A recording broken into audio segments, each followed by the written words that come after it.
शिवावर मोए हैं, शुभ कर मन ते कबहू न डरो, न डरो अरसो जब जाय लरो, निश्चय कर अपनी जीत करो, निश्चय कर अपनी जीत करो। देह शिवावर मोए हैं, शुभ कर मन ते कबहू न डरो, देह शिवा। अर सिख हो अपने ही मन को, एह लालच हो गुण तो उचरो, एह लालच हो गुण तो उचरो। देह शिवावर मोए हैं, शुभ कर मन ते कबहू न डरो, देह शिवा। जब आव की ओर निधान बने, अत ही रण में तब जूझ मरो,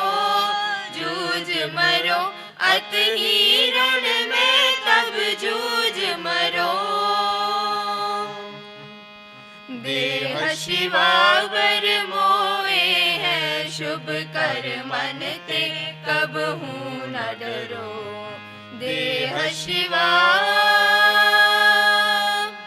देह शिवा, देह शिवा, देह शिवा। वाहिगुरु जी का खालसा, वाहिगुरु जी की फतेह। Thank you, everyone. You may kindly take your seats now. As a symbolic gesture to mark the beginning of this enlightening journey, we will now light the lamp. I invite our honorable chief guest, Shri Sanjay Kumar, to proceed to the stage and do the honors. I also request our distinguished guest, Professor Sachidanand Mishra, along with Principal Ma'am Professor Harpreet Kaur and convener of the conference, Dr. Garima Mani Tripathi, to come to the stage.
Thank you. Thank you, sir.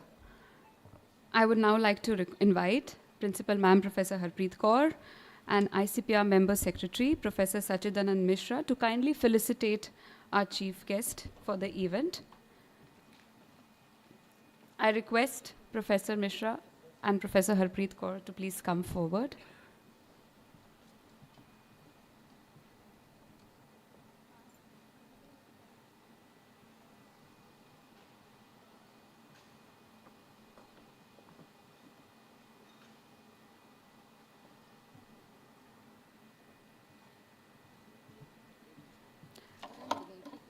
Professor Mishra, if you could please felicitate him with the shawl.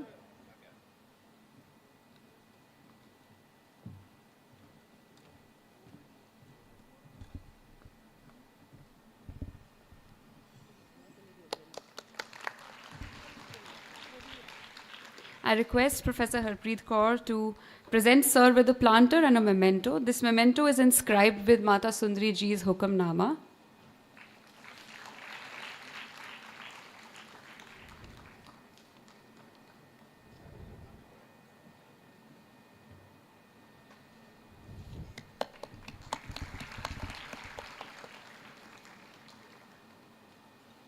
Thank you. I request all the guests to be seated. I now request Professor Mishra to felicitate, I request Professor Harpreet Kaur to felicitate Professor Mishra with shawl, planter, and Mata Sundri ji's Hukamnama.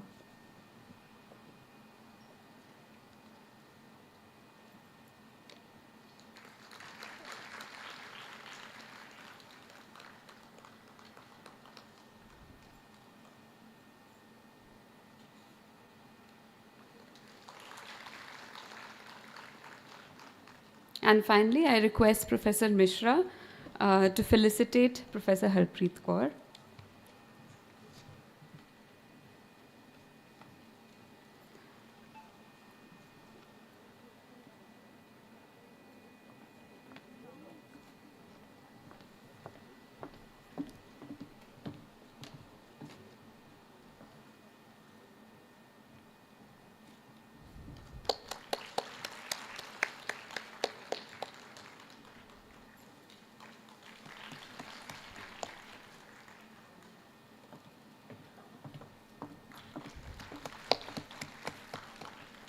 Thank you, sir. Thank you, ma'am.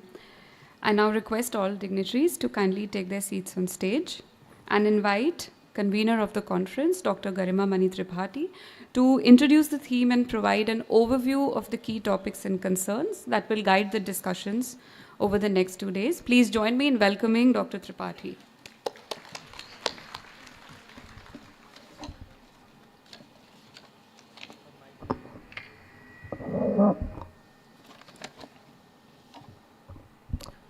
Respected Shri Sanjay Kumar, Sir, Secretary, Department of School Education and Literacy, Ministry of Education, Professor Sachidanand Mishra, Sir, Member Secretary, ICPR, dear Principal Ma'am, leading academicians, fellow colleagues, student participants, ladies and gentlemen, a very good morning.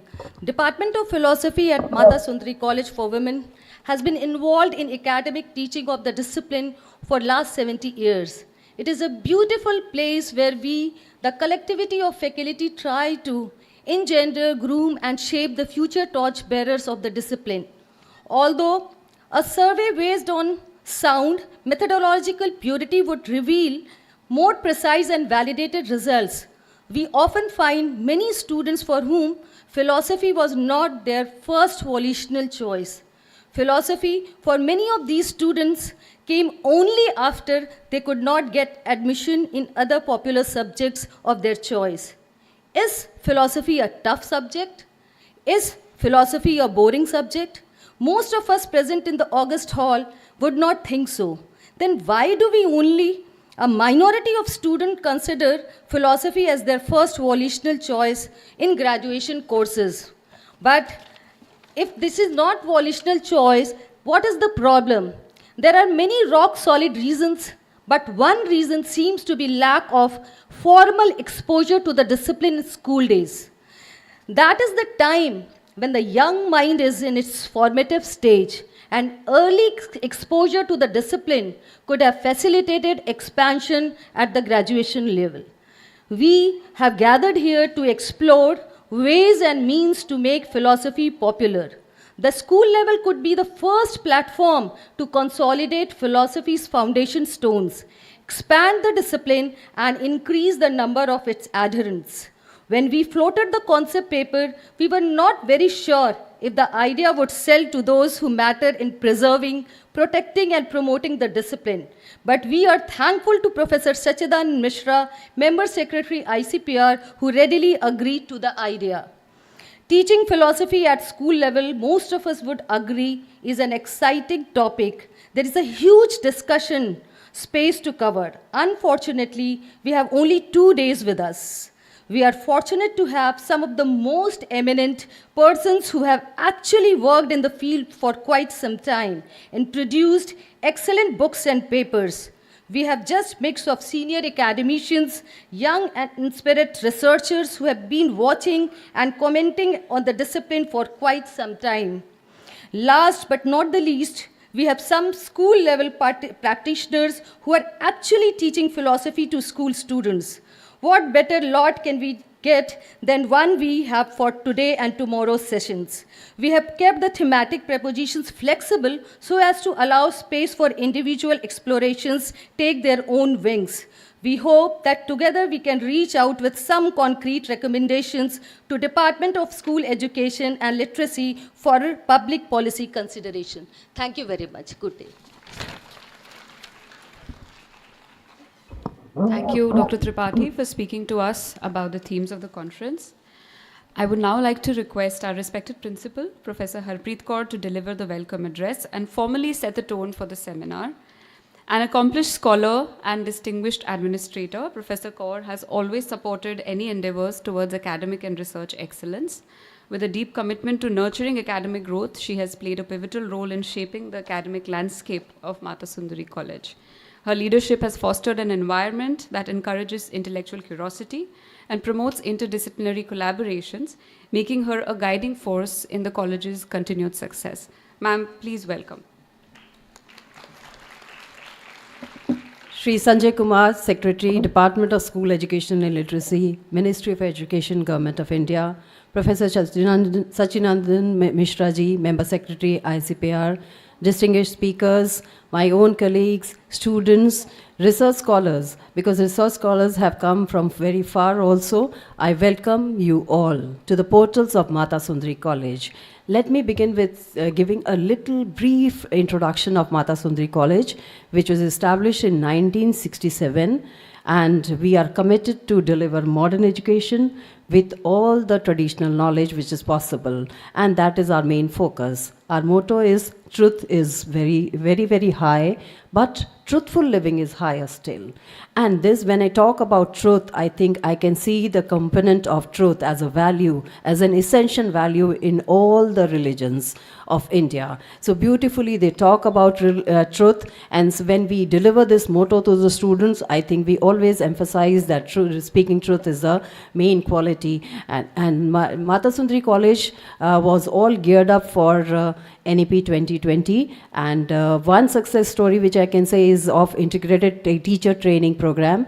Now this is a new course which was given by us, given to us by NCT. It's a pilot project by Government of India, because teacher training as such was similar at all the levels. The teacher cannot be of a similar trained kind of a thinking issue there. So ITEP actually thinks about this whole scenario and changes the scenario and emphasizes that teacher at various level needs various training. So there are 3 modules: primary, middle and secondary, and we have got 2 modules out of that, that is the middle and secondary, and out of only 36 institutions pan-India who were selected to mandated to take up this course, and we were amongst them, and we were the only one who were given these 2 modules to run in the first pilot study.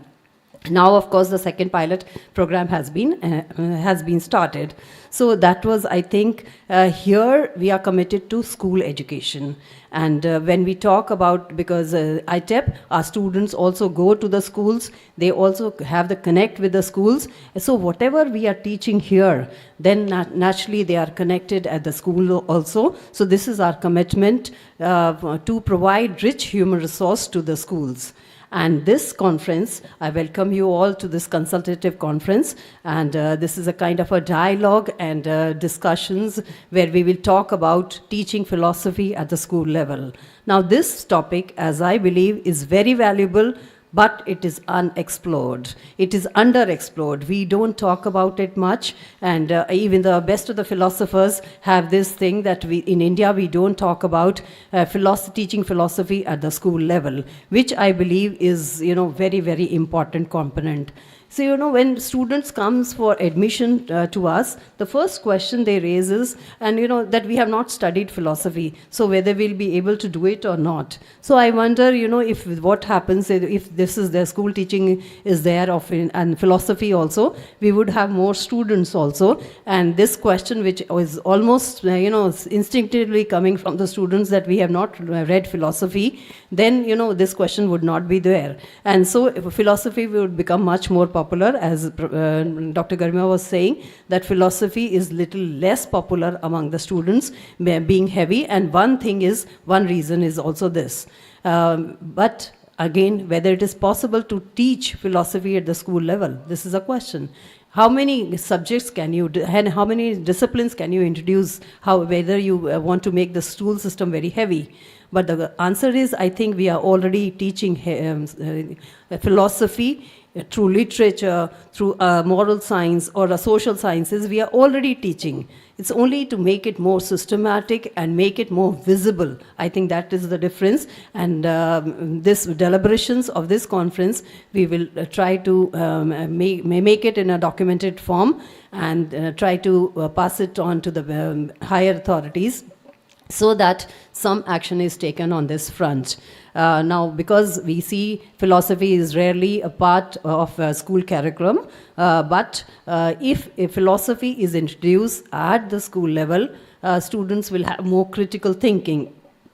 And also ethical development would be possible, because today what I feel when I interact with youngsters, that students are not so ethically oriented, and that is conspicuous by its absence, which I believe, and that is the problem, and that is why students are having problem like depression and other things, because they do not have this ethical orientation.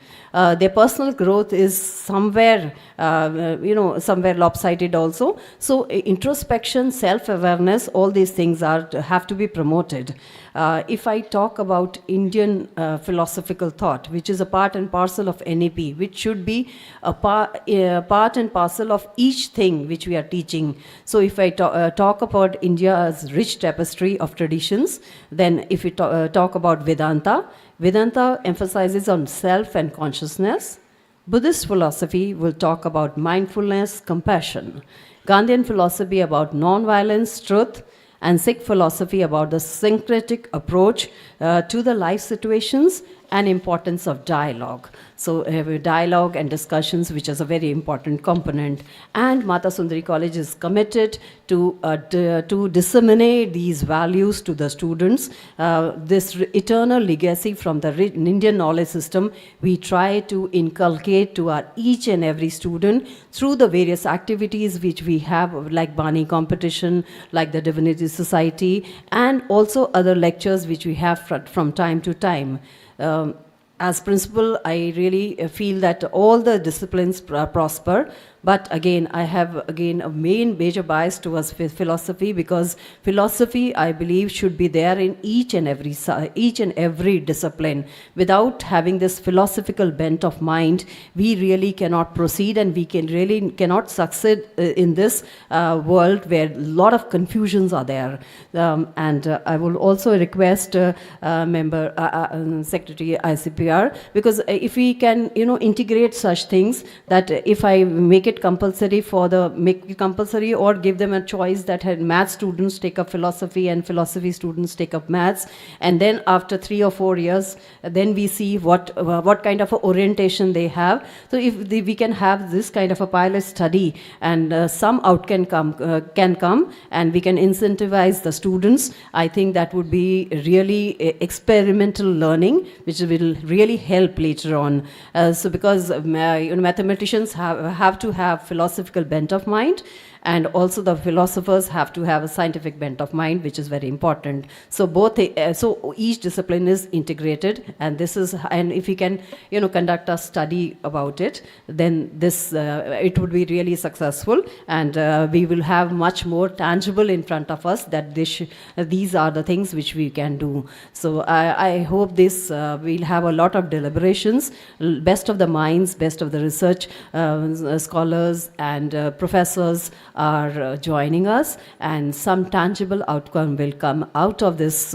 And I hope that we can take this issue forward, because this is all very close to our hearts. So once again, I thank the chief guest for joining us despite his very busy schedule and on a very, very short notice. And I also thank all of us, all of you who are here. And I know that we are going to have really good discussions, which is going to be long lasting. Thank you very much. Thank you so much, ma'am. It really speaks to the vitality of ethical consideration in the becoming of a person. I now have the honor of introducing and inviting our distinguished guest, Professor Sachidanand Mishra, to address the gathering. A renowned scholar of Indian philosophy, Professor Mishra has made significant contributions to academic research and the global understanding of philosophical traditions. He has served as a professor at Banaras Hindu University and as the ICCR Sanskrit Chair at Sorbonne Nouvelle University in Paris. His extensive body of work includes 11 books and over 50 research papers. We are especially grateful to you, sir, for facilitating this collaboration between Mata Sundri College and ICPR. Please join me in welcoming Professor Mishra to the podium.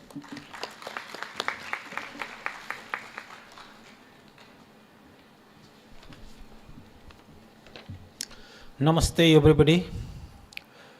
Respected Sri Sanjay Kumar ji, Secretary, Department of School Education and Literacy, Ministry of Education. Professor Harpreet Kaur, Principal Mata Sundari College. The convener of this seminar, Dr. Garima Mani Tripathi, and the scholars who are present in this seminar hall, students and friends.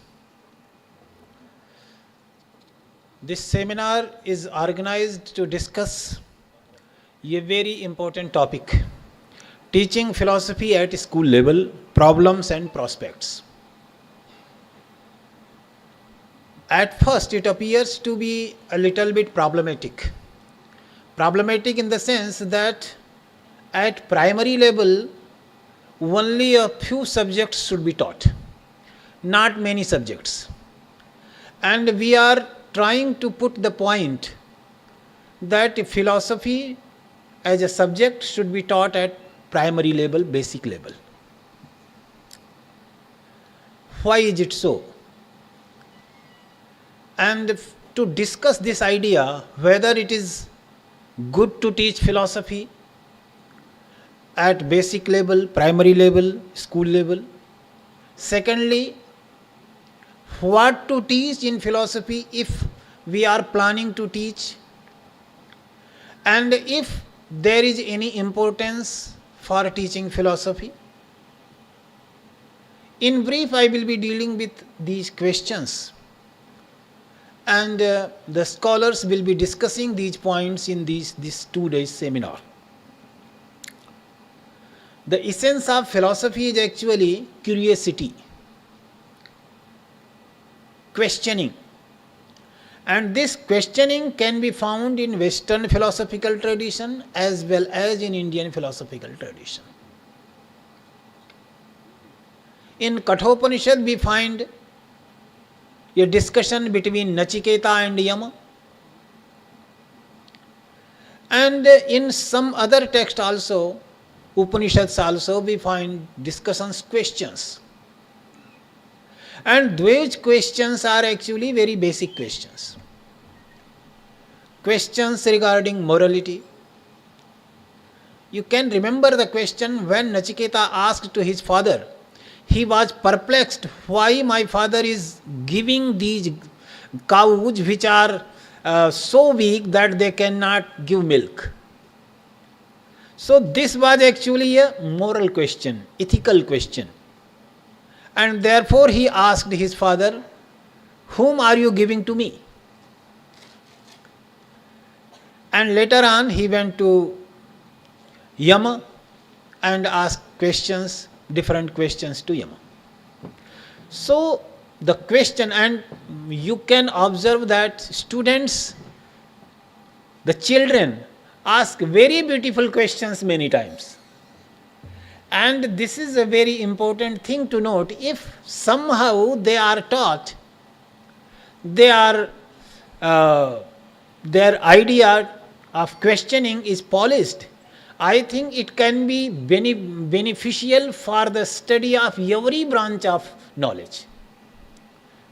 And you will be surprised to know, some of you, that physics is called many times experimental philosophy. Because at basic level there is a philosophy, and those are proved by experiments.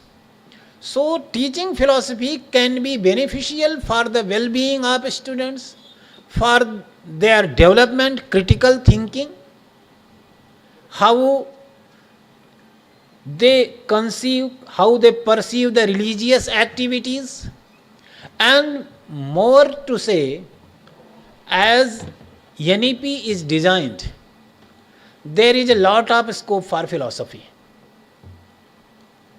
And if philosophy is introduced at school level in a good manner, in a good way, it can be very much helpful for the whole development of students.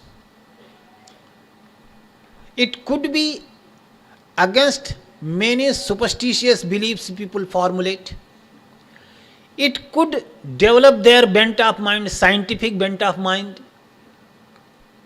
And that is the purpose of educating our children. Therefore, because in every branch of knowledge, you can find out some foundation for philosophy, foundational understanding for philosophy.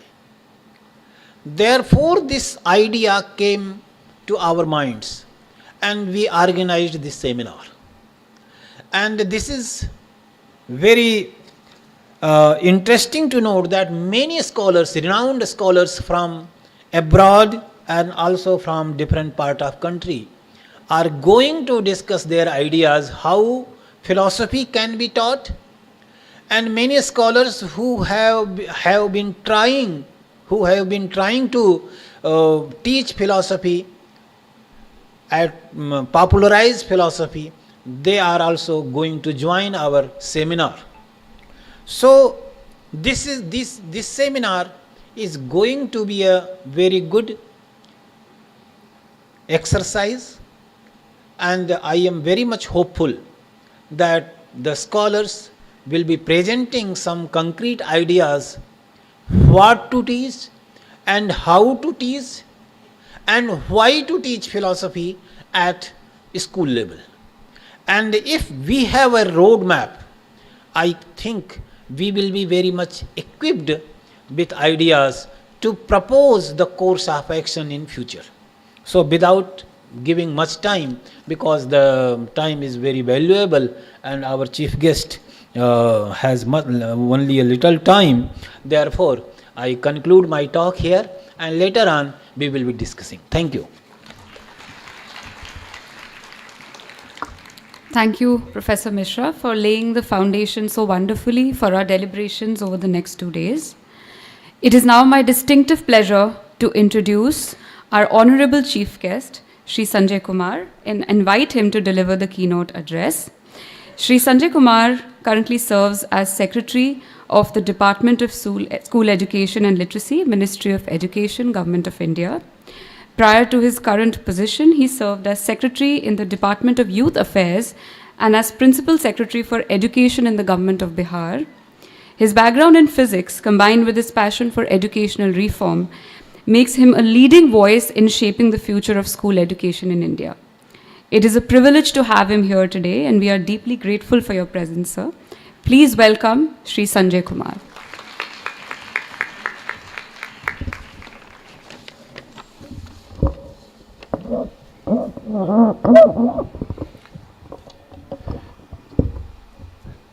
Thank you, and a warm good morning to all of you. The Member Secretary of Indian Council for Philosophical Research, Shri Mishra, the Principal of Mata Sundri College, Professor Dr. Harpreet Kaur, Professor Garima, galaxy of philosophers, practicing philosophers, teaching philosophers who have joined us this morning from different parts of the country. I'm also told that there are 2 students from all the way from Salem, a small school where philosophy is already being taught in the schools. The faculty members of Mata Sundri College and dear students. At the outset, I must say that I'm happy to be here, and I feel a kind of an affinity with Mata Sundri College because I come from a place, Patna, where Guru Gobind Singh Ji was born. So there is a very natural bond between the place I come from, the person, the great man, the great leader, philosopher who was born there, and Mata Sundri Ji, who shared his life and she guided him. And in the process also got guided by him. I also must say that GRAP 4 is in vogue. Outside, if you look, the kind of pollution which we are seeing, it's making breathing a little difficult.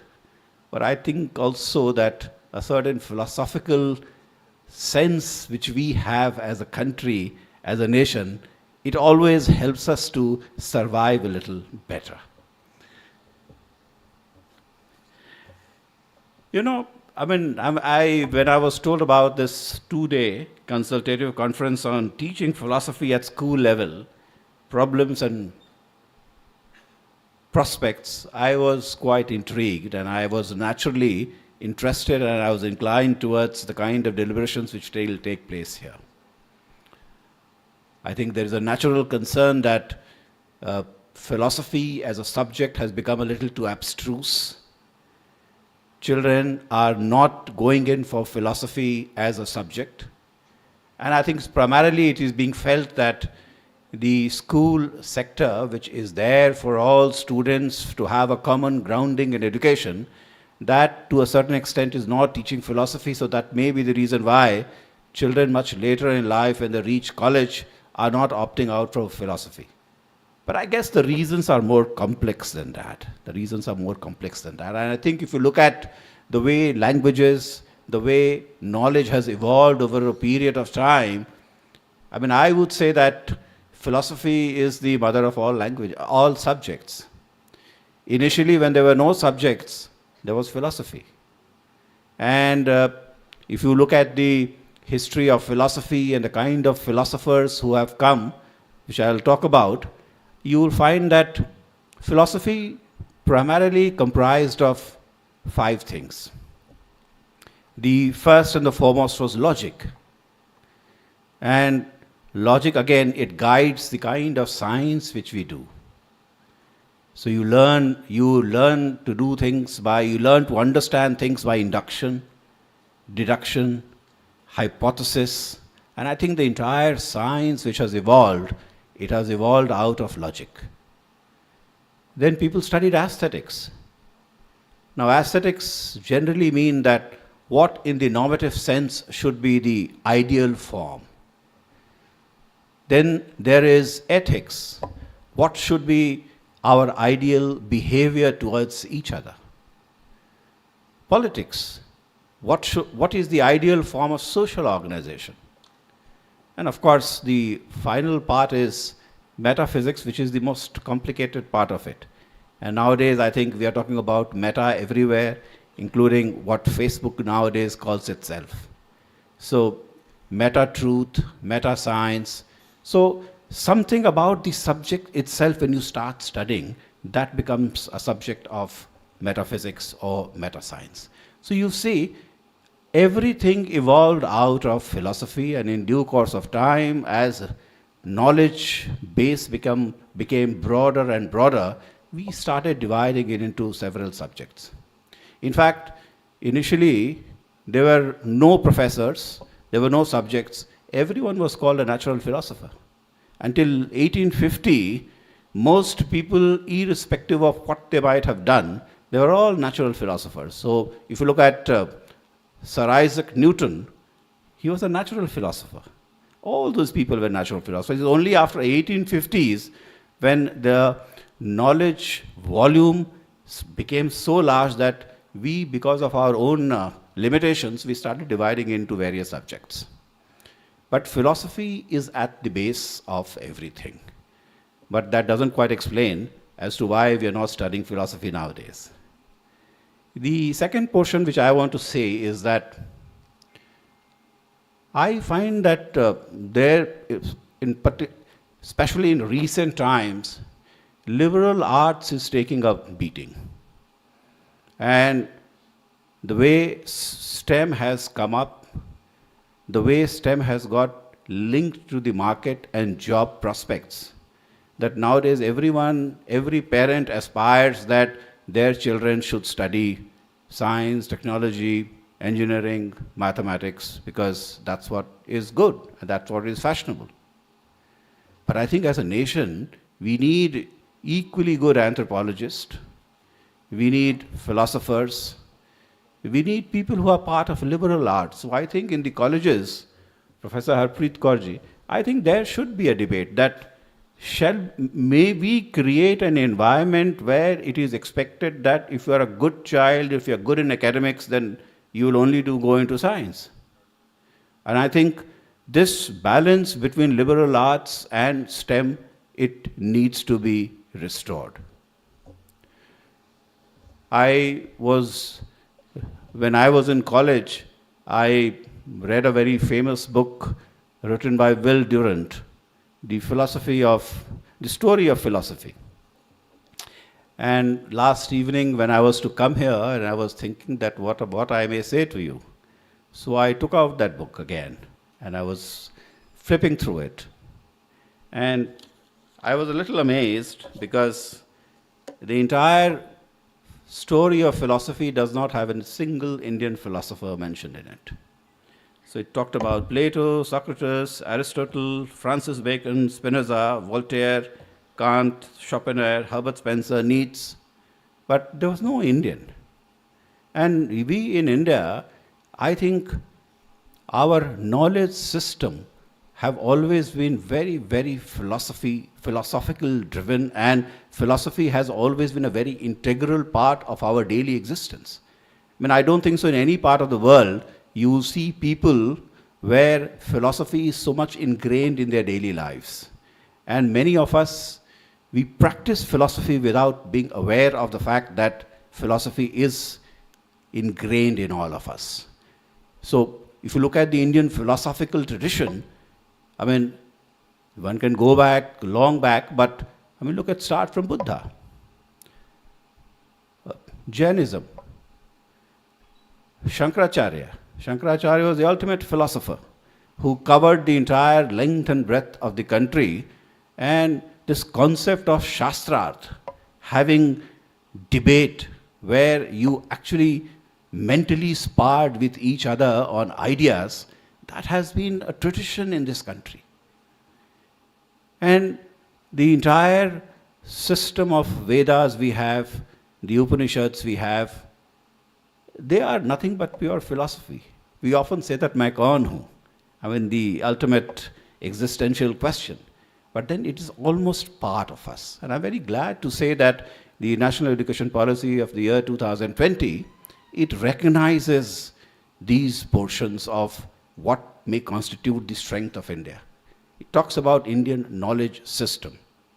And if you're going to talk about Indian knowledge system, our children must learn the philosophical heritage. They must get aware of the philosophical heritage, and they must learn about the kind of philosophical tradition we have.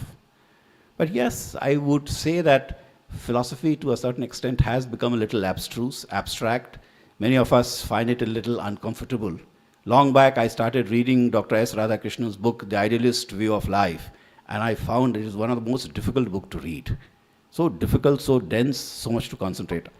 But philosophy needs to be taken out. It's part of our lives, but it also should become part of curriculum. At what level it should be taught, I'm very glad that this 2-day consultative process is going to talk about it. I was looking at the speakers who are there and the subject range which is going to be part of this 2-day consultative process, I think it is very good.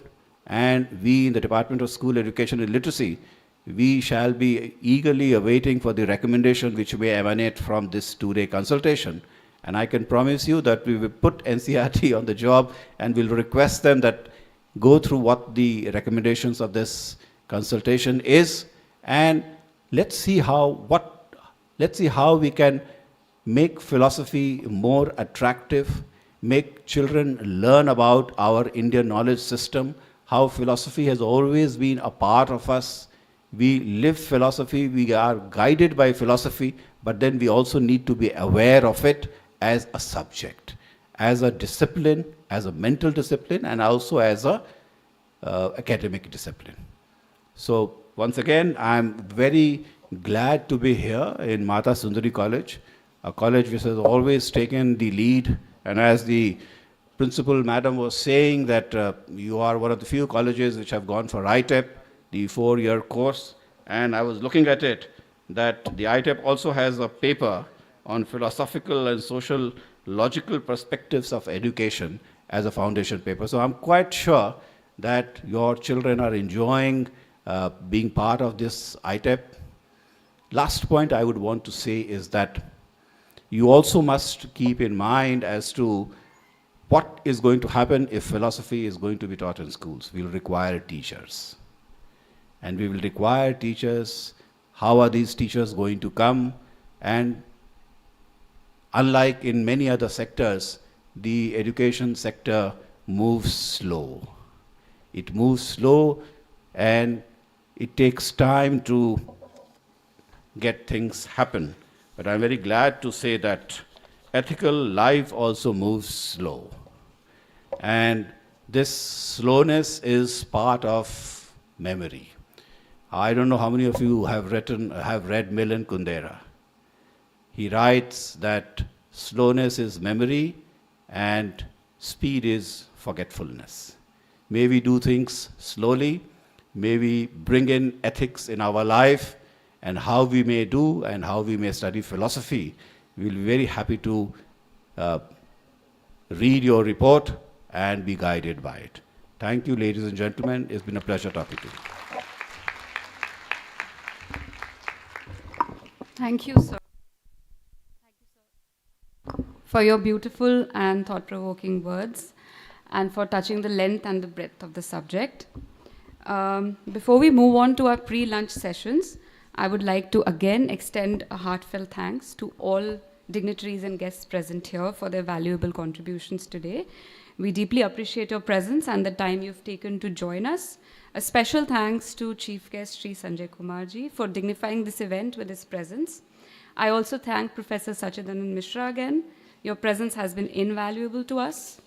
And last but not least, I thank our principal, Professor Harpreet Kaur, for her unwavering commitment to this event. Allow me also to briefly outline the structure of the upcoming 2-day seminar.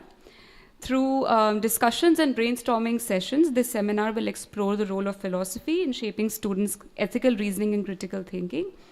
We are fortunate to have eminent speakers from all over the country who will guide us through themes such as the pedagogical strategies for teaching philosophy, the incorporation of Indian philosophical traditions in the curriculum, and the evolving role of philosophy in a world that is dominated by technology and specialized professions. The seminar is structured into 2 sessions each day, one before lunch and one after. Each session will run for approximately 2 hours and 15 minutes, with 30 minutes dedicated to presentations, 10 minutes for question and answers, and a 5-minute summary by the session chair. This format is designed to provide a thorough exploration of each theme while allowing time for discussion and reflection. We will now take a brief tea and refreshment break. I welcome you all to join us for tea in the multipurpose hall, which I hope will also be an opportunity to engage in informal ice-breaking discussions. Please note that we will reconvene here in the auditorium for the first session at 10:45. Is that correct? 10:45? Because we're running, yes.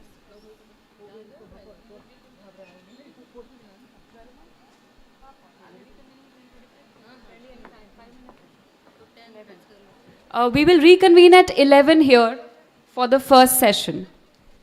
Thank you.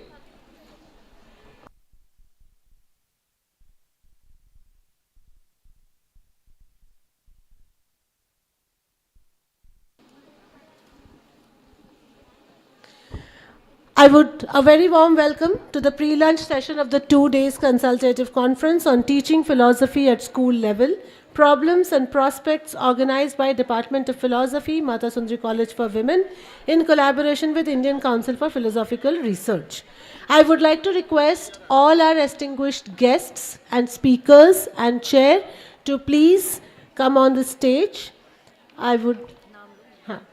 So this session will be chaired by Professor R.M. Singh. Our distinguished speakers are Professor Balaganapathy Devrakonda from DU, Professor Padma M. Sarangapani from TIS Mumbai, and Professor K. Anantha from Sri Lal Bahadur Shastri National Central Sanskrit University of Delhi.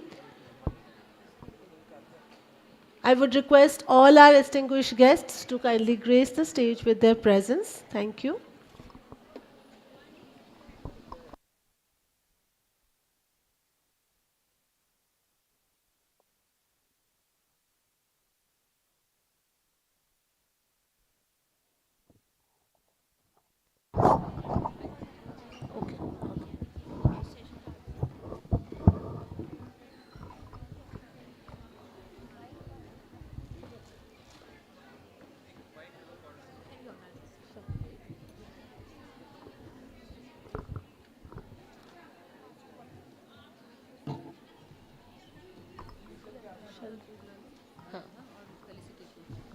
For this session, we also have with us Mr. R.P. Jain from Motilal Banarsi Das Publisher. I would request you, sir, to please come and grace the stage with us.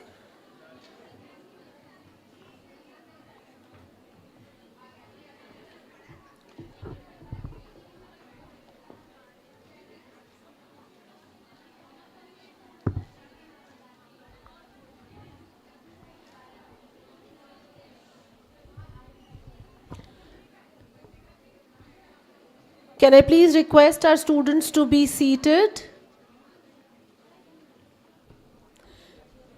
We would like to commence this session with the felicitation ceremony of our speakers and guests. I would like to invite Professor Lokesh Kumar Gupta and Dr. Garima Mani Tripathi to first felicitate our chair for the session, Professor R.M. Singh from the University of Delhi. Kindly felicitate him with a planter and a shawl.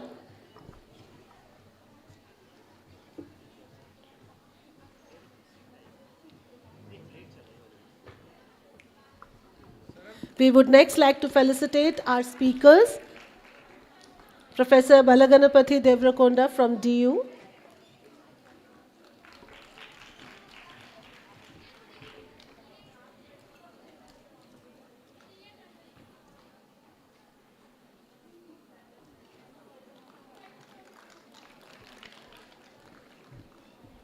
next to be felicitated with a planter and a shawl, Professor Padma M. Sarangapani from TIS Mumbai.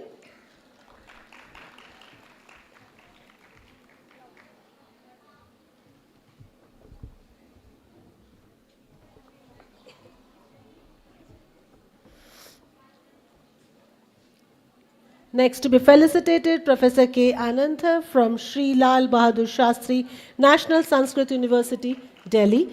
We felicitate him with a shawl and a planter. For this session, we also have with us Mr. R.P. Jain from Motilal Banarsi Das Publisher as a distinguished guest. Motilal Banarsi Das Publications, we felicitate you, sir, with a shawl and a planter. Motilal Banarsi Das Publications are a significant organization that publishes Indian philosophical books and texts.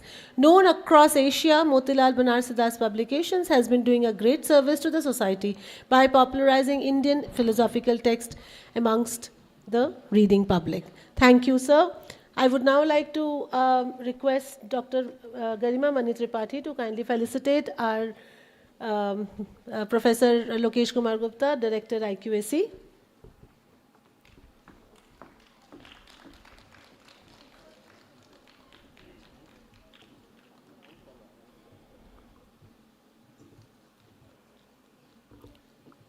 Thank you. Can I get a please round of applause? Thank you.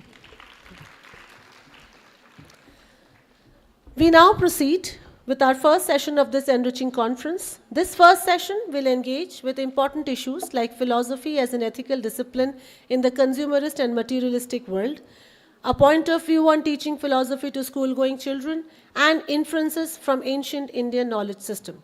The session would be chaired by Professor R.M. Singh, Department of Philosophy, University of Delhi. Professor Singh will moderate the discussion with our speakers, Professor Balaganapathy Devrakonda, Professor Padma M. Sangarpani, and Professor K. Anantha. I will begin by first introducing our chair, Professor. Okay, so as directed by the chair, we would like to straight away begin with our session. So I would invite our first speaker for this session, Professor Balaganapathy Devrakonda. A short introduction. He's a certified philosophical counselor accredited by American Philosophy Practitioners Association, and he's already here, so I would rather pass on the stage to him. Sir, thank you so much.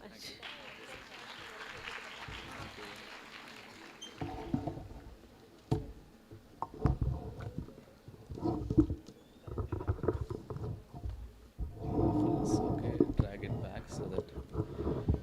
Yeah, namaste to all of you. Chairperson, my colleague and good friend, Professor Ravi, and co-panelists, colleagues, and distinguished audience. Good morning to all of you. And firstly, I thought I should submit my sincere thanks to this college, wonderful college that we have, Mata Sundri College, for organizing this interesting event, because I'll go into the details why I feel interesting and important at this point of time.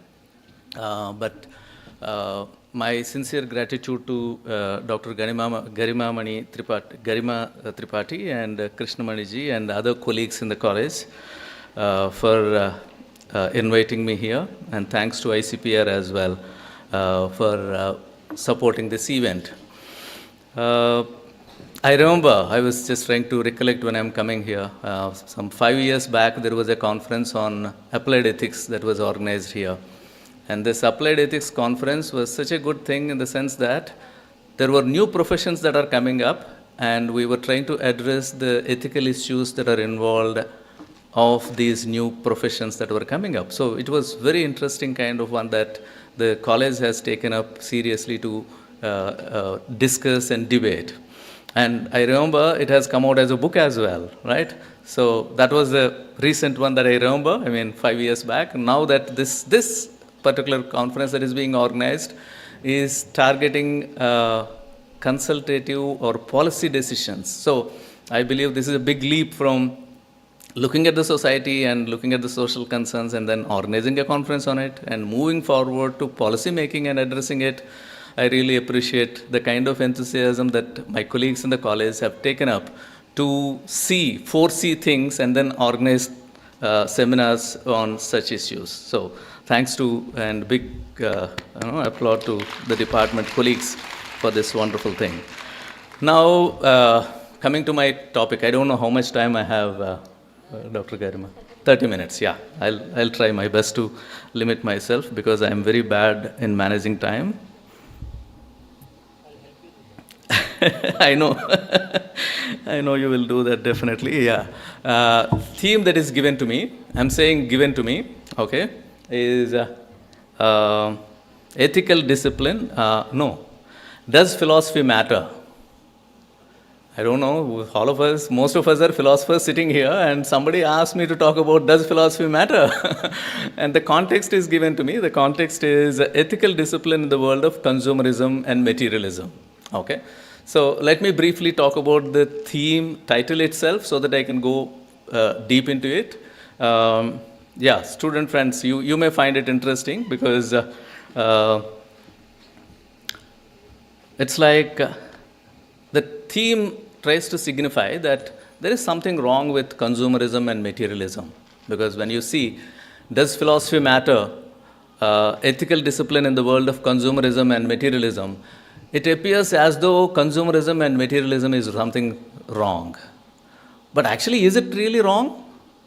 I don't find that to be completely wrong. Is it wrong to be materialistic, which has been with us all through the civilizations that we have looked at? So can there be completely, can you completely negate and reject and bury materialism and live on something? Is it possible to think of that at all? So I believe materialism was continuously with us, and materialism has taken different shapes, and one of them now that we witness is consumerism.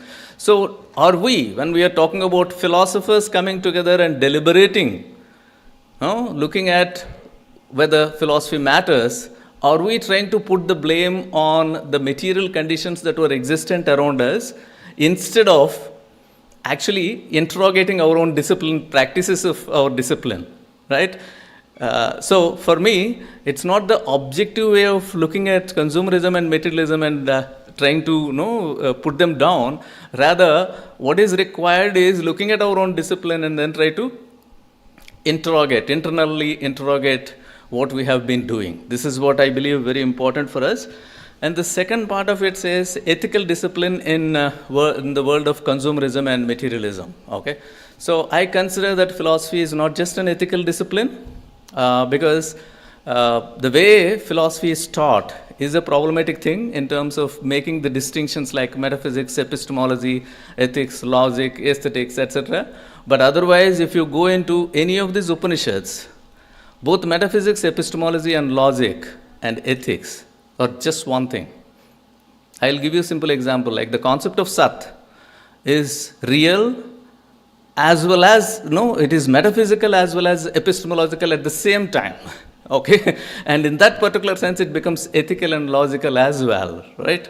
If you look at any of the Upanishadic texts, there, the concept Sat is all three together. So in that particular sense, this kind of modern bifurcation that we have made may not really make sense there. So in that sense, I say probably you cannot look at philosophy only as a ethical discipline, because I feel that your epistemology determines your metaphysics. So when I say this, the way you are taught to look at things decides what is real for you.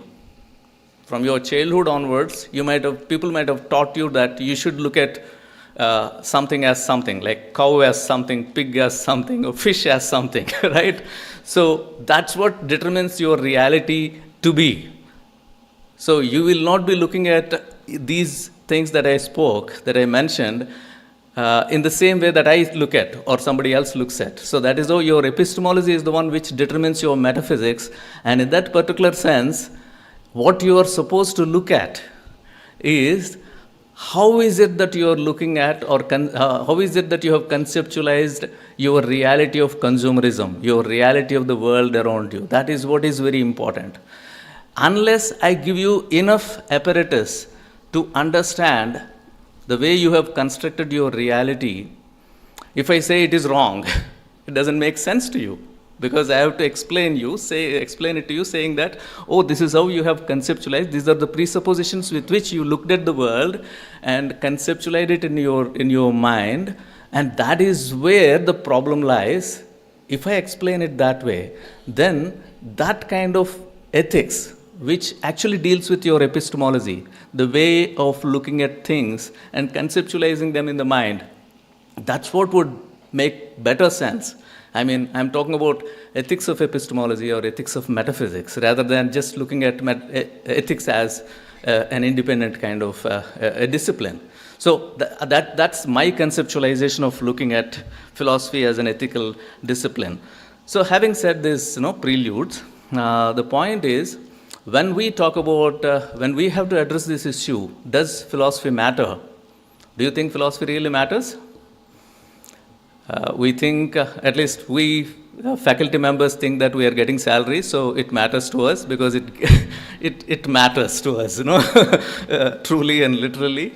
And look at the other disciplines. Go to the neighboring disciplines, faculty members, they think that philosophy doesn't matter because it doesn't make any sense to the other than philosophy, academia.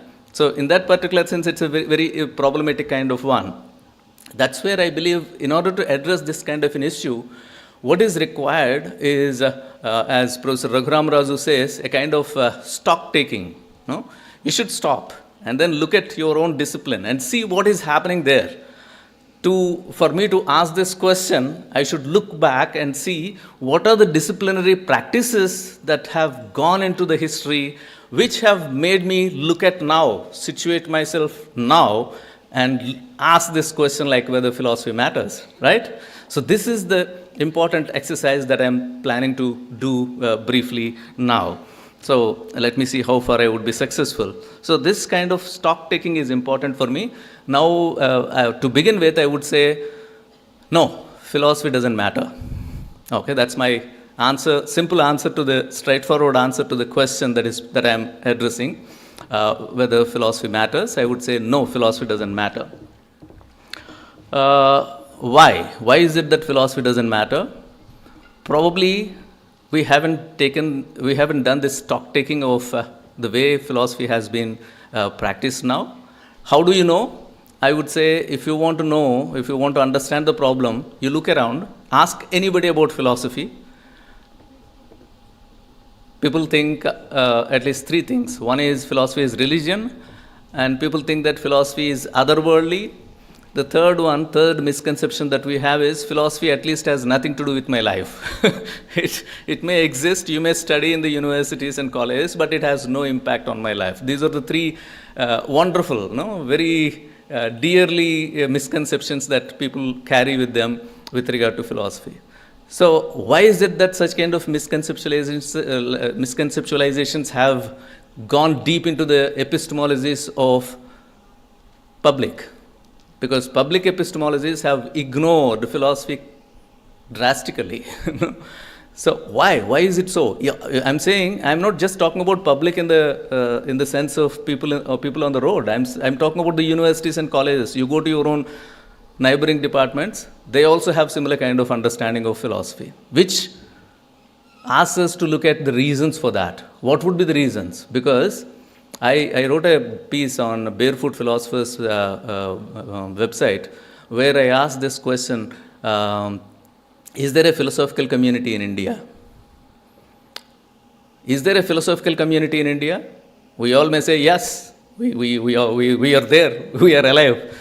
But basically, when we say that, we are limiting philosophical community only to academia and say that with a kind of academic arrogance, ahankara, that we are the only people who do philosophy, which means we largely ignore our connectivity with the society, and the contribution of non-philosophical domain to philosophy is largely ignored, and that is how it has become a sole prerogative of academic philosophers to do philosophy, and academic philosophizing as the only way of philosophizing. That is the major reason which has created a problem. For example, Shankara or Ramanuja, when they have done philosophy, they haven't done a secluded kind of philosophizing. They have done community philosophizing. And unfortunately, we now think that only academic community is the community which can do philosophy, and that is how we lost connectivity with the philosophizing that is happening in the society. For example, Aurobindo, he was not an academician, he was doing excellent philosophy. And you get a lot of examples in Indian tradition and Western tradition as well, where philosophy was more seen as a way of life than academic, merely limiting it to academic way of philosophizing. So the contributions of non-philosophical domain were largely ignored. That's what causes us a kind of restless situation where we may probably have to land up in saying that, yes, philosophy doesn't matter. It matters only to give me some salary. Otherwise, it has nothing to do with my life. But actually, if you can reconceptualize philosophy in a different way, reconstruct philosophy in a different way, and look at philosophy reorient philosophy in a different way, probably there is a possibility that philosophy matters. So what I mean to say is, in the way that we are doing philosophy now, probably as many disciplines have become insignificantly irrelevant, philosophy is also in the process of becoming that. Fortunately, whatever changes that have come in the societal and political system now, there is a larger interest that is coming up in the tradition, and also looking at different ways of philosophizing that existed in the past, and whole thing is coming up. And this is the right kind of time where we should seriously look at different ways of philosophizing that were existed in Indian tradition and try to bring them up to make them relevant to us, not just to repeat them. Because that's what we have done for a long time, saying that whenever we have to look at the tradition, we think that it is only repetition of the tradition. But actually, if you closely read any of the classical texts, for example, I have been teaching Nasadi Sukta and Chandogya Upanishad of Samaveda, Nasadi Sukta of Rigveda. When I am teaching it, it's like, oh, there are different methodologies, teaching methodologies that are employed by Uddalaka, the son, father, who teaches his son Swetaketu about Tattvamasi. How is it that you are the same reality?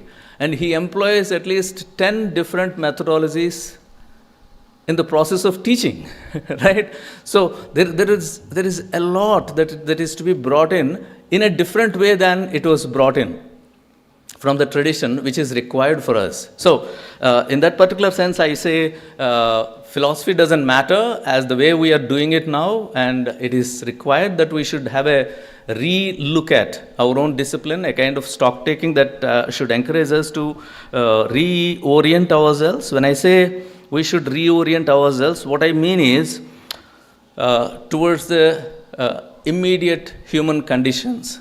Somebody may say, oh, we have been dealing with immediate human conditions. So why do you think that we are not worried about, philosophers are not worried about human conditions? But again, there is a lot of difference in the way that we are doing, because when it comes to philosophy, the status of philosophy, two things are important for us, at least from the academic perspective.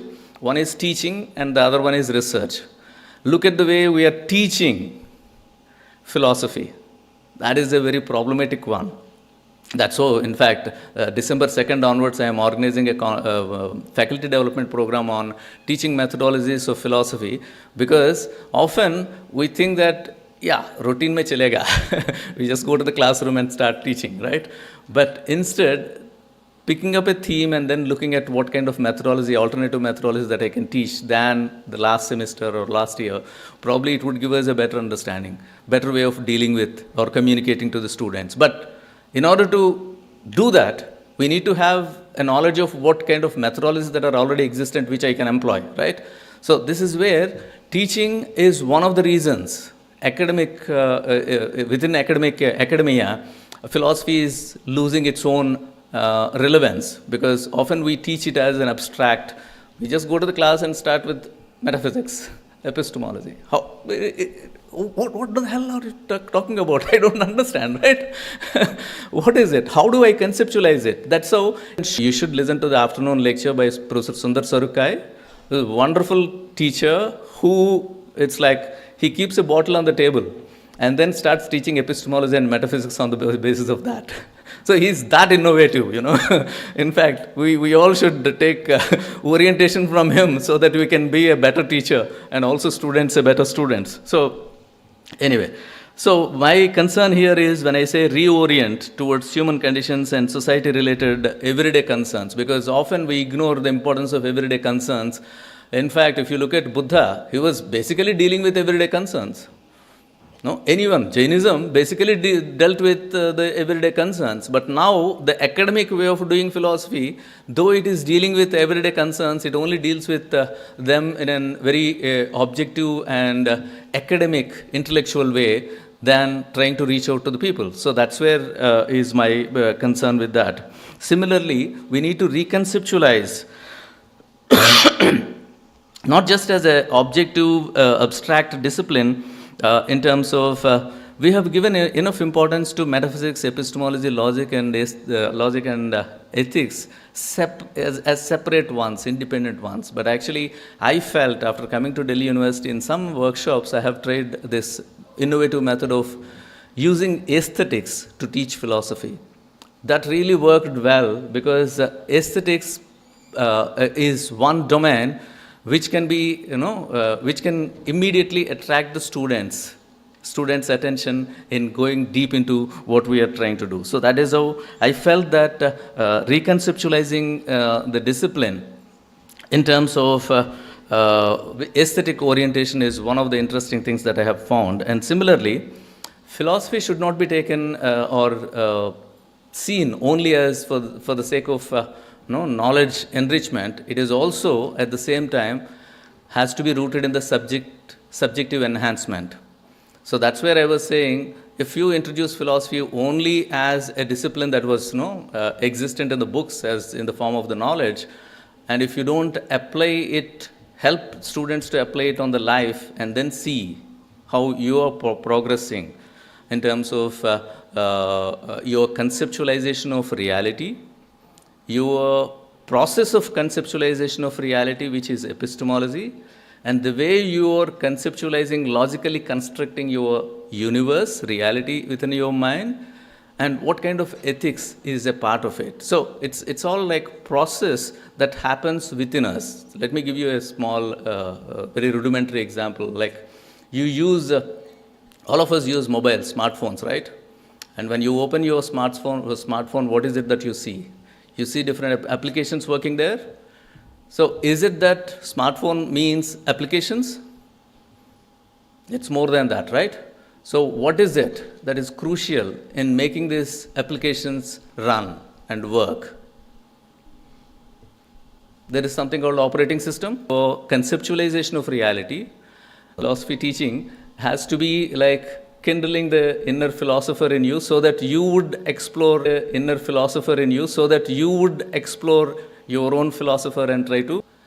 No discipline is beyond philosophical intervention. If that is the case, how is it that we are becoming so irrelevant to our own neighboring departments and they don't know anything about us, right? We argue that philosophy is the mother of all knowledge and everything has come from philosophy, blah, blah, blah, that we talk about. But all of us, all the others say that, no, you are nowhere, we don't care about you. So why is it so? Is it not our duty? If we strongly believe that everything, all the other disciplines have come from philosophy, is it not our duty now that we should go back to the other disciplines and try to prove our relevance or at least have a relational argument with them so that it pushes us further?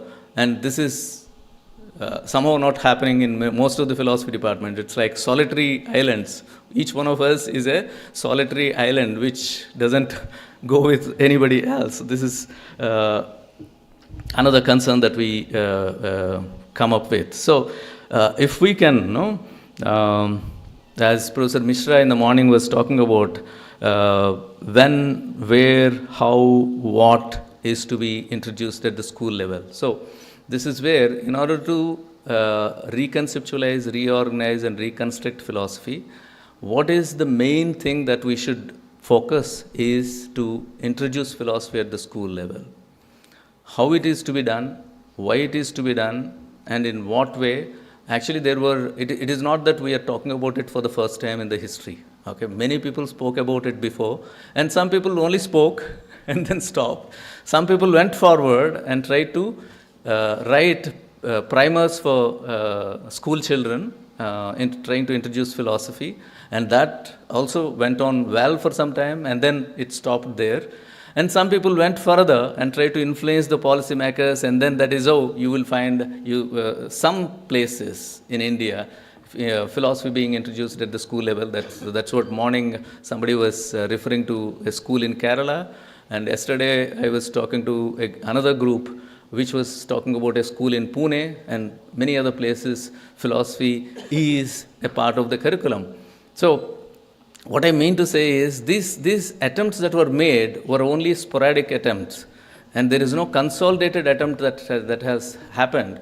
And in fact, NCERT has already written textbooks on philosophy, but unfortunately, when people were not encouraging philosophy to be taken as one of the subjects during the schools, society was not making an attempt, because we have ignored society, and society obviously starts ignoring us in a reverse way. So this is the process that was happening. So in that particular sense, I see what has happened in the history in introducing philosophy at the school level has to be properly taken stock of so that we can have a consolidated policy making statement to make philosophy matter to us. So that is where I would say, philosophy doesn't matter. This is this is the statement with which I began.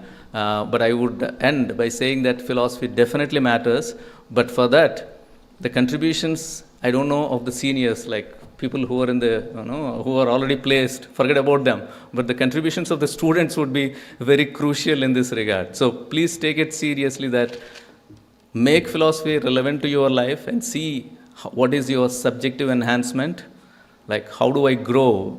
When I read Plato or when I read Stoicism, when I read Bhagavad Gita, is there any value enhancement within me? And if you believe that there is an impact on you, then you teach it to other students of other disciplines. And this is how we can take it further and make it relevant to everybody around us. Okay? So because if you get convinced, your family gets convinced. And if your family gets convinced, then your friends get convinced. Right? So it's not for the sake of convincing, but I believe you have to see it relevant to you. That's how I give more emphasis on objectivity of the subject than subjective enhancement for me. If it doesn't make any relevance to me, then I cannot argue for it. So this is where I would say philosophy does matter to us, and we have to take it further. And there are many theoretical points. I should not get into them further. Thank you so much for this wonderful opportunity. Thank you.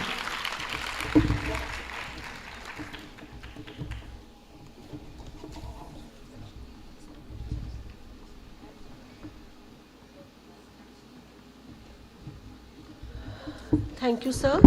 Thank you so much for beginning the session with such a seminal concept. Do we take the...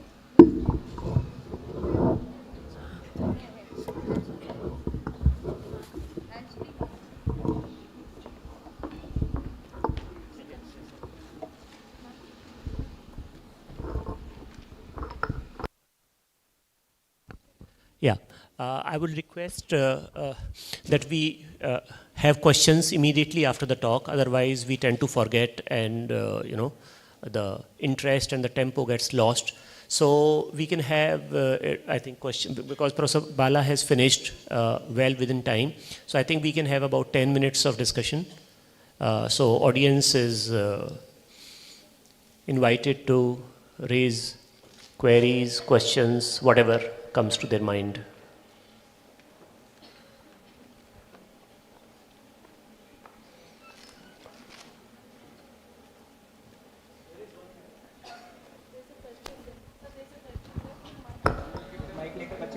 Sir, we'll just get the mic to you. Huh.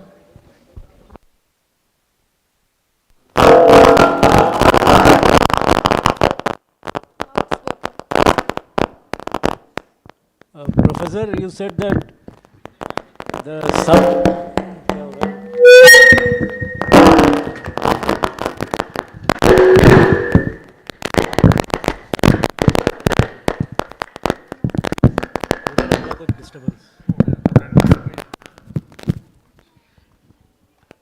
The subject of this conference has been dealt earlier also, but the decision has been kept postponing the things. Matter was not given concern. Now that you are organizing this conference, will it be implemented or will still take some more time, or it will keep on postponing things? I'm only one of the speakers. I'm not the organizer. But still, on behalf of the organizers, I would say they have sincere commitment with regard to implementation of it. That's how they brought in the Secretary to School Education into picture for the inaugural. So that shows their commitment. I think if we prepare a good policy document based on the previous experiences and how they can be handled, the drawbacks can be handled in a better way, I think, I have faith that definitely it would be taken to next level of implementation. Thank you.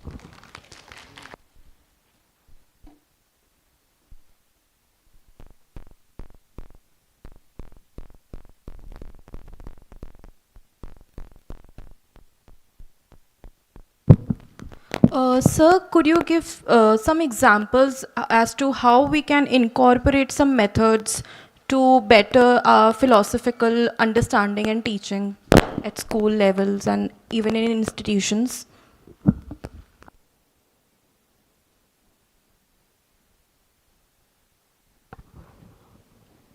Yeah, can you just repeat the question? I couldn't find you, I was looking for you, so I missed the question. Yes, sir, sure. Sir, could you please suggest some methods as to how we can incorporate in our teachings to enhance the philosophical aspects and teachings in our day-to-day lives?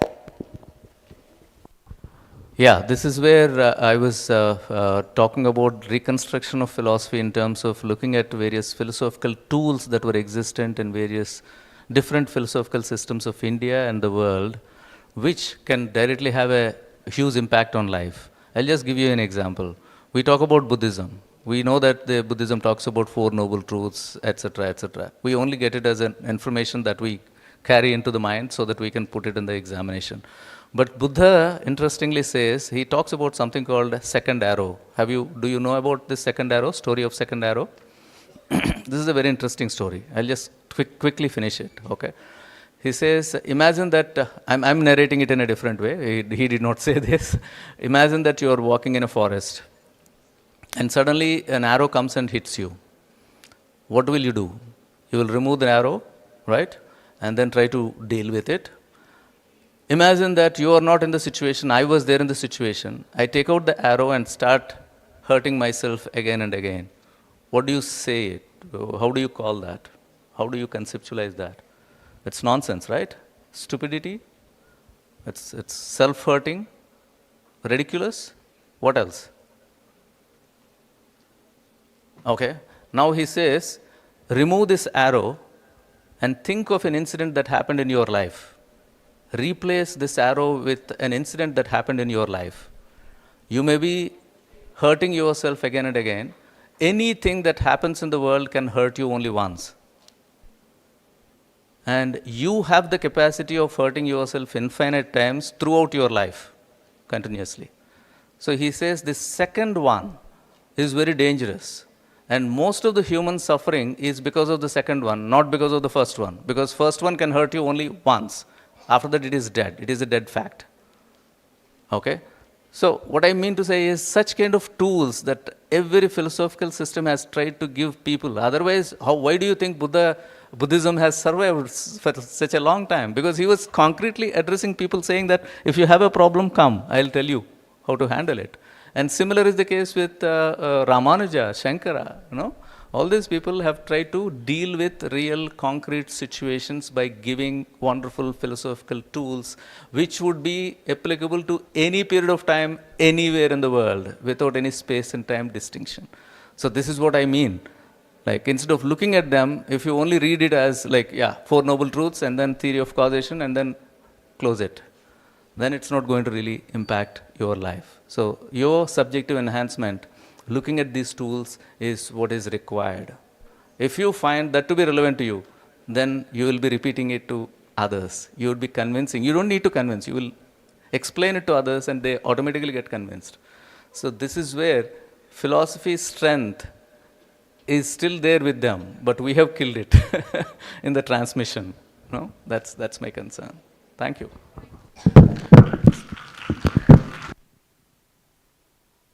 I have a question. So, sir, as you mentioned about some philosophical tools, can you please elaborate on that once? Yeah, the same one that I have mentioned now is one philosophical tool, right? How to handle your immediate life concerns through this second arrow of Buddha. And you will find many other such kind of instances in other philosophies. Stoicism says, for instance, it's like most of the times we blame saying that, oh, I am a moral being, but I never got a chance to apply my morality. But he says, one of the Stoic philosophers says, whenever you are in crisis, you try to escape, somehow try to find an escape route from the crisis. He says, whenever you come across crisis, that's where the situation is demanding your moral character. but we are somehow told that you escape from it. Right? So look at, just read them, read any of these philosophers selectively and closely. You will understand that they are trying to teach something to our lives. They are not just talking in their isolation. They may be talking in a different context, but those are the eternal truths that have relevance to our immediate life, which we have to seriously, only if you look at it from that perspective, you will find it. Otherwise, your perception is based on what you want to see. This is what some bias that we talk about in psychology. Whatever you want to look for, only that would be visible. Remaining things, though they are available, they will not be visible. So somehow our epistemologies are biased that way. Yeah.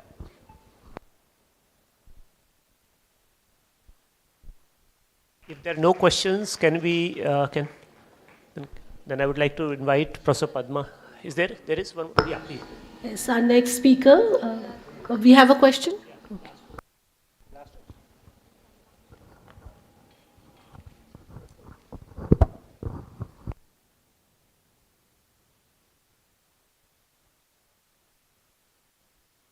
Good morning, sir. My name is Karima Arya, everyone. We got to know the depth about what we all were talking about, but I didn't remember if someone talked about the unsophisticated meaning of philosophy, what actually it is. Why are we so emphasizing on it? And I need an example, how can I implement a philosophical thing in my day-to-day life that can satisfy me? That's what I want to know. Okay, you began with this unsophisticated definition of philosophy. I don't know what is sophisticated definition of philosophy or unsophisticated, but the popular one, bookish one that you find is love of wisdom. But how does it make sense to you? See, when I say that I'm doing philosophy, and if I go with the definition of love of wisdom, love of knowledge, does it make any sense to me? And how do I make it, read it in such a way or do it in such a way that it makes sense to me, right? I'll just give you an example because you asked for an example. For example, in the morning, one of the speakers was saying the essence of philosophy is curiosity. So what is this curiosity? It was reduced to questioning. Because since we are curious, we ask questions. And asking questions is good. But we are taught somehow that questioning is for the sake of rejecting the other. But is it that all questioning is for rejection of the other? This is where I bring in the concept of Shraddha that Indian tradition talks about. We unfortunately translate Shraddha as faith. Now, this is a very loose translation. When you try to teach or deal with any of the classical Indian concepts through English, you are already destroying 50% of the meaning that is embedded in these concepts. Right? So this Shraddha includes questioning as well. And what is this kind of questioning? They say there is a kind of questioning that happens for the sake of knowing. Now it's like, how is it that I ask questions to know? When you are a kid, I will give you a very basic example with which you have grown. When you are a kid, you ask questions to your father. Do you ask questions to reject his conception? No. You ask to know it in a better way. You repeat the same question because you expect that there could be an alternative answer to the question.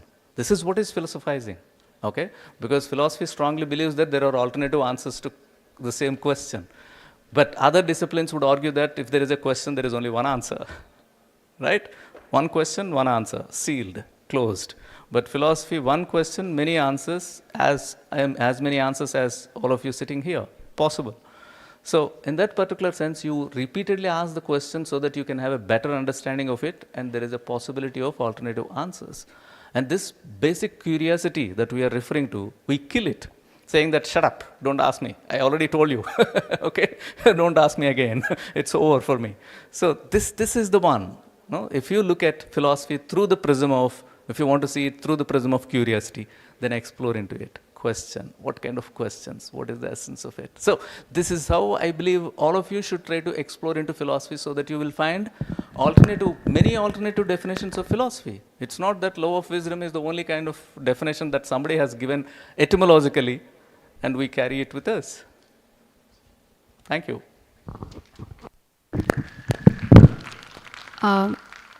May I ask a question? Truly the last one. Okay. Hello, Professor Devarakonda. I teach English in this college. I teach department. You made a... Should I just go without the mic?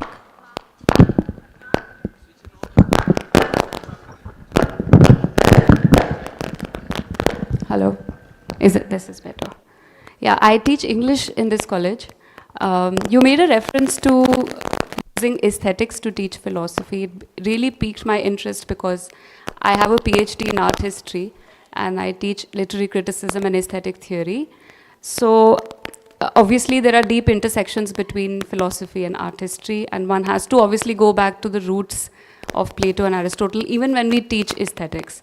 But speaking of aesthetics and philosophy, and you were talking about using aesthetics to teach philosophy, how does one enrich their teaching of aesthetics through philosophy? If you could comment on that.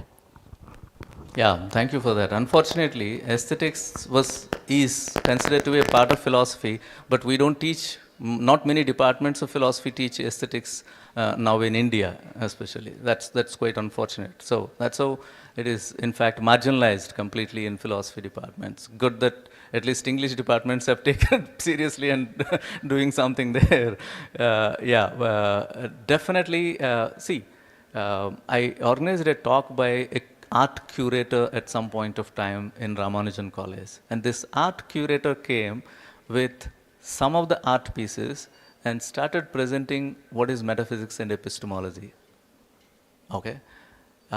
More concrete example is the dancing Shiva is the symbol on the basis of which Ananda Kumaraswamy tries to explain the cosmic order and epistemology and metaphysics. So there are many concrete examples that are available which definitely enhance. See, basically immediately you get curious, right? So that's what is important with regard to the students as well when you begin that way, instead of just using metaphysics and epistemology and then talking about, how do you connect them is important. And connecting link, I always felt aesthetics is the connecting link of people from what they are to getting into philosophy. So this is, brief response, but we can discuss later on. Thank you so much. Thank you. Thank you, Professor Bala, for sticking to the time limits. Since we are running short of time, ever since my session has started, may I request Professor Padma to go ahead with the presentation of her paper. Officials have allowed me to give you 30 minutes. Yeah, please try to. We welcome wind up Professor with Padma M. Sarangopani, and her title of her paper is Philosophy for School-Going Children, a Subject Point of View. Thank you, ma'am.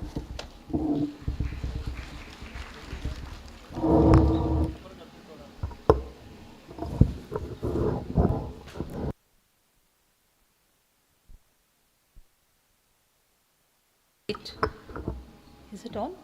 Yeah. Thank you very much for inviting me to participate in this conference.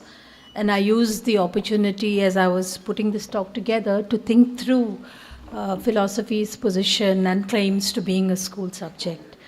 So I'm going to, my talk is roughly in 3 parts. Firstly, I'm going to make some preliminary observations about what school subjects are. And the proposal that philosophy be included as a school subject requires us to think about what they are and the claims of wannabe school subjects. In the second part, I want to examine the claim that philosophy represents a unique form of knowledge and a way of knowing and adds a missing dimension to what is already available in a school curriculum. And I want to also reflect on its use in teacher preparation.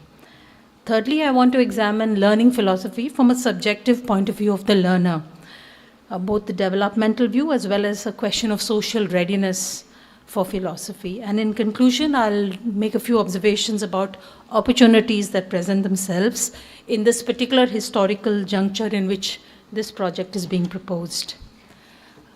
So what are school subjects? I argue that school subjects need to be understood as representing epistemic, social, economic, and political interests. And any wannabe school subject needs to pit itself for time and resources that are already taken up by the conventional curriculum, and which stands like a bastion. I mean, the conventional curriculum is already there occupying time and resources, and any new claim really has to deal with this. School curriculum formation is social and political. Most of us have experience of politics of selection, inclusion, exclusion, and ideology. Technical considerations seem to be limited to when and how, with the question of what, and changing the convention is basically a political project. Most of our curricular negotiations seem to be taking place within the boundaries of existing subjects. The map of learning seems to be already drawn, with existing subjects occupying the space like impregnable fortresses. In 1980s, Ivor Goodson invited us to examine and construct the social history of school subjects. He drew our attention to the written curriculum. This is the document, where a subject is outlined, a syllabus is created, guidelines are formed, textbooks are created, and examinations begin to take place. All these are ways in which subjects come to be defined and they come into existence. And this is really how subjects are enacted. While this seems, the written curriculum largely seems symbolic, it has enormous consequences for the allocation of resources, for finances, and it comes to define work and careers. It draws our attention to the influences and interests through which school subjects come to be constituted. Epistemological justifications for the existence and the persistence of the conventional school subjects, by that I mean language, literature, history, geography, math, science, art, drawing, physical education. Justifications mostly dwell on how these subjects represent foundational bodies of knowledge, offering distinctive subject matter and modes of inquiry and knowledge formation. The methods of science, of humanities, aesthetics, mathematics, the natural world, the social world, these are ways of inquiring into these aspects of our lives. Arguably, at least the claim goes, that whatever needs to be known or added can be included into these subjects, as they represent the foundations of human knowledge and from which most things can be derived. They represent a stronghold. As I described it earlier, it's like a fortress already occupying the curriculum. For example, when proposals came about that environmental studies should be created as a new subject, many also argued that it could certainly be taught already through science, through social sciences. Again, critical thinking, which is gaining popularity as an important 21st century skills. It needs content, and it can be developed within existing subjects and within existing forms of knowledge. Approaches to teaching these subjects within subject boundaries or integrated inquiries, all these pedagogies have evolved and developed. But they have also deepened the claim of the conventional subjects as being essential, integral, relevant, and arguably the basis of the epistemic architecture of a compulsory school curriculum. They claim that they are strong and good candidates for the formation of personhood, citizenship, and productive capabilities, which is the concern of a compulsory school curriculum. Even Dewey argued that these established bodies of knowledge can be ignored only at their own peril. Howard Gardner proposes that the epistemological priorities of these disciplines is on account of their psychological priority, that they engage with foundational civilizational preoccupations of humanities, and these are developed ways of answering these core psychological concerns of humanity. The conventional subjects therefore have an established status, and they stake their claim on time, resource, and imagination. And I think we should not discount how importantly they occupy the school curriculum. They are the most visible and characteristic, even if not the most memorable aspect of all our schooling experiences. They manifest in the timetable, in textbooks, in report cards, and examinations. The fact that these subjects are mirrored in the university disciplines is not a coincidence. The explanation is both epistemic and sociological. School subject identity groups extend into the university. School subjects are maintained and even guarded by these university epistemic communities. An important economic return for university graduates who train in these disciplines are careers as school teachers. After all, who can teach what subject is an enormous preoccupation that the NCT constantly deals with, fights about. Who can teach? Can history be taught by an English graduate? Can an engineering student teach mathematics? Each group reinforces and stabilizes the allocation of resources and the maintenance of status and the justification. And this is something we have to really deal with. Existing subjects and the strategies and fortunes of wannabe subjects have to be understood epistemologically, historically, and politico-economically, and ultimately also pragmatically. They need to be understood as interests in competition, first and foremost for time, for being included in the timetable, and for resources, the teachers, the textbook, the examinations.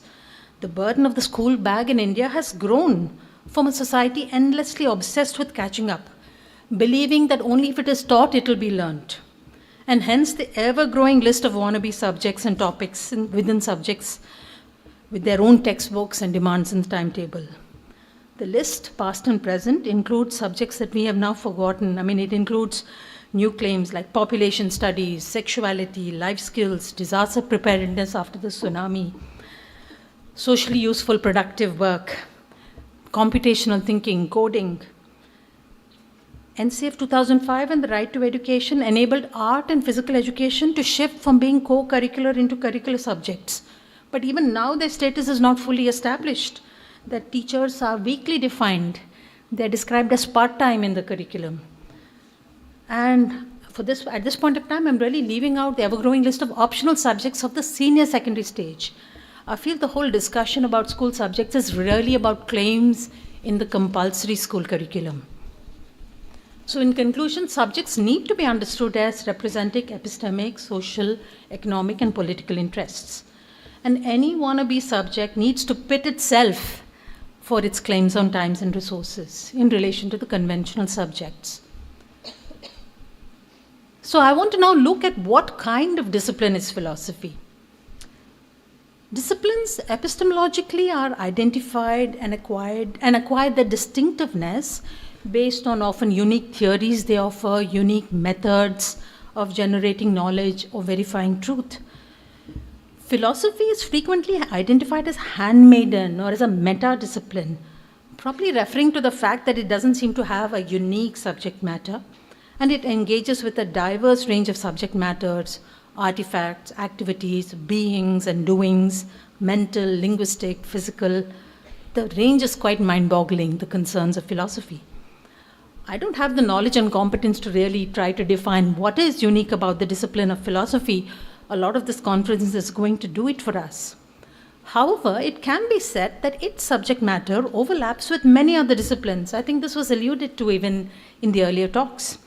It offers unique and distinctive insights and truths and ways of thinking about the same subject matter with which many other disciplines are also occupied. Take, for example, identity.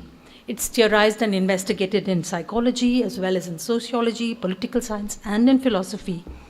And each of these disciplines investigates identity, its significance in relation to other concepts and theories, offering distinctive yet complementary ways of this complex concept.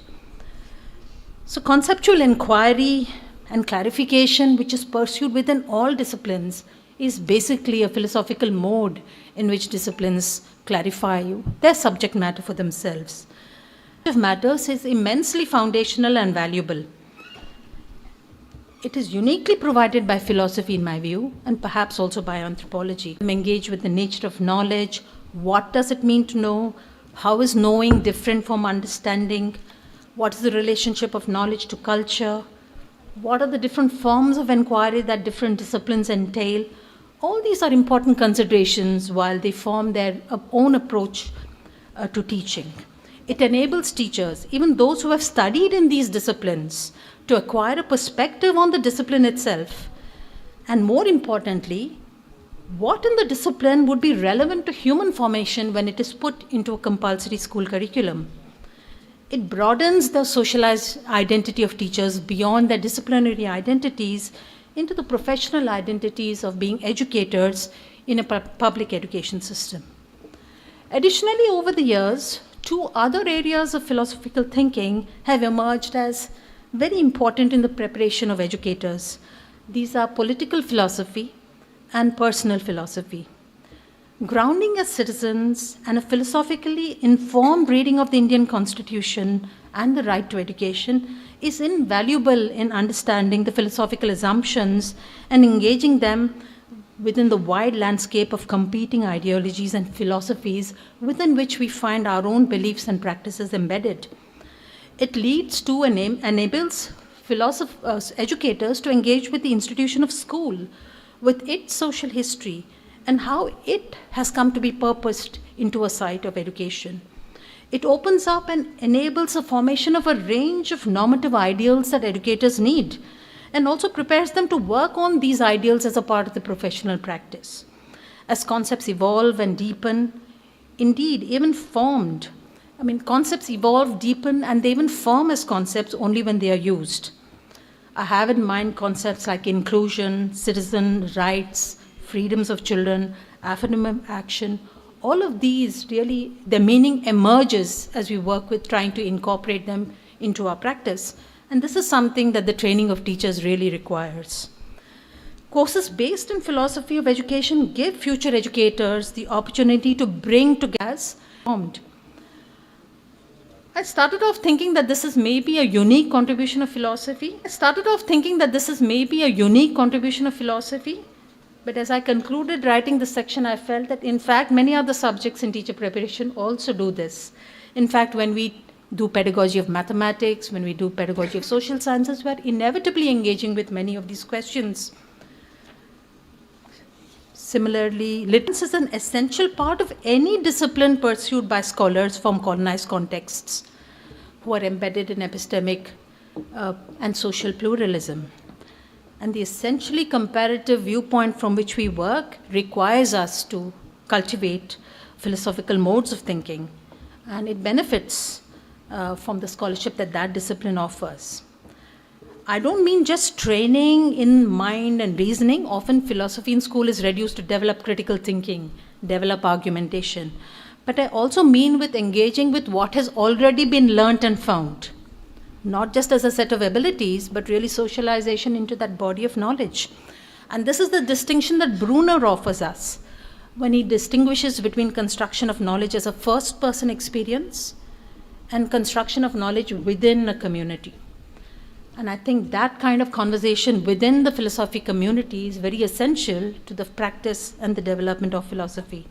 It's not just the development of an ability, but it's the acculturation of that ability within the body of knowledge that has been cultivated.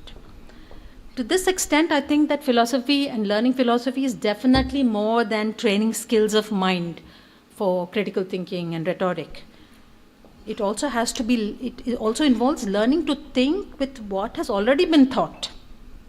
So the body of knowledge goes along with the method in the learning of philosophy.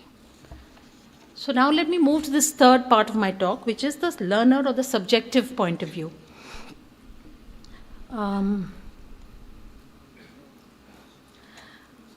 can we justify? What is the justification for including philosophy compulsorily to learners? Yeah, I'll just be wrapping up. We could use the learner's right to civilizational achievements argument. That learners in a compulsory system have the right to inherit all the valuable things that civilization has discovered and invented. And arguably that should be one of the purposes of school, that it should transfer to the next generation these civilizational achievements. Surely philosophy counts among them. But then stop to think about it.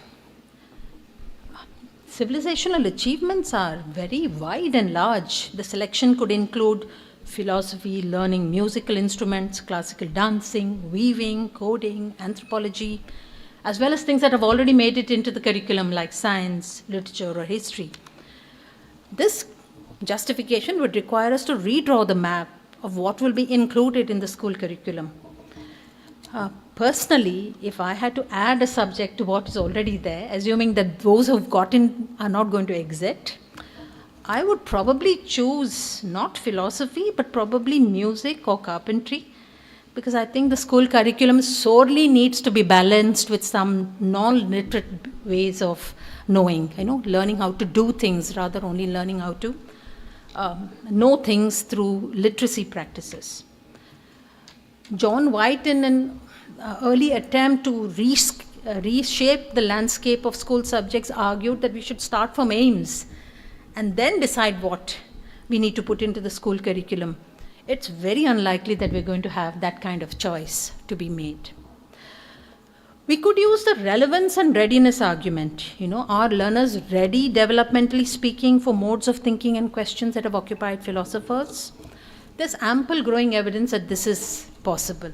In fact, many of the talks are going to be about how learners are capable of philosophical inquiry, how even more than logic, it is introduction to many of these moral questions, climate change, freedom, fake news, fairness, justice. These are all philosophical matters that learners in school are deeply concerned about.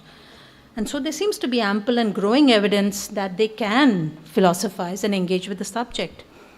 But simply because it can be done, it doesn't mean that it should be done. And it's good to collect, definitely it can't be done if it won't be done if it can't be done. But if it can be done, it doesn't automatically mean that therefore you claim the space in the school curriculum. So I still feel from the can be done, we have to build much stronger arguments to move into the should be done. I do have some remarks to make about the structure of the discipline and how that might need to be revisited if it has to enter into the school curriculum, because the logic of disciplines is not necessarily the psychology of learning, and we may need to revisit the discipline's own organization to make it learnable.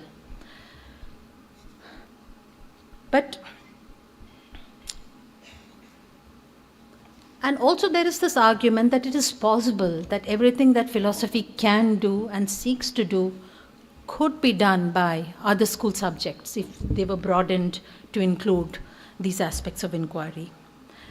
I'm going to conclude now, with just a few observations on the project at hand. And I feel we can look critically at the historical moment in which we are and consider what is this project, what are the prospects of this project. If we look at the NCF 2023, I counted that the term philosophy occurs 27 times. And out of the 27 occurrences of this term, almost 15 of them are a discussion of philosophy as a senior secondary school subject. There is only one reference to philosophy which talks about philosophical basis of art. No other subject actually talks about its own philosophical basis. Curiously, the remaining references to philosophy are with reference to national identity formation. And this seems to be more about learning about philosophy rather than learning to philosophize. So if philosophy is going to be used in the project of identity formation, I think we will have to be quite careful and examine whether that is the direction of philosophy that we are advocating at this conference. The NEP 2020 and indeed also the NCF 2023 also lays emphasis on this new area of inquiry which it calls inter and multidisciplinarity. And it's quite fashionable these days to talk about it. I just want to invite this conference to consider the possibility that maybe this is an area where philosophy, as we are discussing it at this conference, has some role to play and a contribution to make. Drawing on philosophy as a way of guiding thinking on problematics across subjects could be a valuable contribution that philosophy can make to the school curriculum. So given the direction in which the project might find itself going, I think we need to be quite critically aware about where the project can go to safeguard it from being hijacked in directions that we may not wish it to develop. Thank you. Thank you very much, Professor Padma, for your fascinating intervention. And now I invite the audience to raise questions, seek clarifications from the speaker.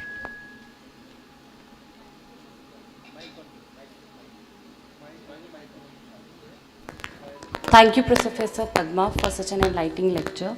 Ma'am, I want to talk about, like, when you were talking about the construction of knowledge. I'm Shivangi. I teach history in this college. When you were talking about the construction of knowledge, I wanted to ask in regard, like, when we are teaching student philosophy in school, how would it help them distinguish about what is knowledge, what is belief, and what is opinion? So this is my question to you. Thank you.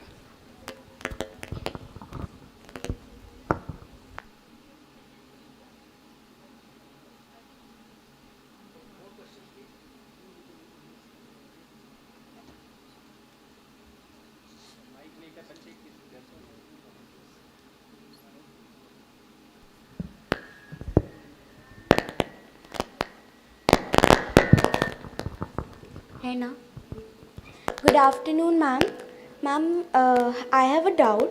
Being a student of philosophy, my first time studying philosophy, though it was quite intriguing and it was fun, but I found it very difficult to understand it for the very first time. So, ma'am, do you think for the school students who are still developing and who are still, they are surrounded by some traditional subjects only, do you think they will be able to engage with the subject efficiently?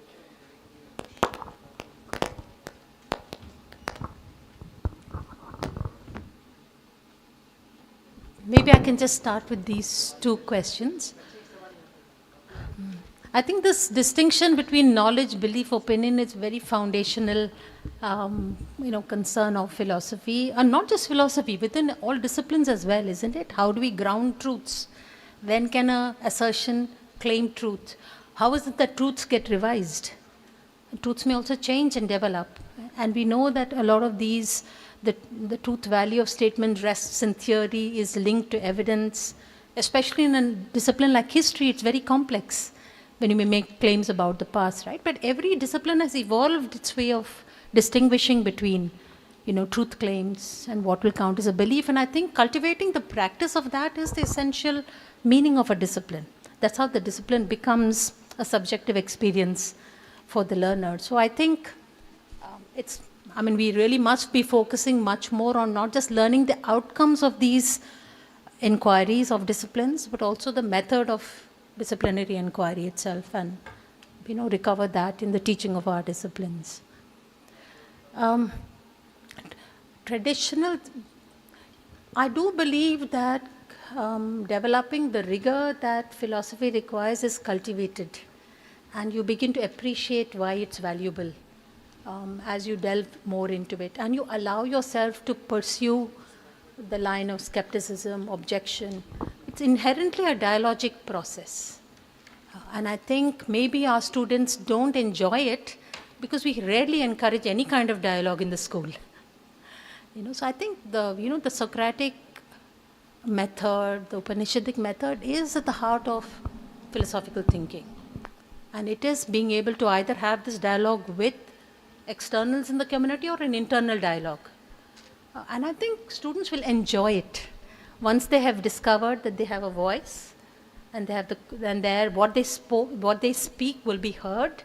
I think if we can cultivate that in the school, they will begin to value the practice of philosophy, and they will also see that the disciplines themselves that they're learning, these conventional subjects, have a deeply philosophical basis, which they could also explore. We usually treat the method of science like the introductory chapter of grade 8 textbook, and we never go back to it. But just think if we were able to come back to history and philosophy of science at the end of grade 10, I think it will be a very exciting philosophical exploration for them.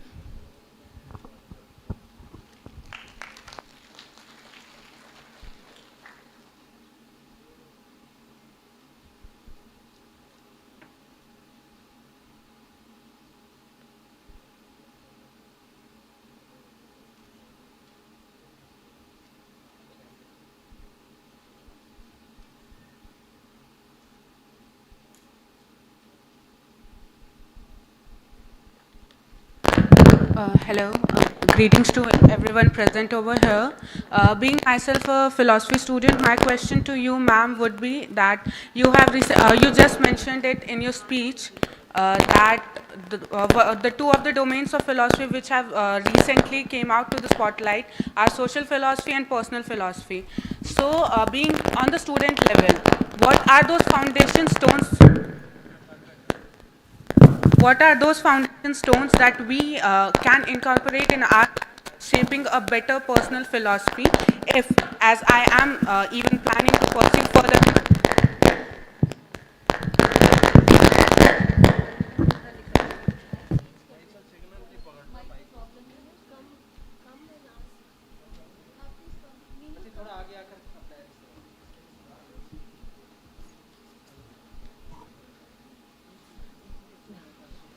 You can ask from here.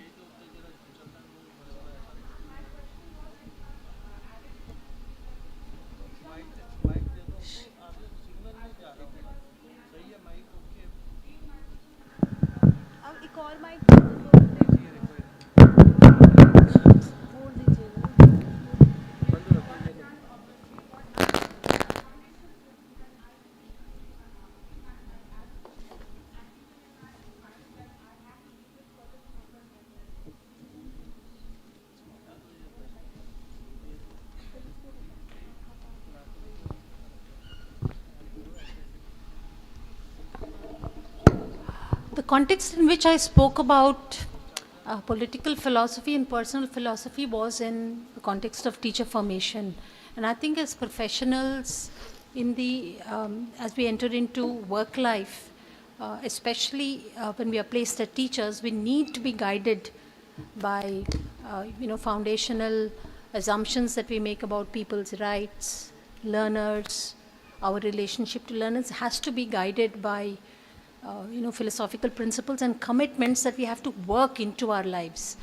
Our own autobiographical experiences are not enough. In fact, they're often very problematic. And I think philosophy enormously enables us to be able to look beyond our autobiography and reconstruct our relationship with, with learners and with social reality. I have found it immensely useful to read the Constitution with future teachers. And I think all of us should read the Constitution as a philosophical text. It is not just a legal document. And understanding the basis of the Constitution is very, very important. It builds our core commitments towards society, others, individual social relations, and so on. And I think we need to work a lot to develop our stance in the world as professionals, especially as teachers. So I would strongly recommend a good reading of the Constitution.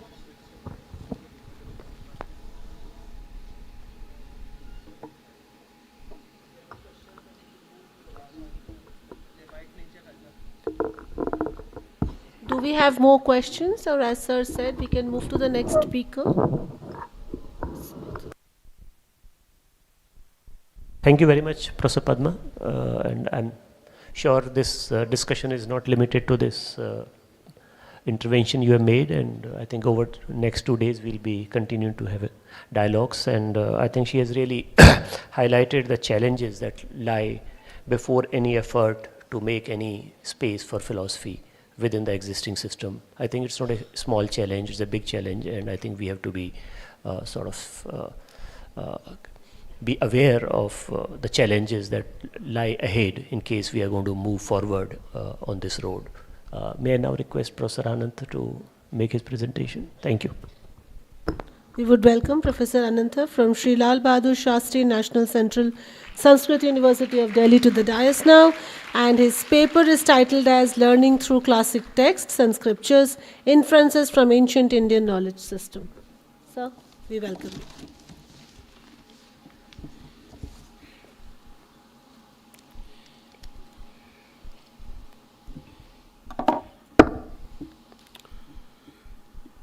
विशुद्ध विज्ञान घनस्वरूपम विज्ञान विश्राण नबद्ध दीक्षम दयानिधिम देहभृतां शरण्यम देवं हयग्रीवमहं प्रपद्ये Devam Hayagrivam Prapadye. Respected chair of this session, Professor Aram Singh ji. And before me, there were two speakers, Professor friend Palaganapati ji, and as well as just now I got Professor Padma Sarangpan ji, and dignitaries on the types of the types. It gives an immense pleasure to be here to share the views of in traditional way. Because my topic is like that. I have not prepared any paper, but I would like to share and I would like to say my views. During inaugural session, principal of this college welcome address, Professor Harpreet Kaur was telling about two words, that is discussion and dialogue. Where if we add one more word called debate. Because in our system, there are so many things in our scriptures, particularly in Sanskrit. Vade vade jayate tattvabodaha. Deviate from English, I would like to emphasize, I would like to focus what our traditions and what our scriptures has given treasure to us. It's unbelievable and sailing on, sailing on. Because the word philosophy itself, you are all aware, in Sanskrit it's called darshanam. Because of in philosophical, if you want to put it of Jivatma and Paramatma, the Upanishad says, Yato vacho nivartante aprapya manasa saga. There are a number of Upanishads are there. But one Upanishad is very, very close, rightly spread by Professor Sachidanand Mishra ji of ICPR, that is Kathopanishad. And as well as other Upanishads, Brihadaranyaka and Chandogya. These two Upanishads are big Upanishads. Based on this two Upanishads only, the Brahma Sutra has been written very clearly. Because the Brahma Sutra consists of 4 adhyayas, 16 padas, like that. And more than 500 sutras. Sir, each and everywhere in our Upanishads, the philosophical thing is continuous process. And in particular, one Upanishad of Taittiriya Upanishad, you are all aware of that. There are a number of quotations are there. Yesha adesha. Very simple. Very simple, and it touches our mind. Mind blowing like that. Chintan. और उसके बाद परिप्रेक्ष्य. Yesha adesha. And Esha Upadesha. Esha Vedopanishad. We're all aware. The last part of the Vedas are Upanishads. That clearly gives us each and everywhere whatever you ask. Kimute, what you say in Sanskrit? Kimute. And what else? What next? Because the only one sentence, we're all aware of that, Tattvamasi. Even though there are other 4 Mahavakyas are there, but this Tattvamasi, if you go down to south, particularly into Kerala, there was a very good writer and speaker, Sukumar Azhikode. Those who are all there can understand. He wrote about only one sentence, Tattvamasi, more than 300 pages. That's called going on, asking. Because one of the students was asking, doubt. If you want to put it in Sanskrit, that would be nice, jignasa. Instead of asking doubt, if you say in jignasa, that shows. Because vidyaya vindate amurtam. Vidyaya vindate amurtam is true. So coming to the point, here, the topic of today's conference, that is teaching philosophy at school level. That's right, really, it's needed now, much needed. Because in school stage itself, we have 4 stages. If you want to know just in another way, because our mind is immediately grasped whether it's good or bad, whatever it may be. Because there is one of your beautiful sloka, in 1 rupee or whatever it may be, 1 by 4, 1 by 4, 1 by 4, 1 by 4 is equal to 1. Isn't it? How the teacher, that's the one sloka comes to mind, Acharyat Padamadatte. First 1 by 4 the teacher will teach us. Next 1 by 4 it's our own effort. Acharyat Padam Adatte. It means you take. Padam Swamedhaya. Padam by listening. Is because of that you have to listen more. Where we are lacking nowadays. आजकल बहुत कम हो रहे हैं. अगर अच्छे लोगों के पास जाके बैठ के 10 मिनट सुनना है बहुत टाइम नहीं. But that question that says clearly, the third part of that sloka, Padam Sabrahmachari, because of that only, I want to add the word with dialogue, discussion and debate. All words are D only. Spardhaya vardhate vidya. And the last line of that sloka says, Padam kalakramena cha. After some time, before coming to dais, on the dais, all we were on off the dais. We have to listen more. Because of that only, that Upanishad says, Esha adeshaha, Esha upadeshaha, Esha vedopanishad. Because the topic of today's conference is teaching primary level. Coming to the point. There are 4 levels. That is LP, UP, high school and higher secondary school. We're all aware of that. But from where we have to start? In the initial, my small submission to the conference people, in the beginning, just let them have, in those days, when we were all students, weekly once, we had one period called MI.I. Now it has become AI, Artificial Intelligence. In those days, what is a moral instruction? There was one period once in week. That was exclusively for all students. Those were all in at least 6th to 9th or whatever it may be. That gives to understand, to listen. So listening capacity makes more, because Madam was rightly pointed out, 2 types of philosophy. That is personal. कहाँ तक मैं समझ गया, कहाँ तक समझाता हूँ, ये भी है ना. समझना अलग है, समझाना अलग है. समझाना में हमको वो संतृप्ति मिलता है, self satisfaction. When one of our students says something beyond, because I have heard that student from Salem. So we have to start in the beginning. That too in the school level. In my personal experience and personal opinion, if you say in the 8th, 9th, just you have to introduce about only one small paper about introduction to darshanas, a small way. Because in Mahabharata, treated as a Bharatastu Panchamo Vedaha. Or after 4 Vedas, the Mahabharata is considered, we are all aware of that sentence, Bharatastu Panchamo Veda. In Mahabharata, you have lot of things are there. Particularly if you just go and look at that Vidura Niti, that gives a lot of information how you should, and how you should equip ourselves, how we should behave, and how we should make others, how we should make the society. That is also important philosophy. So, because the topic says that teaching pillars at school level, it should start from there, and it should continue, and again in that same Upanishad, that Taittiriya Upanishad. Because Upanishad word itself, there are 2 propositions. In Vyakarana, Upasarga is there. Upa, ni. Then Shadrada Visarana Gatyoho. That entire word, small word, comes like this. Putting 2 Upanishads in the before and adding that word, and each and every result, because in Vyakarana, being a student of Vyakarana, Artham Buddhva Shabda Rachana. There is a simple sentence in Sanskrit. Artham Buddhva Shabda Rachana. Very simple. जो लोग हिंदी वाले समझ सकते हैं. अर्थम बुद्धवा, पहले सोच लो. और आजकल सब लोग क्या कहते हैं, ढूंढते हैं. Just search for everything. Just keep it that. Just ask yourself, कहाँ है? जैसे आदि काव्य महाव्याकरण रामायण में, like that. अर्थम बुद्धवा शब्द रचना. Shabda will come next. First, Artha will come next, Shabda will come first.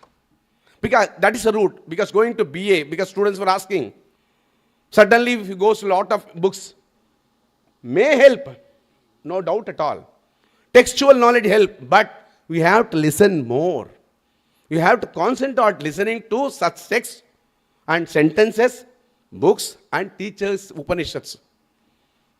We have a lot of, because the topic itself, learning through classic texts and scriptures. Being in department of, that is particularly Vedanta, as mentioned by Professor Balaganapati, the Shankara and Ramanuja, and before that, lot of preceptors. Sir, at the age of just 32 years, Shankara has done wonderful thing, remarkable. Yato vacho nivartanta aprapya manasasa, even manas cannot reach there. In such a way, Shankara has did, at the age of 32 itself, has completed all the things without having any, that is, device and what we have now. Across the world we can reach now. But anyhow, the teaching through scripts, each and every script and scriptures, it gives a lot of information, that too, that start from the level 1, level 2. Because if you go to foreign countries, that is called particularly US, they will not say as a class 1, class 2 and all. You are aware of that. They say as a level 1, level 2 like that. School system also say like that, level 1, level 2, level 3 like that. Even UK also like that. So he is a level 6. Mean का मतलब हो सकता है छठी class में, 7वीं class में. So that level, because the word used to level, and learning is a continuous process also, you are aware of that. For that, we have to start from the beginning. So we may increase unless we have in our hand. जहाँ तक हमारे हाथ में है तो, beautiful sentence in Tamil language. கற்றது கைமண்ணளவு. The Tiruvallur saint says, poet says, what we learned is just आंख को, मुट्ठी को बंद कर लो, पता चलता है कहाँ तक हमने सीखा है, कहाँ आगे जाना है. उसी प्रकार स्कूल में जो, if you start from the school itself, that too in 8, 9, 10, we are just showing and making and प्रदर्शनी है, प्रकर्षेण दर्शनम. इसको because of that only that philosophy, the word is called darshanam. दृश्यल प्रेक्षणे, दृश्यते अनेन इति दर्शनम. Thank you. So whereas that darshanam and then darshanani, that also mentioned by Professor Balaganapati about Buddhism school. 4 types of schools are there. Even though all are having one theme, sarvam shunyam. All 4 types of Buddhism says sarvam shunyam. But how they takes, इसलिए मुंडे मुंडे मतिर भिन्ना. Where our application nowadays, even today, tomorrow also, I heard somewhere else, exclusively they are going to focus on Hindu, the paper. They are going to organize 2 days seminar on exclusively artificial intelligence, how it works out. Yes, all things where it comes. Whereas there is a sentence in Ramayana Adikavya, Trin Lokan Samparikramya, just roaming in all places, come to one place. That is called last philosophy. Because of that, I would like to congratulate, because we have taken initiative and interest to start this system, that to the subject, in the grassroots level, not at high level. Unless we are in the grassroots level, and we can build up, and we can able to increase, because there are so many textbooks are there in all English we have, whatever it may be. I used to suggest my students, and I impart the students, Nanyagatihi, there is no other way unless you study the original text. Because of this, the Western people, no, they won't compromise on that without reading the text, without listening to that. So the total allocate weekly twice, what I heard from other people, from Westerns. Hafte mein 2 days. So what the original text says, and what is written, and what is the outcome, and what message, and how you read it. All things are atato brahma jignasa. First sutra of Brahma Sutra says clearly, ataha brahma jignasa. Very simple. Brahmano jignasa, brahma jignasa. So the jignasa should be always there. What next? What next? Because as mentioned by Sachidanand Mishra ji of Natikesa's story, whom you have to give me? That question made him. After going to Yamaloka also, he was not quite kept. Just one question to him also. So there also he got reply, wait, I will tell you. There also he got lot of information. In such a way, our philosophy, means this philosophy, our philosophy means general philosophy. There are so many scriptures. Just for example, Stali Pulakan, what will say in Sanskrit? Stali Pulakan Nyayase. Just for taking for an example. There is called one text called of Alavanda, that is Yamunacharya, one of the preceptor in Visitadeva philosophy, has written 8 or 10 books. In one text, always खोजते हैं. हिंदी में कहते हैं खोजते हैं, discovery. Who I am, what type I am, what I have, what's my capacity, to extend and where I can go. ऐसा ही सवाल पूछते लास्ट में गया, I have my own limitations. कहाँ तक कर सकता हूँ, जहाँ तक मेरा हो सकता है. इसी प्रकार ये सब कुछ कहाँ तक आएगा? Only from the beginning level, because then only students will listen. That listening also. इसलिए there is a beautiful sentence in the Sanskrit literature, बहुद्भिः श्रोतव्यम, बहुधा श्रोतव्यम. बहुद्भिः श्रोतव्यम, बहुधा श्रोतव्यम. Only 2 sentences or 2 words. Just listen and analyze and Think over that. Think over that. Because the scripture says that in particular text, the Yamanacharya says, if you listen and if you enjoy and if you put it to others, then it makes different how he understood, whether it is right, because the learning from scriptures is most important, from where its a root cause is there. That is important. Because school level people only, at least to curriculum, that is also madam used the word, curriculum. In curriculum, now, I got another first question was there from one of the audience. Because trying, yatne krite yedina siddhyati kotra doshaha. It's one more sentence there. अगर करते रहो, सोचते रहो, पूछते रहो, जिज्ञासा को आगे बढ़े रहो, ये सब कुछ पूरा आएगा. It will go and come back, and then you can see after drawing, just putting only outline, and after 1 hour we can see. Yesterday I was just reading something in China. One of the lady was just took that पत्ते को लेके उसमें मिश्र में डाले, and you can see your picture there, like it was showing. So like that, seeing ourselves from the scriptures. First philosophy starts there. Aham Brahmasmi. That is also one of sentence, 4 sentences of Mahavakyas. So that is coming to a point. Philosophy is there, and nowadays, the fast in the materialist world, we are not listening, and we are not spending, and we are not showing interest to learn what is what, and how our scriptures and how the textbooks, number of textbooks, particularly focus. Dhyayita, Mano Brahma Upasita, Dhyayita, these are the words are there in Upanishads. Jai Chintayam Dhat, it means thinking on that. So, because of this, again one more sentence, the Rishi says, Rishinam Punaradhyanam Vacham Artho Anudhavati. For the seers, for the Rishis, just like that thing, because if you see on old some pictures and all, somebody asks questions, some people just they close eyes and they just rub here like this in those days, and it will come to the mind within no time. They will say, because when you are just reading that, just I was going around there, I saw what that the name of the school, the college, Mata Sundri ji ka वहाँ पर लिखा हुआ वहाँ पर बहुत अच्छा है. How she started, and has gone long. That is span of some 6 decades or 7 decades. It's written there, starting from 20 rupees and 200 rupees, like that. In such a way, these things should start and should be incorporated in curriculum in the beginning itself. Because after listening, I mean, call from authorities, organized people, so I was interested to say that school level means important, not in the higher level.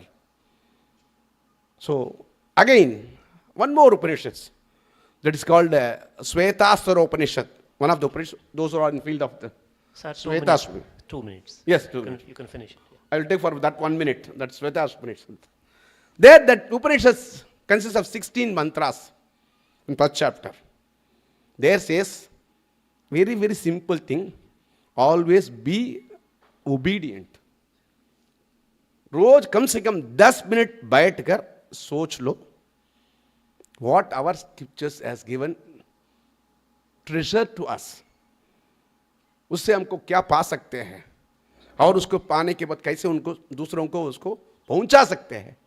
वो पहुंचाना right place is right time is right thing इस curriculum में school से ही start करना है. It will take time, थोड़ा time लगेगा. फिर लगने के बाद अगर सोचेंगे तो आज नहीं, वहां पर और एक बोर्ड मैंने देखा, how many student alumni have reached there. Sanskrit teacher है, बैंक में है, वकील है, आईएएस है, सब कुछ है. Mean the credit goes to the not for praising purpose, it's a fact. Satyam vada, it's not mine again. Dharmam chara, it's not mine. Swadhyaya anma pramadaha, one of the important sentences from Taittiriya Upanishad. Don't go away from learning. Swadhyayat, swadhyaya means reading. पठन पाठन कहते हैं हिंदी में. पठन पाठन से दूर मत रहो. आजकल भी एक अच्छे विद्वान है, नियरली 90 प्लस, वशिष्ठ त्रिपाठी जी है, वहां पर बनारस में सुने होंगे. आजकल भी 17 घंटे पढ़ाते हैं प्राचीन न्याय को। आज 90+% he will not sit idle. If the students won't come, he बुलाते हैं बच्चों को, जितने टेक्स्ट है सब उसको by heart, and he interprets like that, and we can understand in such a way. Because that is, if you remember, please, who are gone to that Benares and all, that is traditional way. Because traditional gives that solid thing. We can make on that. So with this, I would like to conclude my speech, and thank you very much for giving me opportunity and organizing and other people. And final submission is, whatever you want to do, that should start from the earlier. From dawn to dusk. So from school level, if you start teaching all these things, that will help you and make and understand clearly. Thank you very much. We can have, since we have already gone beyond time, 2 short questions. I can ask from here, answer from here.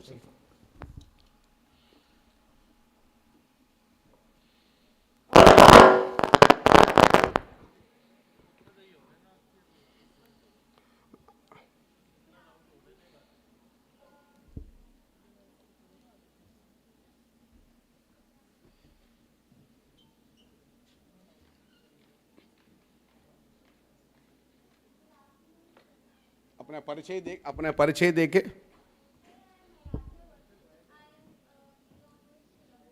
oh.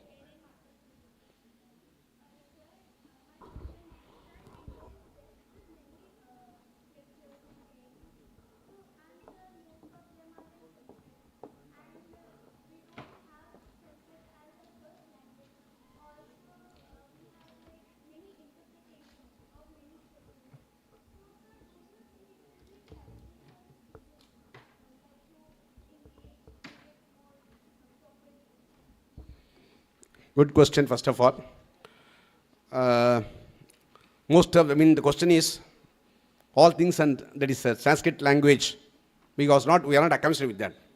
But आजकल के एक सुविधा आ गई ना, chat JAP question आया, उसको यार भी होने वाला है, आ गया ना, उससे कोशिश कर लो, उस पर पुट करो. आजकल बोलते हैं ना, ज़्यादा से लोग मैसेज करते, ज़्यादा बात भी नहीं करते आजकल, सब मैसेज है. उस पर चैट जैप नहीं जाओ. What I said, Swadhyayat, just listen, tape it. Because I was studying in Ayodhya for some other discussion and debate. वहाँ पे ऐसे किया, स्वाध्यायात माँ प्रवदा. यू बोलो उसको, अगर नहीं तो स्वाध्याय टाइप करो. आजकल इंग्लिश को हिंदी भी टाइप करते हैं, हिंदी को इंग्लिश भी टाइप करते हैं, ठीक है. पहले क्या वहाँ ही है, इसका मतलब don't get away from your listening, I mean that your. So अंग्रेजी में है, फिर आजकल फुटनोट में दिया होगा, ये तो कहाँ का है, बृहदारण्य का है, तैतेरी का है, चांदोक्य का है, और जो भी कठोपनिषद का है, मुंडकोपनिषद का है. One of the important Upanishad in system is Mundakopanishad. उसमें बता सकते हैं. इसका मतलब बिना original don't go to others. That's a base, that's a root cause. सुन लो पहले, एक बार बोले. गुरुजी लोग तो तैयार है एक बार शतशः बोलने के, स्वाध्याय आत्मा प्रवधा, रिकॉर्ड कर लो, सर्च कर लो, ये कहाँ का है, तुरंत आपको मिल जाएगा, जो जिस लैंग्वेज में है. हिंदी में तो हिंदी, तमिल में तो तमिल, इंग्लिश में अंग्रेजी, जो भी है, इर्रेस्पेक्टिव ऑफ द लैंग्वेज. फिर इसका मतलब कहाँ से उत्पन्न हुआ है. जैसे गुप्त गोदावरी कहते हैं चित्रकूट में, त्रिवेणी संगम में 2 ही है ना, बाकी तो सरस्वती अंतर्वाहिनी है ना. 20-25 साल के पहले एक सज्जन ने बहुत अच्छा किया है, वहां पर है, माना जगह है, बद्रिकाश में सुने होंगे, वहां तो शुरू होते सरस्वती अंतर्वाहिनी होते हैं त्रिवेणी में. उसी प्रकार जो भी है, चिंता मत करना लैंग्वेज के बारे, भाव ही चाहिए. भावग्राही जनार्दन, जनार्दन कहते हैं, भावग्राही जनार्दन. यहाँ अच्छा सज्जन बैठा, सो मोतीलाल बनारदास कई काम किया होगा. So no problem. So even though you are not in position to understand what the Sanskrit, take some sort of effort from where it is given. उससे 15% 20 काम होगा. जो भी टेक्स्ट है, अनुवाद कुछ हाथ, अगर सुन लो, पूछ लो. टीचर्स तो तैयार है, बोलेंगे, एक बार बोल, 2 बार बोलेंगे, 3 बार बोलेंगे, जब तक आपको मन में नहीं बैठेगा. No problem. Next another question is welcome.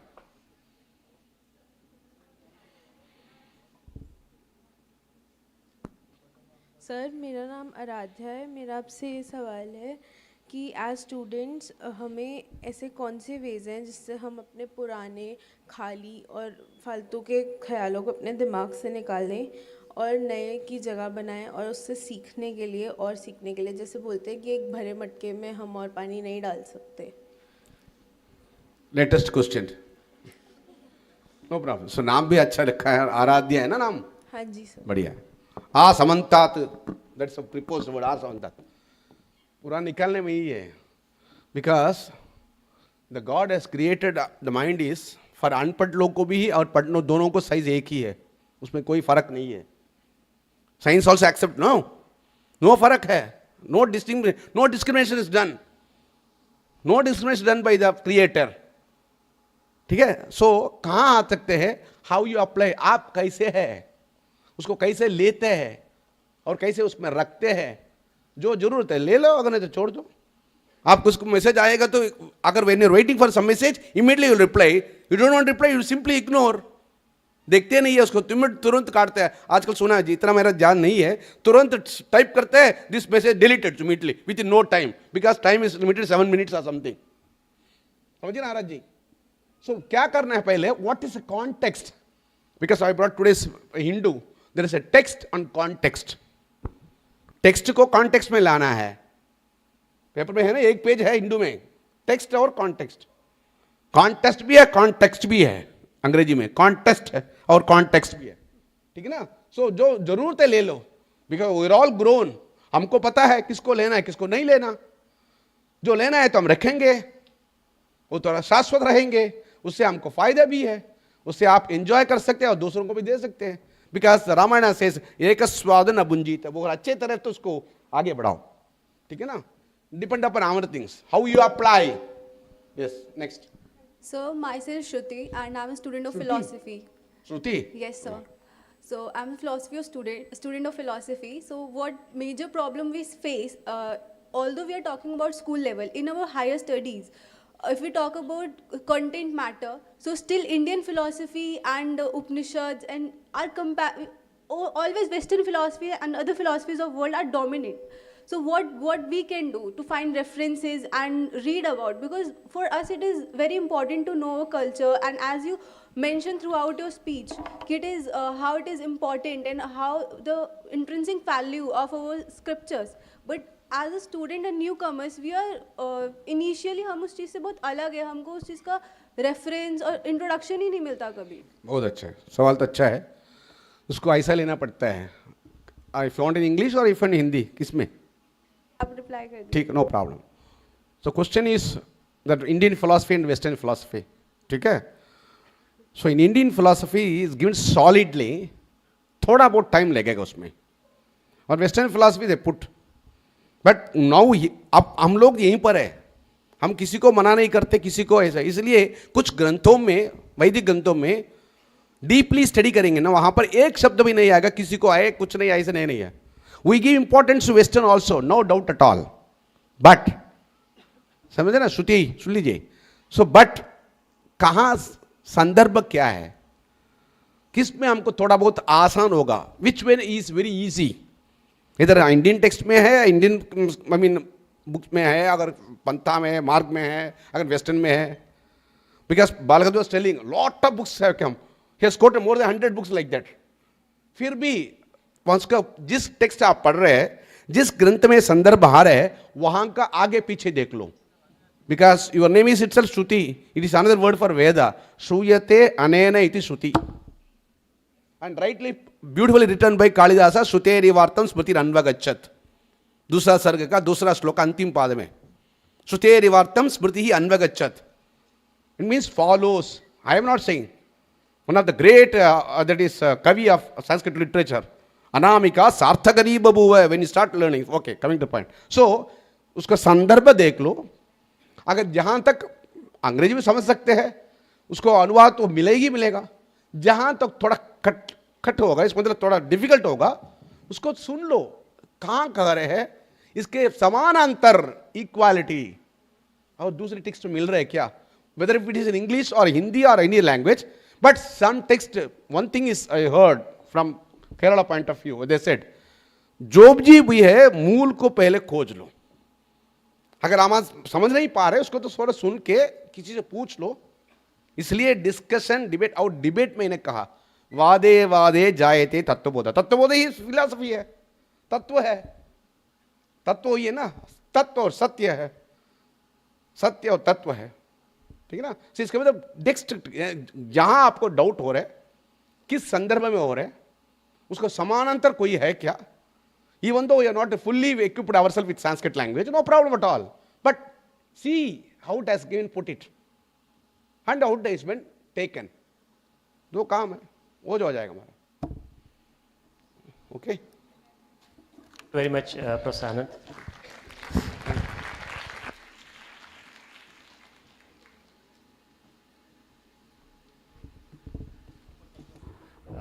Good afternoon, friends.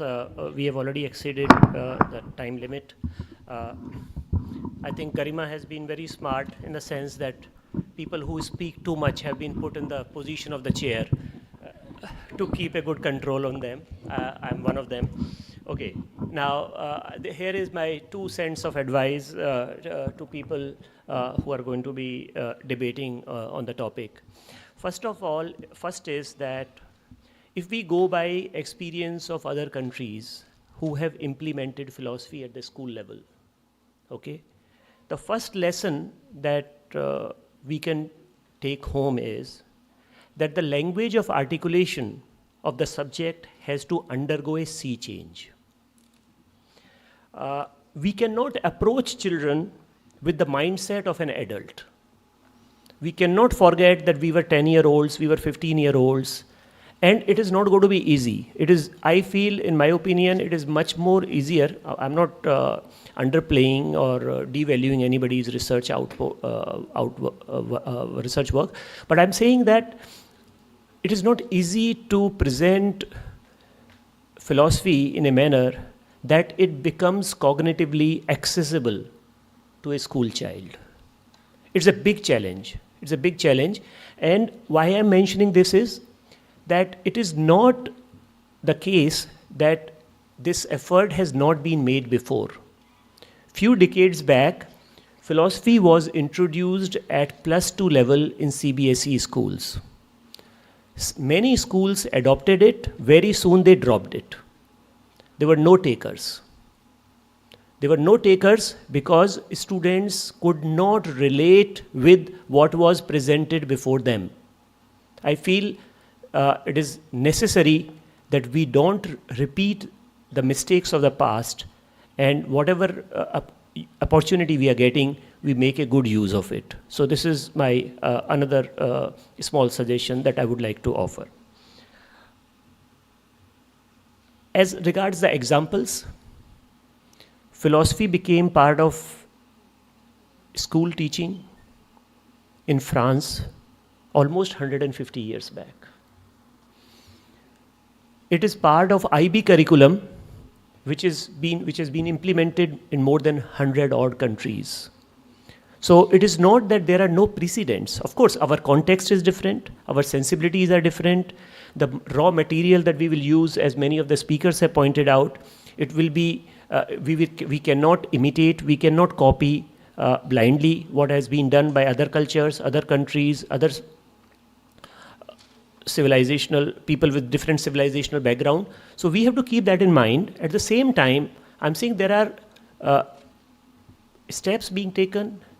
It is there and it is appreciated. But the question is our education system willing to put in the effort that will require? Because that will in a way require redoing all our subject books as well in the school. If you see in some of the experimental schools, as well as in IB, philosophy seeps into almost every subject. Every subject is approached that way. So I'm saying the task is enormous, and I would say since there is a little opening through NEP that which emphasizes that this kind of a old approach where each different subjects have nothing to do with each other, it should be done away with. We should use this opportunity, but we should make good use of it. So all books of all subjects. There has to be some kind of a consultative, because it is a consultative conference, something has to be suggested where there will be a discussion, dialogue with scholars from other subjects as well. And I think a lot of learning has to be done by the philosophy community itself before approaching others. We have to do our own homework in advance. Otherwise, I feel this opportunity that we are getting, historically, important opportunity, because discussions were started decades back on this topic. One attempt was made, it failed. Then again, some steps were taken. Again, what Professor Padma was saying, there was a lot of resistance to the established disciplines. Again, the arguments of the children are already overburdened.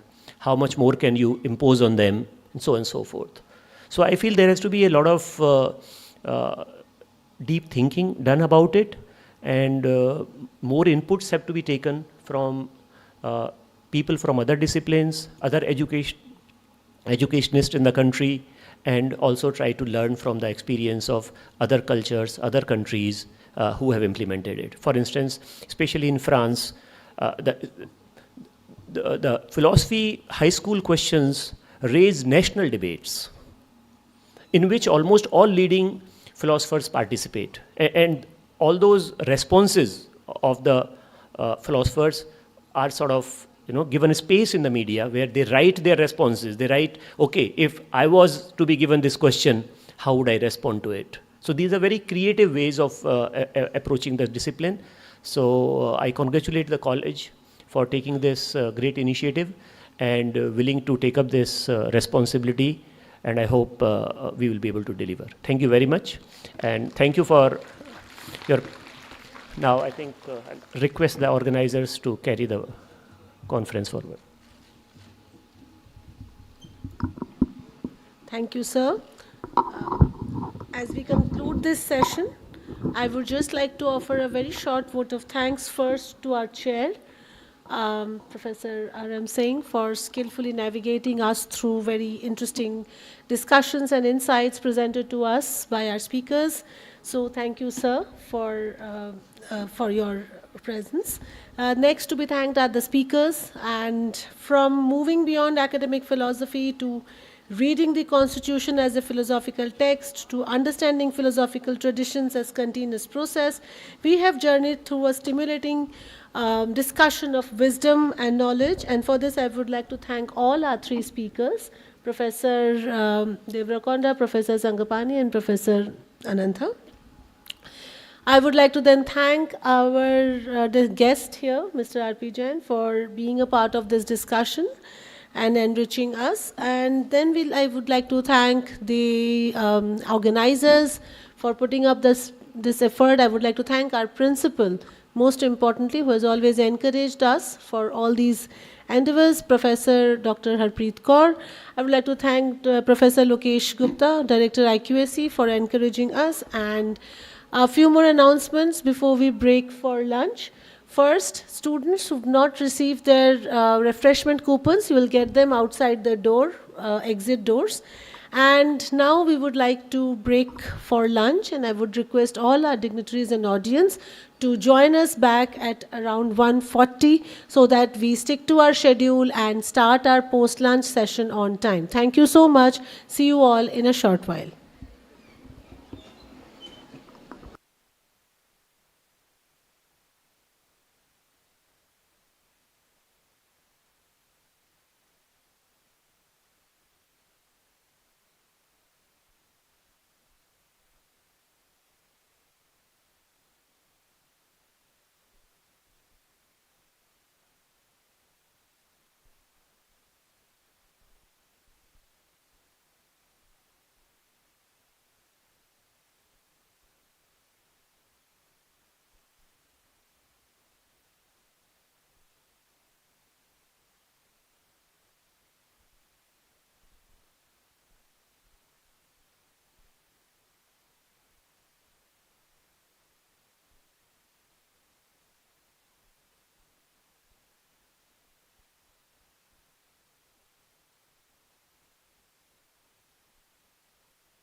to have a galaxy of philosophers here and academicians here. So I invite Professor Gopal Guru, who will be chair for this session. Kindly welcome, sir, with a big round of applause. I welcome Professor P. Keswa Rao Kumar. Professor P. Keswa Kumar. Sir, kindly join us on the stage. Thank you so much. Please welcome, sir, with a big round of applause. Professor Sundar Sarukai has joined online. We welcome, sir. Ms. Norshin Rahmatullah and Ms. Subhashri Ramaswamy. Please welcome you on the stage. And Dr. Nilanjan Bahumik. Sir, please join us.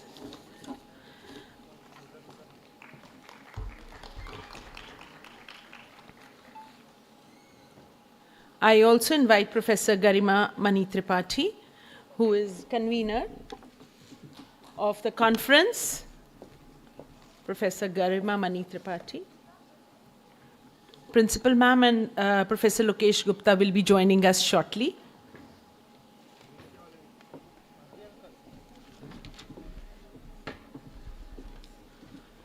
I request Dr. Hemlata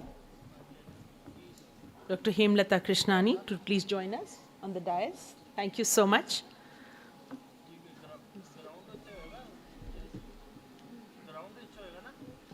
I request Dr. Moitri Dev from Political Science Department and the coordinators.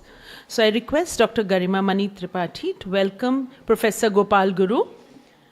Professor Gopal Guru is an Indian political scientist. Yes, sir. Sir, I will not put any full stop, I will just put commas. That will be one-liner only.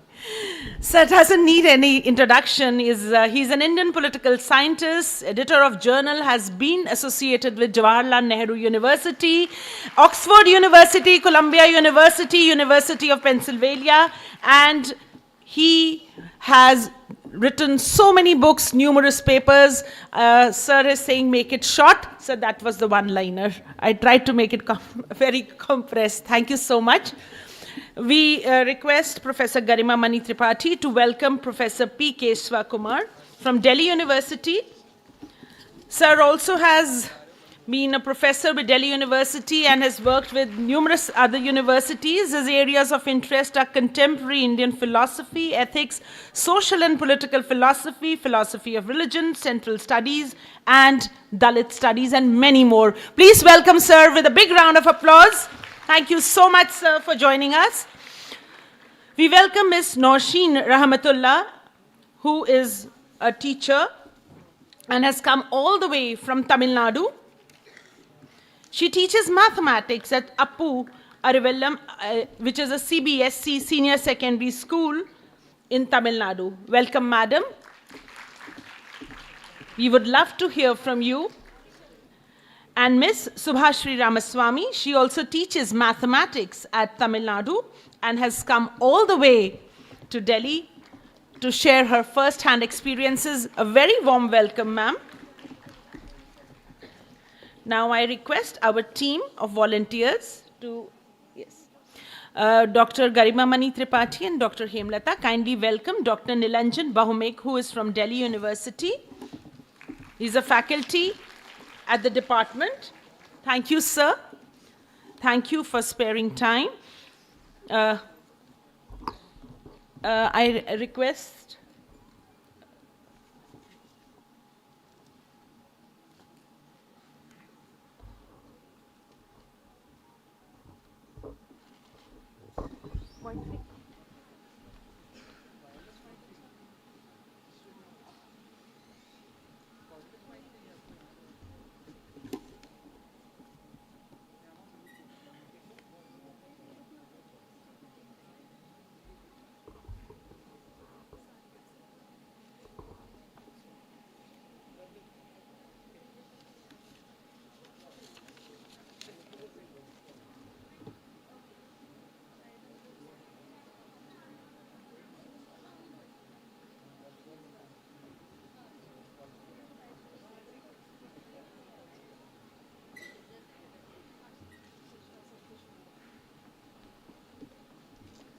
Professor P. Keshva Kumar. Sir is associated with University of Delhi and has written many research papers, books, and his areas of interest are contemporary Indian philosophy, social and political philosophy, philosophy of religion, central studies, philosophy of technology, Dalit studies, and social movements. If I read about Sir, his research papers and the books and his contributions, it will take a lot of time, but we would love to hear what Sir has to talk about philosophy for children. What, how, and why. Kindly welcome Professor P. Keshva Kumar from Delhi University with a big round of applause for this session.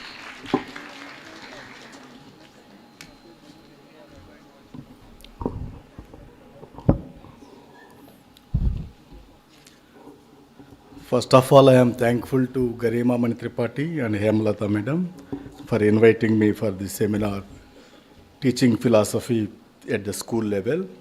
In fact, last year, we initiated after the NEP, revision of NEP syllabus in philosophy, the department has called for the pedagogy of the philosophy, what kind of issues are there for inviting all the teachers of the philosophy teachers of the colleges. Now I hope, definitely it may be continuation and also they may take in further level teaching philosophy for the children. That is I believe the project of teaching philosophy at the early age is a politically responsible and academically courageous act in the existing context of indoctrination and traditional educational practices. Introducing philosophy at the school level may inculcate higher order of thinking among children and consequently improve the quality of democratic life of the nation. That is the idea actually. But you know the context where we are living, the very young children, they're joining LKG itself, there is a foundation course for IIT is there. And other level, the people let us catch the young, the people, we have believed that critical thinking must be nurtured early, and otherwise the habit of accepting ideas at face value becomes too ingrained to be overcome. And that's why people thought that let's catch them early age. It is catch them at early, it is not only, as I told, it is the kind of IIT, kind of the career orientation, but it's also religious kind of things also. We thought that let us catch them earlier and the kind of indoctrination, you know it very well. It is not only school, it is in other level also. It is the kind of the religious teaching, how it is going on in the name of, that is also one kind of education. And apart from that one, there is also each government has its own kind of thing. I don't know whether where the focus of education it is there, what purpose and how one has to take up this project of education and making the future generation as a democratic and also secular. But you know, the kind of the educational practices in the name of education and educational reformations, what it is going on, you know it very well. But everybody has the idea of the capturing at the young age. Definitely this also, the philosophy to teach, that is also we have to teach morals. Already society got corrupted, this kind of idea we had. But we forgot that one. Apart from this one, the students are, young children are already captured by the cell phone. They're already creating the one kind of the fantasy world they created. They're living in the fantasy world. And I don't know what kind of education it is, where we can intervene in the present day situation and all. And let me see that when people thought that philosophy, it is high order thinking, it may develop high order thinking and abstract kind of understanding will be there. Some other people thought that it is the teaching philosophy at early age, there is a problem. They don't have the students, children don't have the cognitive abilities. People like Piaget, they talk about. But however, we can see that the early age itself, students have some sense of the understanding of the world, right or wrong, or some kind of the vague way of worldview. Definitely it is there. If you're not fully formed personality, but one can look at that one. Of course, this experiment that took place in US also 70s, late 60s and early 70s. Also, the teaching philosophy at the early age, and also they developed the different kind of curriculum it is there and all. However, my problem is that today, the J. Krishnamurti is a philosopher who is concerned much about education. He said, to sing we must have a song in our heart, but having lost the song, we pursue the singer. That means he further says, without an intermediary we feel lost, but we must be lost before we can discover anything. That means in the lost world we have to search for, and also this is not somebody to help you and all. We have to ourselves has to come up, and also we have to self-knowledge how it is important. That should be the standard for any kind of education, and also the criteria to look at for the, not only for individual, for the development of the society and all. Here I would like to focus on the teaching philosophy for children in issues of the pedagogical practices. My focus is that on the name of that, first of all, one has to take in note of the what kind of society we are living and what kind of classroom it is there. And we know it very well, the kind of social inequalities are there in a society where we are living. And the classroom, the way plurality it is there, the classroom is heterogeneous culture it is there. Of course, the unequal education system is also there, today it is there. And the kind of corporate education where heterogeneity is almost lost.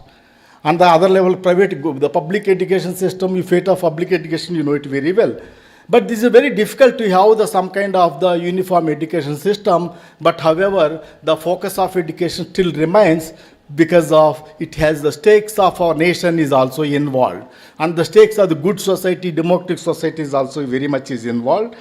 And that's why let me talk about very particularly talking about the sense of why one has to have the philosophy. There's so many other subjects are there. Why so particular about the philosophy? That is the issue is there for us.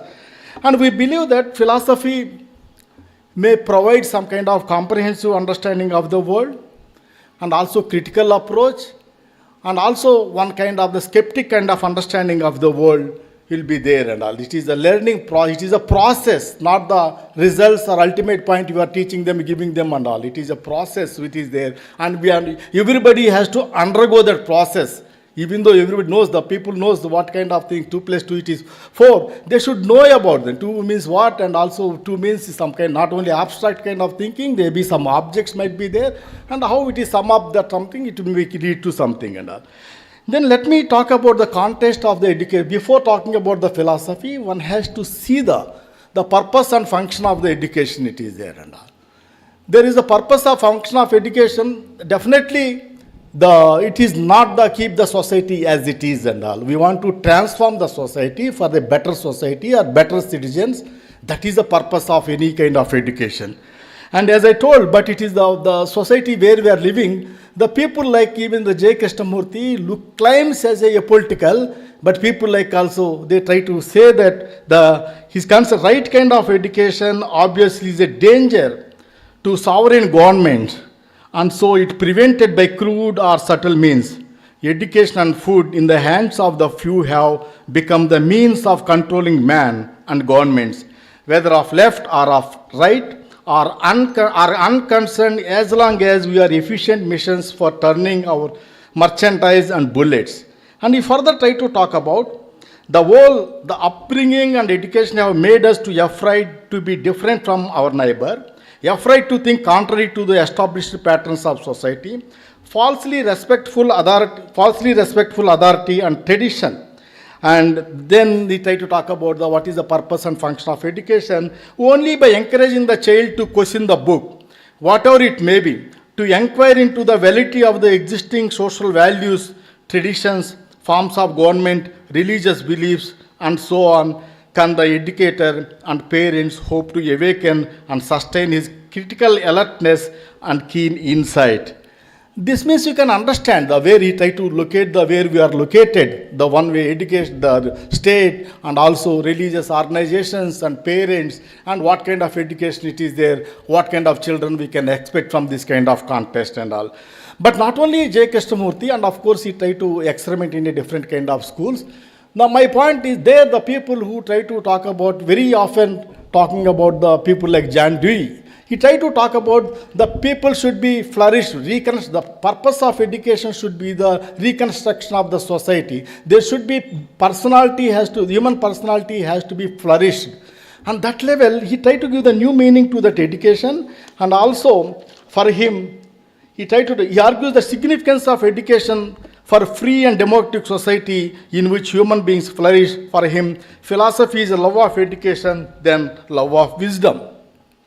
Then later in the same line, the people like Gramsci, they try to understand that it is not how hegemony plays important role for any society to run or control, not only or to be sustained, how hegemony plays important role. There he tried to talk about the kind of the culture hegemony, which is commonsensical hegemony, how intellectuals are created, traditional intellectuals and their role, some made looks idealistic, and also then against that one, the organic intellectuals, they have to play a role to create some kind of the counter hegemony which has rooted from which are drawn from extracted from this kind of the social and also cultural life, and that should be the philosophy as a praxis, that not one abstraction. Abstraction has to get the value. Any idea of the Brahman doesn't mean any value unless until you try to drag on to the level of the society where you are living. Otherwise, that's why the problem with the kind of philosophy in Vedanta kind of thing, still he has a great intellectual, somebody talking about Sankara, is a great intellectual principle, Brahman is ultimate reality, secondless, you are the Brahman, such kind of the circular language they created. But the strength of this will be there when try to bring that kind of idea to the kind of practice where we are located. That's why when try to look at that kind of philosophy, even though abstract, much more abstraction and that level you can much more logically, the philosophical consistency there when come to the social life, we didn't see any kind of growth or philosophy, the such kind of idealistic philosophy and all. Then let me move further. Then people like the critical thinkers and others, people try to take further, very particularly Paulo Freire, try to talk about in the same line of thought, Dewey and Gramsci. He tried to pick up the argument further. He tried to pedagogy of the oppressed, the thought of liberative and democratic and humanistic education against the oppressive social systems and its pedagogical practices. The kind of the how oppressor want to keep the education in different level, and to sustain that one, the philosophy should or not, education should be the liberative for the oppressed kind of thing. That's what that is his idea. In this context, there is some insights are there. The very particularly the purpose and function of education where that I talk about. In this context, let us see to the kind of Indian education system and Indian social reality, what it is there and how it is there and all. Yes, Madam Morning also treated the issue, the decolonization and also de-Brahminization is to talk about. Before that, that is a very radical statement. I don't know how far we prepared. And if you look at the kind of the education system where we are living and all, we thought that we'll always blame the colonial education system, Macaulay system, and what they talk about. Against the Macaulay system, we want to say that thing in the name of decolonization, our education system should be there and all. What we are and our culture, our tradition should be there and all. But one thing should be very closely, one has to look at that one. Either at the time of the British education system or colonial education system, or it is later, or further taken over today, it is taken further in the Indianization of education, and it is our kind of our indigenous knowledge system people I talk about. There, Sharmila Rege make a point, where she tried to propose the Ambedkar, Phule and it is a feminist kind of the pedagogical practice he tried to talk about. In fact, she raised such kind of debate in India. I don't know how far further taken out by this kind of studies. She make a point that one, arguing for Phule, Ambedkar and Periyar pedagogies, while colonial knowledge systems were constructed on binaries that distinguished India from the West, the Orient from the Occident, the nationalists imagined alternative knowledge by reversing the claims of superiority of the West, locating the superiority in the Vedas.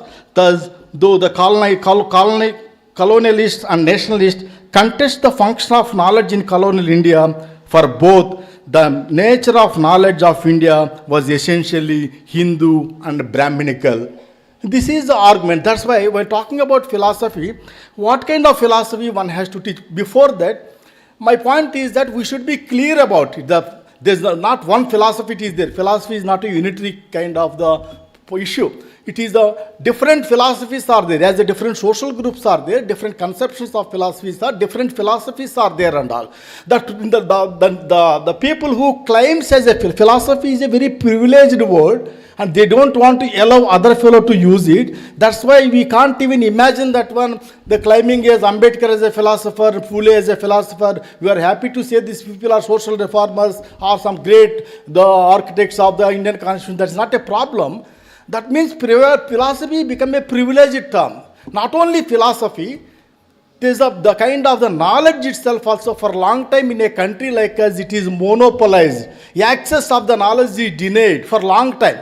If you look at the people like that in Phule, they were talking about the Gulamgiri, how knowledge and servitude is how related he tried to talk about, the people keeping the ignorance, and in the name of knowledge, how the lies are, it is circulated among the people, and there he tried to talk about, we want to have the separate school for Sudras, but not the Brahmin teachers. Very sarcastically tried to talk about, that is a very initial stage of taking education in our country. That means then not only try to talk about a monopoly, and the people who got educated, intellectual classes, they believe that they can take the lead in the society to civilize the people. Both Phule and Ambedkar, they identified that one, they never fulfilled that kind of role. Rather than that one, the way the whole education system revolved around the propagation of the lies, there in the Gulamgiri, the way he tried to talk about and all. Then this is a context, you know it very well. These people not only critical about the education system from the social point of view and from political point of view, in that process, they define the philosophy also. What kind of philosophy should be there? Philosophy means what? It should be rooted in our life, not in other world. It should come from the concrete social life. That's why their philosophies are very simple. It is not the way, the kind of logical, the way you try to argumentative and all. Very simplistic, and also one can easily relate. Most of the time people feel the problem with the philosophy, it is because of not its greatness. The deliberately making the things are much more complex because of it is unrelatedness. Unrelatedness of the students keeps the people to be getting boring. That means there's a fault line, it is there. Even nobody knows also what is Brahman, and I didn't find, goes on repeating that one, they never try to talk about what it is and all.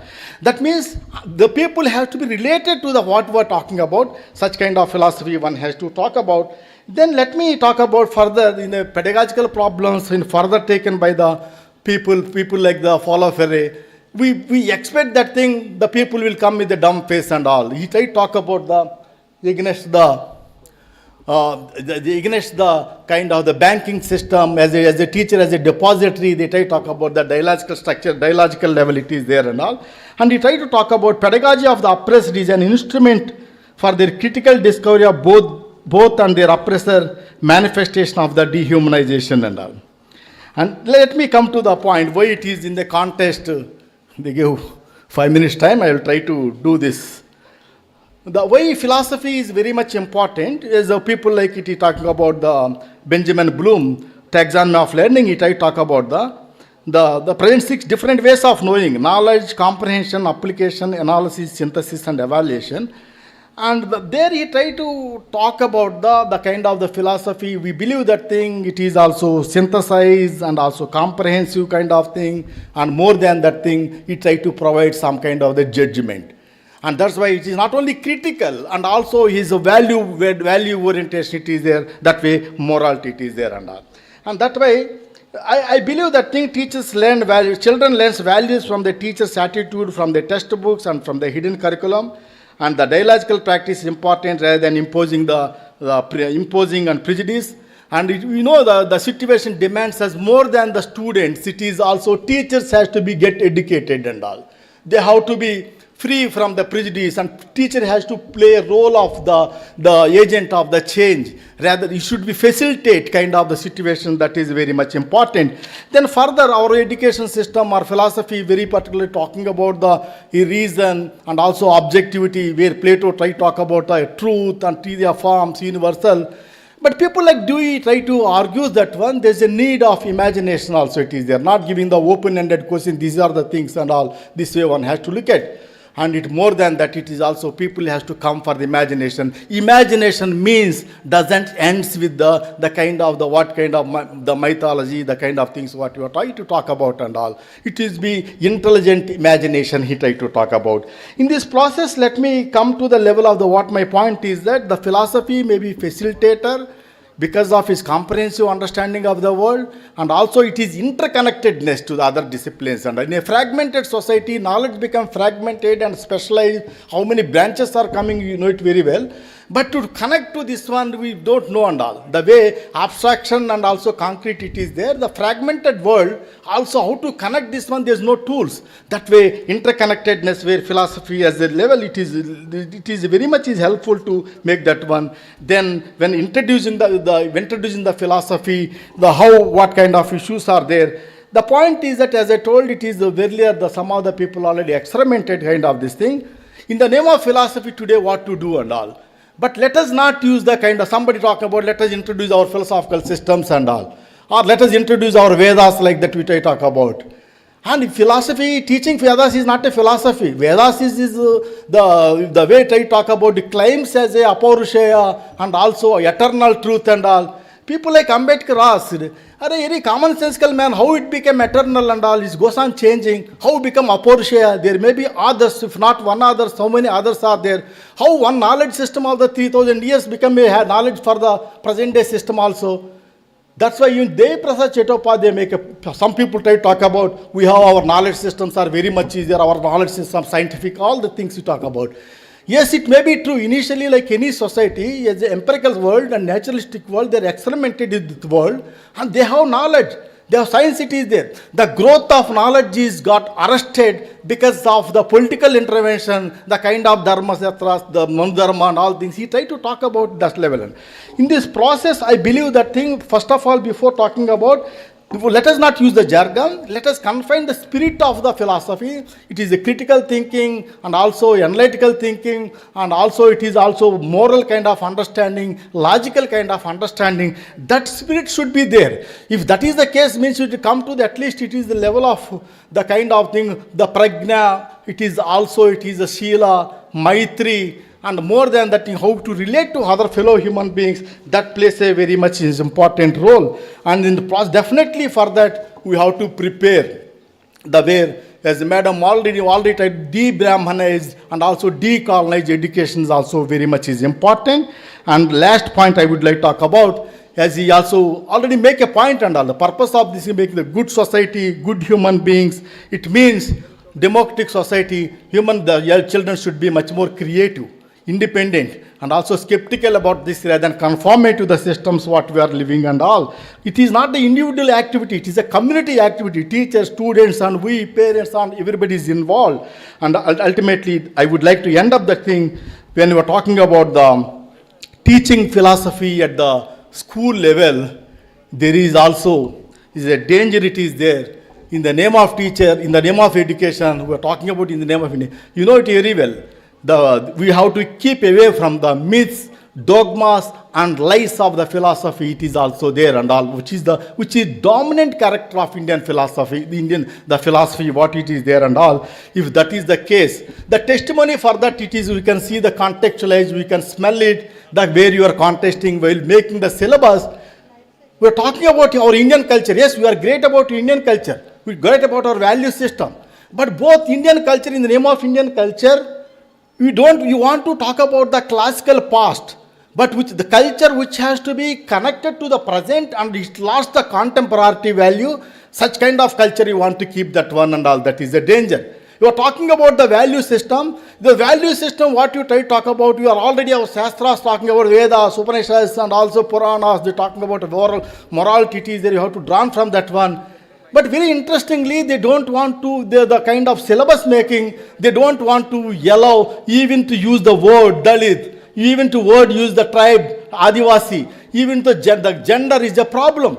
And also using the Muslim is a problem. That is the context where we are living. In this context, making the philosophy for the children, one has to be careful unless until politically clear about this thing, what kind of philosophy you want, what kind of society you want, without even contesting, questioning this thing, whether it is a state, whether it is the society where we are living, whether it is any kind of educational practice and all, whether it is a corporate kind of things, where the imperialist kind of thing, globalization, whatever it is there, it is that there is a serious problem it is there. In that case, even better to not to have the philosophy. If that is the case, means even better to not have the philosophy at the teaching at the college days, because of I'm afraid of the indoctrination, afraid of the making the people docile, not thinking beings and all, and in this world, and you know it very well. Ultimately, today the purpose, the focus of education also should be there. Not only learning, there also should be unlearning. Also, it is there. Thank you. Thank you, sir. That was Professor P. Keshwa Rao on teaching philosophy for children, issues of pedagogical practices. Now we have Professor Sundar Sarokai, founder of Barefoot Philosophers Initiative, who has joined us online. And sir is going to talk about philosophy for children, what, how, and why. Professor Sundar Sarokai, he's here online. In a moment, he'll be joining us. He's already with us. Yes. Over to you, sir. Thank you. Sir, please unmute your mic.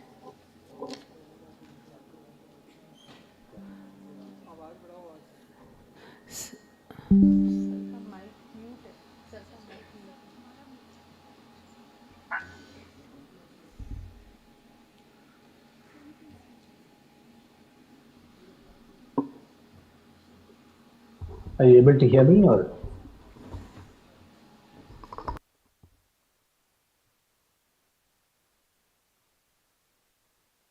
Okay, if you can hear me, I will start. Um, thank you. Thank you, Dr. Garima, Dr. Radhika, for this invite. I first want to begin with apologies to all of you for not being there in person, because I couldn't leave Bangalore now, but both of them were so persuasive that, you know, I'll be joining you for a few minutes now. I'm of course delighted to see my friend and colleague Professor Gopal Guru chairing this session. So, and I know that what questions there are, he can answer on my behalf. I want to just make a very brief set of comments, and you will see why it's going to be brief. I've been working with children on teaching philosophy, and I want to echo much of what Professor Keshav was saying now, just before my talk. The kind of questions he raised about what really is philosophy, what is it, the kind of philosophy that you can teach, and why should you even teach philosophy, and why should you teach philosophy to children, and so on. Were all parts of questions which were very much part of our thinking when we started this initiative. There are many reasons why I decided to move into teaching, focusing on children, particularly with collected groups of people from very different communities and castes and groups, particularly in rural areas. Although we have done quite a few workshops in Bangalore, much of the workshops I've been doing and building communities around this have been in small villages in Karnataka, Tamil Nadu, and in Kerala primarily. And so there is a particular reason for wanting to engage in this larger question of why would you want to teach philosophy for children?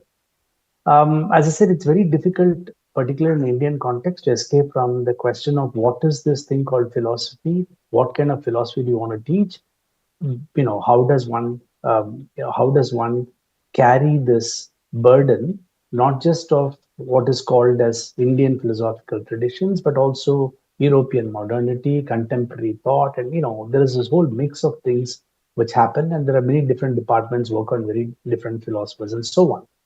To me, the entry into philosophy began from a very simple perspective. It began as a question of education rather than that of philosophy.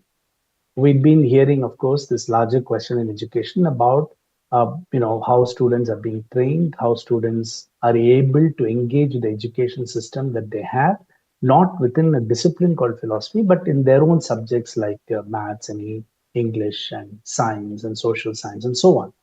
So the larger question was about learning. So learning was the fundamental focus of wanting to produce these philosophical ideas in order to make sense of what are more effective learnings in systems and structures in which students are marginalized, are being exploited, have not had opportunities to learn, like in various other elite systems around the country. And therefore, when that became the central focus, as I said, the focus about teaching philosophy began from the question of teaching, looking at better forms of learning, teaching learning. And therefore, when that became the fundamental focus, then the question was, what should philosophy be, or what should the format of philosophy be in order to make teaching and learning far more engaging and useful for students who have not been taken along in the larger mainstream education systems, so that they are also empowered. So I think, to me, the central question of what function of philosophy here was, how does it empower students to be independent learners? How does it empower them to possess some of the skills which Professor Keshav was talking about? For example, critical thinking, learning to question authority, and all these kinds of practices which now many schools say they want to do. But how do you actually produce it in a classroom? And that is not possible just by entering into schools, and either with government schools or private schools in rural areas, and saying this is what we want to do. The greatest challenge was you needed support at different levels. You needed support of a system of school, the vision of people who are running the school, to be able to understand what these kind of interventions are. So, following some of these workshops which we had done in different places, I wrote this book called Philosophy for Children. And that Philosophy for Children was a book which was primarily, um, as again, to echo what Professor Kesh was saying, it's not a book which has any reference to any of the philosophers. I think only two names are present. There's one passing reference to Gandhi and one to Ambedkar. But the whole idea of the book, and the reason why it's called Philosophy for Children, is it tries to make sense of why philosophers of different traditions have asked the questions that they do. Why is it that they produce the content? Why is it that they ask questions about the world and about what is it to be with other humans? What is it to live in a society, and so on? What is the genesis of those kinds of questions? So it was in an attempt to try and make these children think through these questions, rather than give them certain kinds of, these are the different kinds of philosophies which one should follow, and so on. To me, even for adults, that's in my own practice of teaching philosophy, I've always found that to be the most useful way of teaching philosophy, not by saying what particular philosophers have said, but how do you think through a particular set of questions, the various contexts in which those questions arise, the kind of concepts that one uses to think through it, and so on. So the Philosophy for Children book eventually was this thing which came out of all these workshops with children. It was titled Philosophy for Children: Writing, Reading, and Thinking, Reading, and Writing. And what it focused upon was to look at these activities of just perception. How does one look at the world? What are the assumptions of looking at the world? And how do our assumptions, what the kind of things we talk about the world, how much they're influenced by certain naive beliefs about what we see, how we see, and so on. So the first one was a critical introspection and reflection on the idea of perception itself. And one of the central core to all our philosophy workshops was about social learning. The fact that students learn in groups, that there is an enormous amount of peer learning rather than teachers learning, etc. So this was a way to get them to think through what seemed to be some of the most fundamental aspects of their day-to-day existence. Not about some kind of transcendental ideas, but it's all about their own, not just the day-to-day existence in their everyday life, but also their day-to-day existence within the classroom, how they engage the other students, how they are treated by others, how they learn things from the teachers, and so on. So there is also then from reading then we looked at analyze the idea of thinking. What does it mean to think? What is their own experience of thinking? So the self-learning begins by asking them to look at the questions of the kind of self-reflection on what happens to them as they think. What do they think thinking really is? And what is it that they think they're doing in the classroom? What is it that teachers are asking them to do, and so on? And then, of course, the question of language and learning. What are the difficulties in reading and writing? And through that, I think, for me, and also in doing this, some of the most exciting learning for me has been in how children respond to questions of what in adult phrase we would call as philosophy of language, but in their own framework, very simple questions of what is the meaning of a word, what is the meaning of a sentence, how are words put together to form sentences. I mean, you don't need to really call them as philosophy for them to do it. But if you talk to these students after they do these workshops and spend time talking amongst themselves, many of you as students, since you are in this college there too, and if you're students of philosophy, I would be surprised if you find there are commonalities with the way you think about this and the way these children have been asking these questions about ideas of language, nature of thought, and so on and so forth. So there have been these. So that book has about 8 chapters and so on. So I'm not going to talk about the book. So this is basically our attempt. So we've been doing this. We continue to do this extensively in various areas. And one of the things which came as a consequence of doing this was the fact that the book was translated into many languages. First, it was in Tamil, then Kannada, and then there's also there in Telugu. Then Kerala Sahitya Parishad, then Kerala published the Malayalam version. Many of them have very deep connections with primary school education. So we've been looking at working with them to use these as frameworks to strengthen their learning in the classroom about other subjects, not really as philosophy as a subject, more as a foundational ways of cognitive and social intelligence, social learning within the classroom. And then, of course, they're in Hindi and other languages now.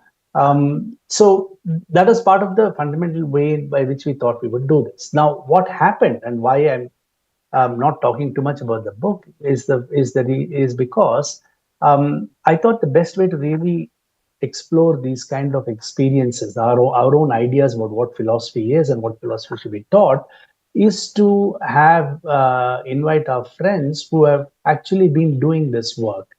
So there is a school, it's a rural school in Salem called AGN School, and that school has had a particular kind of a vision about education. You'll hear more about that school. And when they came across the Tamil version of this philosophy for children, they contacted me and they said, "Can we come?" And there seems to be a certain kind of synergy with what we are thinking about education and what you're trying to do.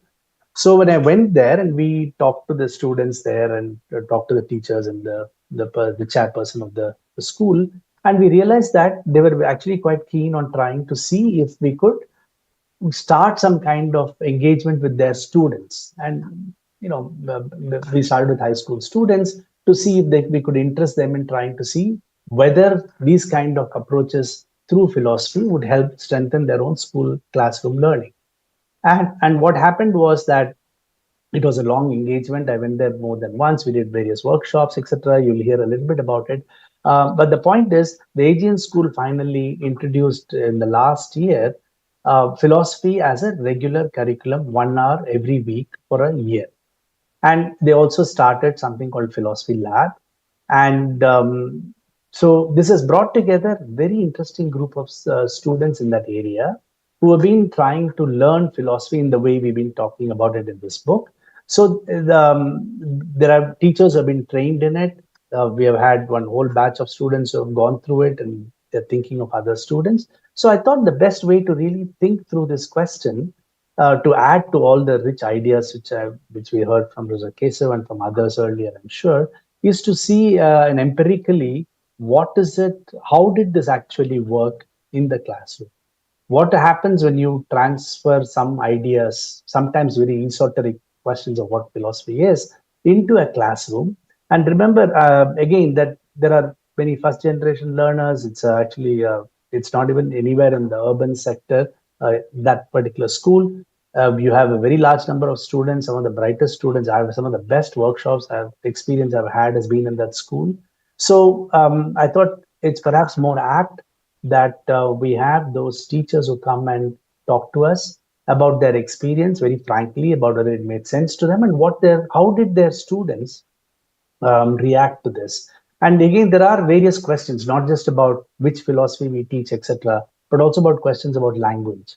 So much of all the workshops I did there was in Tamil, but there are students who are also English learning students, so they use both English and Tamil in the classroom.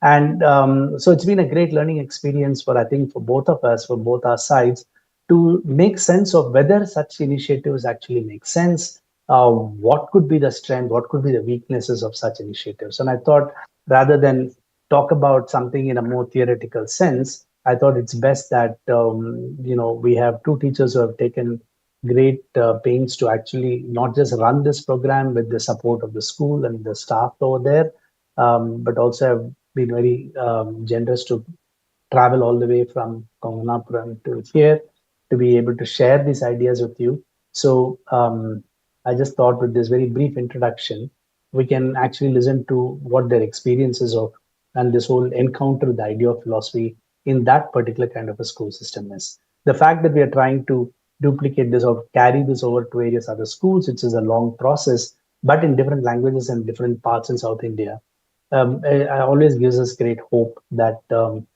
we can make some small impact always in the life of children who learn.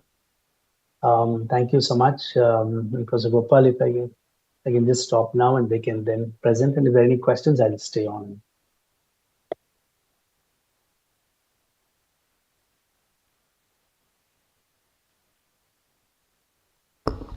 Thank you very much, sir. That was Professor Sundar Sarukai, founder of Barefoot Philosophers Initiative. He spoke about philosophy for children, what, how, and why. Now we have two speakers who are actually working at the ground root level with children, and they are Ms. Nosheen Rahmatullah and Ms. Subhashri Ramaswamy. Can we welcome both of them with a big round of applause? Both of them are teachers come philosophy practitioners at AGN School at Salem District, Tamil Nadu. They've come all the way from Tamil Nadu, so they need a bigger round of applause from Mata Sundri College. And we have many students from the Department of Education and Elementary Education, so it will be a good learning experience for them also. We welcome you, ma'am.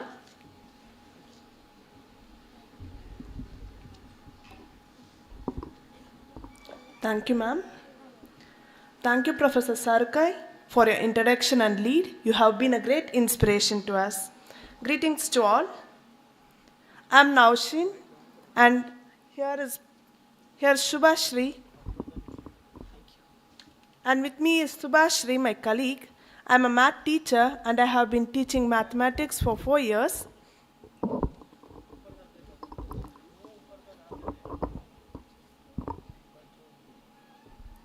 And I'm also a philosophy lab mentor for the regular philosophy batch for the academic year 24-25 in our schools.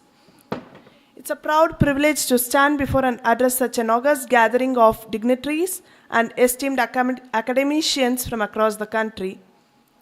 We are here to share our journey and experience in introducing philosophy in our gift schools for over 1.5 years.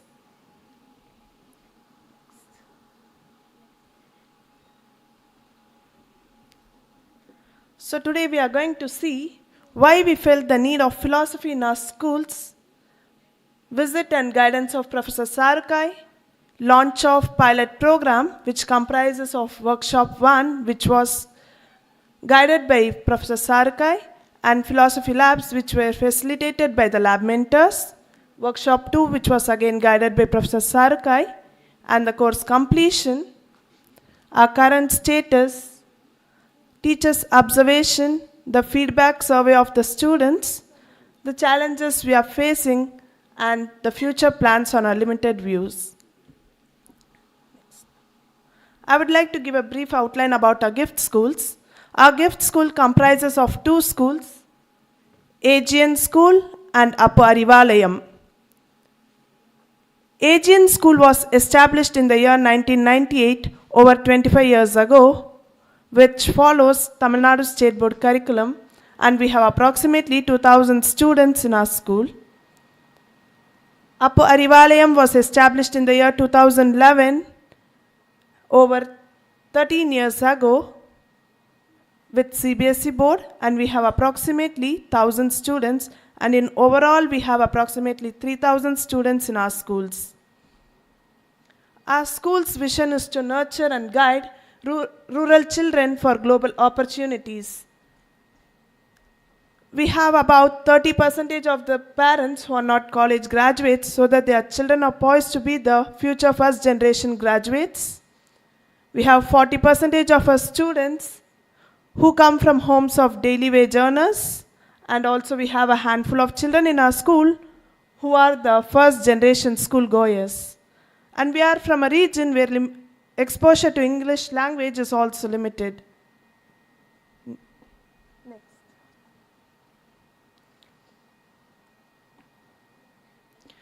To attain the learning outcomes, our school practices learning maturity model levels. Since over a decade ago, we have been following learning maturity model method, LLM. LMM provides a framework to reinforce and enhance the process of learning and teaching. Below are the learning maturity model for the grades KG to 12th standard, and today the topic of interest is finding the truth for grades 9th and above.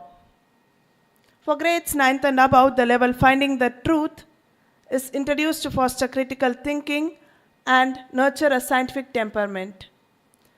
Finding the truth, it actually requires reasoning, questioning, and critical thinking. So these skills must be enhanced in the children.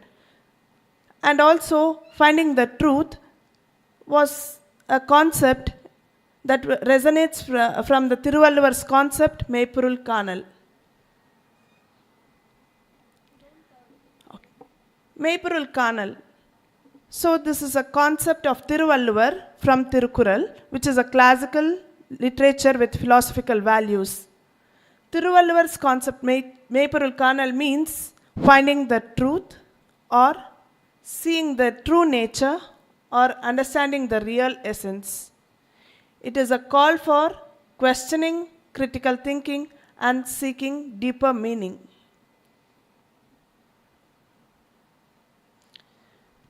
We leverage the couplets from Tirukural to help students to approach the concept of finding the truth.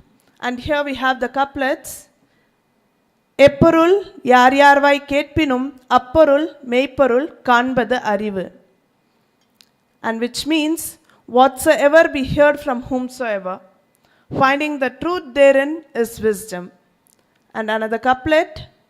Epporul ettanmai dainum apporul meipporul kanbadu arivu. Which means whatsoever be the nature of anything, finding the truth therein is wisdom.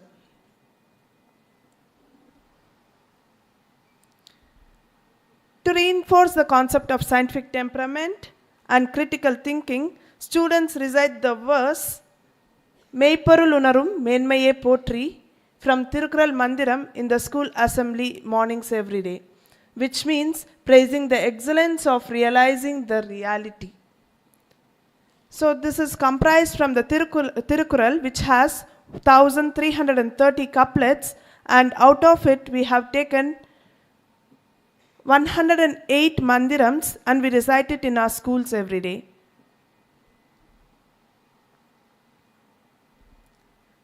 However, we have a philosophical value of finding the truth in our school. We find few challenges in practicing finding the truth. In spite of various efforts, we are struggling to effectively implement it among the students. Students, they go with rote learning rather than going with reason-based learning. And students and teachers often tend to accept textbook content at face value rather than questioning and validating through open discussions. While exploring the way to bridge the gap, one of our mentors, Dr. Ram Narayan, former Vice Chancellor of Sikkim Manipal University, introduced us to the book Philosophy for Children by Professor Sarukai.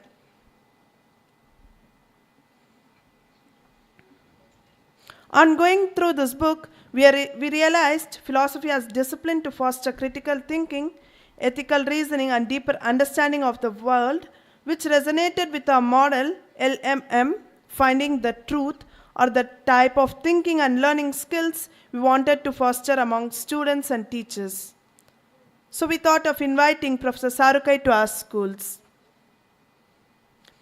Philosophy for Children by Professor Sarukai is available in many languages, and we use the book in both Tamil and English versions for our students.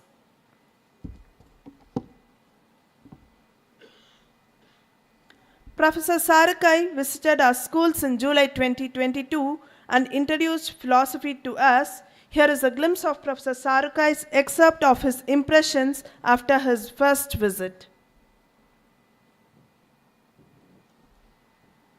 In his first very interaction with students, he was able to connect with them easily. Though philosophy was new to students, after a few minutes, they started responding with great energy and thought. Professor Sarukai talked about perception, appearance, truth, reality, and he also taught the art of questioning. The question was deep because they were driven by the desire to understand, and that led to a vibrant and highly interactive session that would have been continued for the whole day. Here we have some visuals from our first introductory session. The professor's visit and introduction on philosophy made the students engage with the subject, and Professor Sarukai also felt comfortable in introducing philosophy to our students. This helped our school administrators, along with Professor Sarukai, to make the decision to try out a pilot program in our schools. I would like to give a brief outline on a pilot program. Pilot program was launched in April 2023 and comprises Workshop 1, Labs, and Workshop 2 during the academic year 23-24. Workshop 1 was a 3-day session in which contents like seeing, understanding, and thinking were introduced. About 150 students and 20 teachers attended the workshop. The sessions were highly interactive with debates and group-wise discussions. The video recording of Workshop 1 was converted into topic-wise clipping, and this became the reference content for the philosophy labs later. At the end of the session, Tamil version of the book Philosophy for Children was issued to attendees of Workshop 1. Here we have some visuals of the pilot program.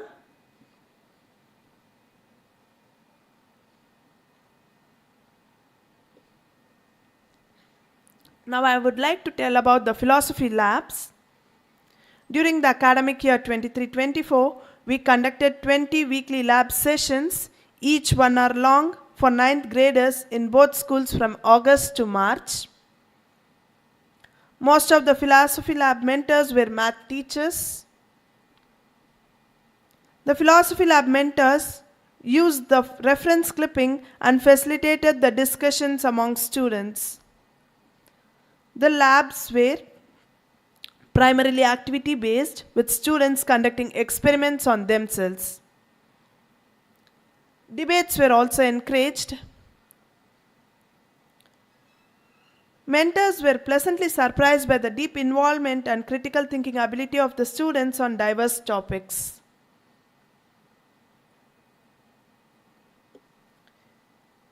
Here are some visuals of our labs of both schools for your observation.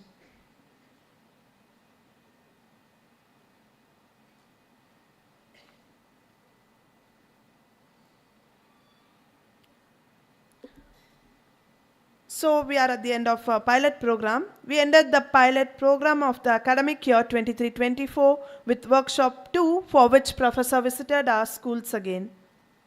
Professor Sarukai clarified the questions accumulated during the lab sessions, as well as covered the remaining topics like reading, writing, ethics, and concepts.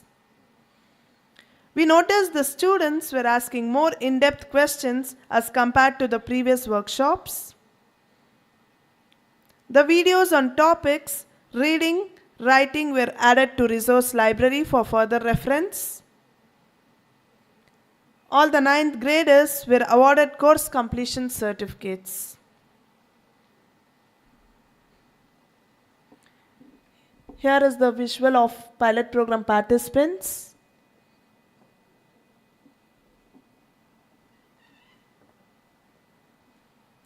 So I would like to give an update on the current status. Regular philosophy program for the academic year 24-25 was kicked off with an introductory session in workshop 2 in March 2024. Philosophy classes are now fully integrated into the 9th grade regular curriculum, comprising about 180 students.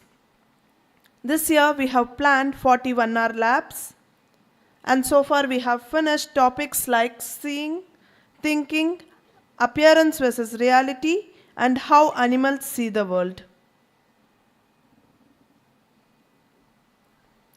We as Philosophy Lab mentors have recorded some observations made during the sessions. We felt students have started asking more questions and showing more enthusiasm while searching for answers. We also observed some improvement in their thinking and questioning skills over time. We observed their vocabulary has been enriched with new words. Additionally, as mentors, we felt that our own analytical and decision-making skills have been refined through this process.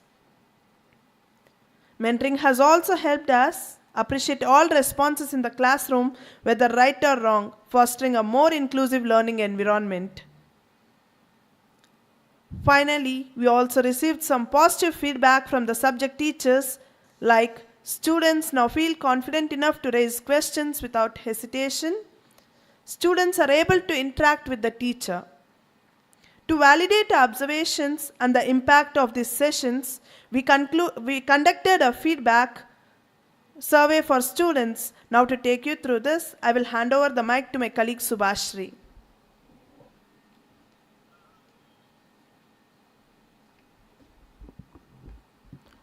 Thank you, Naushin. Greetings to everyone. I'm Subhashri Ramasamy, and I have been working at AGN School, a Tamil Nadu State Board curriculum-based school for past 3 years. Presently, I'm one of the math teachers handling grade 6 and 7.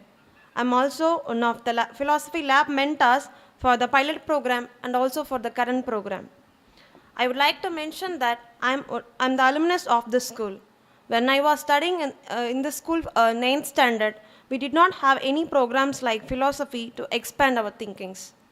Now regarding the slide, to validate the observations, we surveyed a total of 356 students across 3 different grade levels. In grade 11, 18 students engaged in the introductory sessions and workshop. Moving to grade 10, 175 students participated in the full pilot program. Meanwhile, in grade 9, 162 students involved in our regular sessions took part in the survey.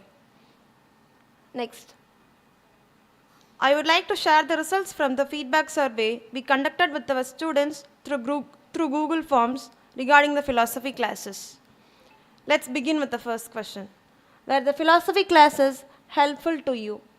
95% students answered yes, indicating that the majority found the classes valuable in some way. Next we asked, were you able to follow the philosophy classes? Here, 58% students responded that they were able to follow the classes. The third question was, did philosophy help you better understand yourself and your place in the world? 79% of students responded positively. As Naushin said, our struggle with taking the concept finding the truth to the students is what we launched this program. We wanted to know whether the philosophy classes helped the students in practicing this concept. 76% felt that philosophy helped them to practice finding the truth in some way.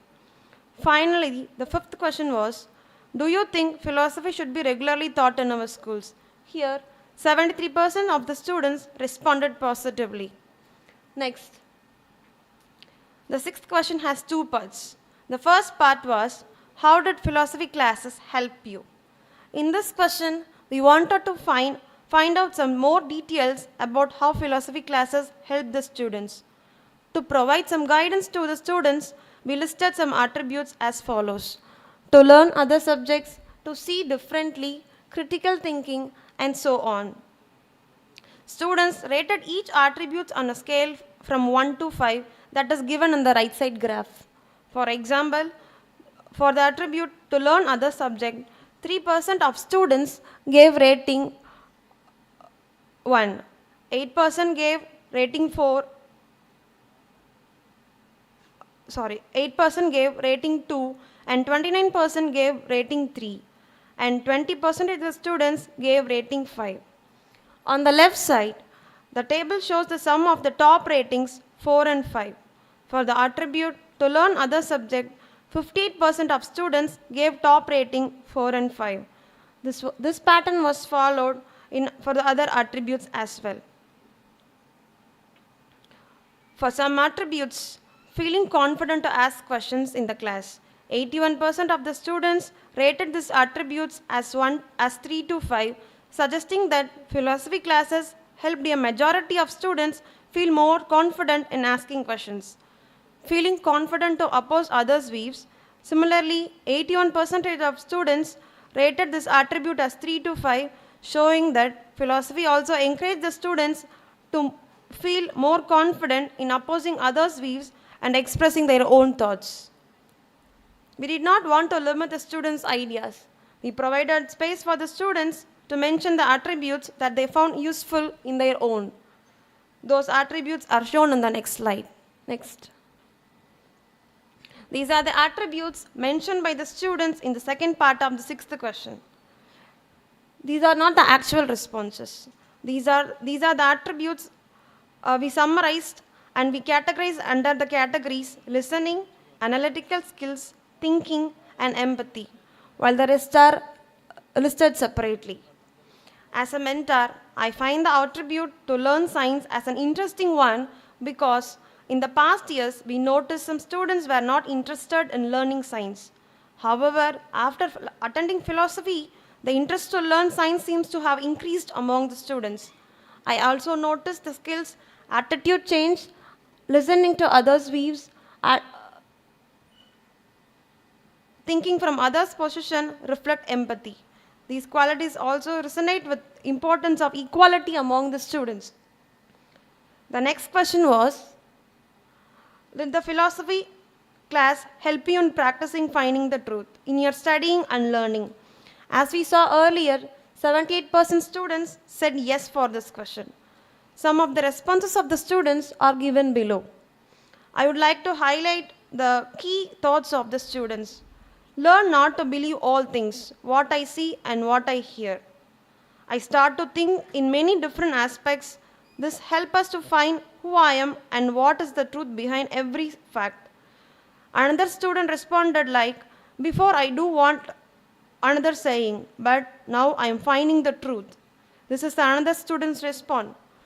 Nowadays, I used to think why is like this and not different, and it is helping me to think and wonder why things are like this and not different. And here is another student's response, useful to me in math and science classes. And next question. Did philosophy help you better understand yourself and your place in the world? As we saw already, 79% students said yes. Here also we have listed the responses given by the students. These are the actual responses given by the students in the survey. I would like to highlight some responses. I'm thinking, what is the reason for living? What is my habits? Where we are moving? What is my aim? Etc. Easier to understand people who are different from me. Understand our frame of beliefs. Better understand myself and my place in the world by knowing the truth of something around me. And this is another response of the students. Can acknowledge myself among the others in the society. And this is another student response. To be with widened vision, all of us does not have equal talents, but we all have equal opportunities to express our talents. We have to use it in a bold way. And the next question was, what skills or ideas from the philosophy class did you find useful in studying other subjects or areas in your life? So this is the responses given by the students. By philosophy, the way of vision, understanding, thinking, and learning is increased. Philosophy helped me research about a question in detail and I never accept a statement about others. I'll research about it. And the next response was rigorous critical thinking, a skill that is invaluable when creating an art. Tools for assessing ethical issues, understanding others' perspective, evaluating information, and writing skills. And this is another response of the student. I found myself who I am, how to think, and how to learn one thing deeply and how. And this is another response. We should not believe everything we see because it helped me see in others' view of life, and it improved my way of seeing others. And next, to solve problems, our communication skills, our persuasive powers, and our writing skills. And the last response was, major of the things I have learned and applied in my real life. To conclude the feedback, I want to mention that we are feeling some changes happening in the students that we didn't imagine. And also, we asked the students to mention anything else that they felt. So I would like to leave this slide for your view for a few minutes. These are the exact responses that are given by the students.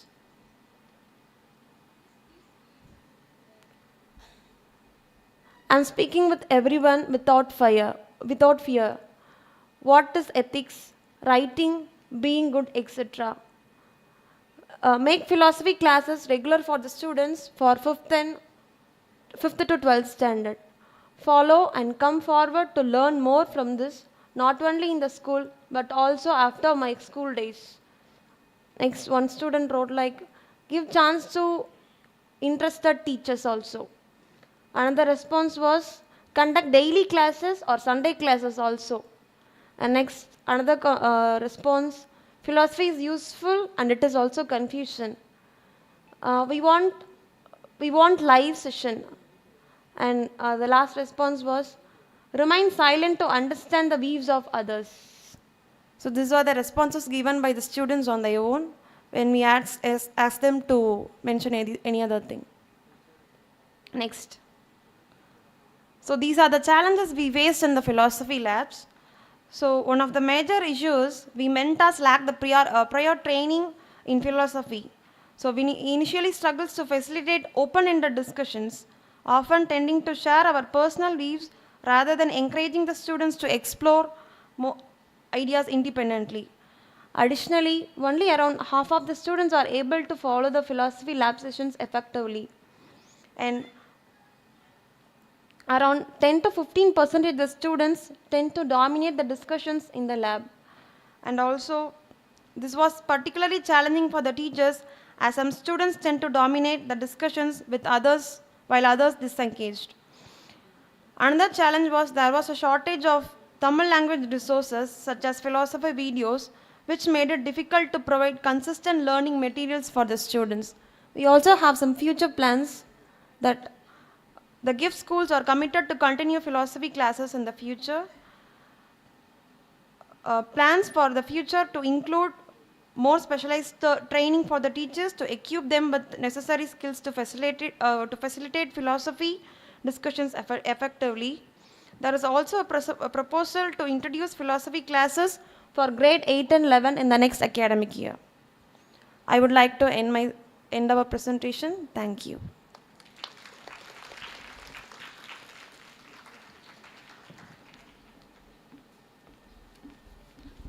Thank you so much, Ms. Nosheen and Ms. Shubhashri.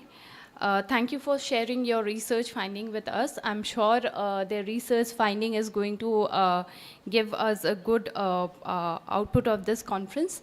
And also with this, I would also like to tell the audience that we will be taking question and answers at the end of the sessions. So our final speaker of this session is Dr. Nilanjan Bhomik. He is a faculty at the Department of Philosophy, Delhi University.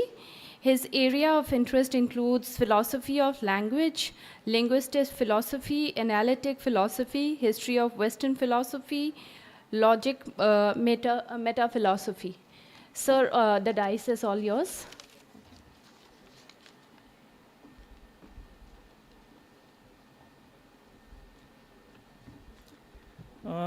Good evening. So I guess it is evening. So I'm very privileged to be here and be speaking here. So for two reasons actually. One is that I'm the last speaker. So that is a very good thing because the audience feels very relieved. So because naturally once my whatever I have to say ends, so everyone feels very relieved and they can go home and do whatever they can. So that's a very good thing. The second thing is that since I am the last speaker, I am quite privileged because I can actually speak the truth. So persons who come at the beginning, you know, and maybe at 9 o'clock or whatever, they have to say things like the government is doing a lot for education. That's completely false.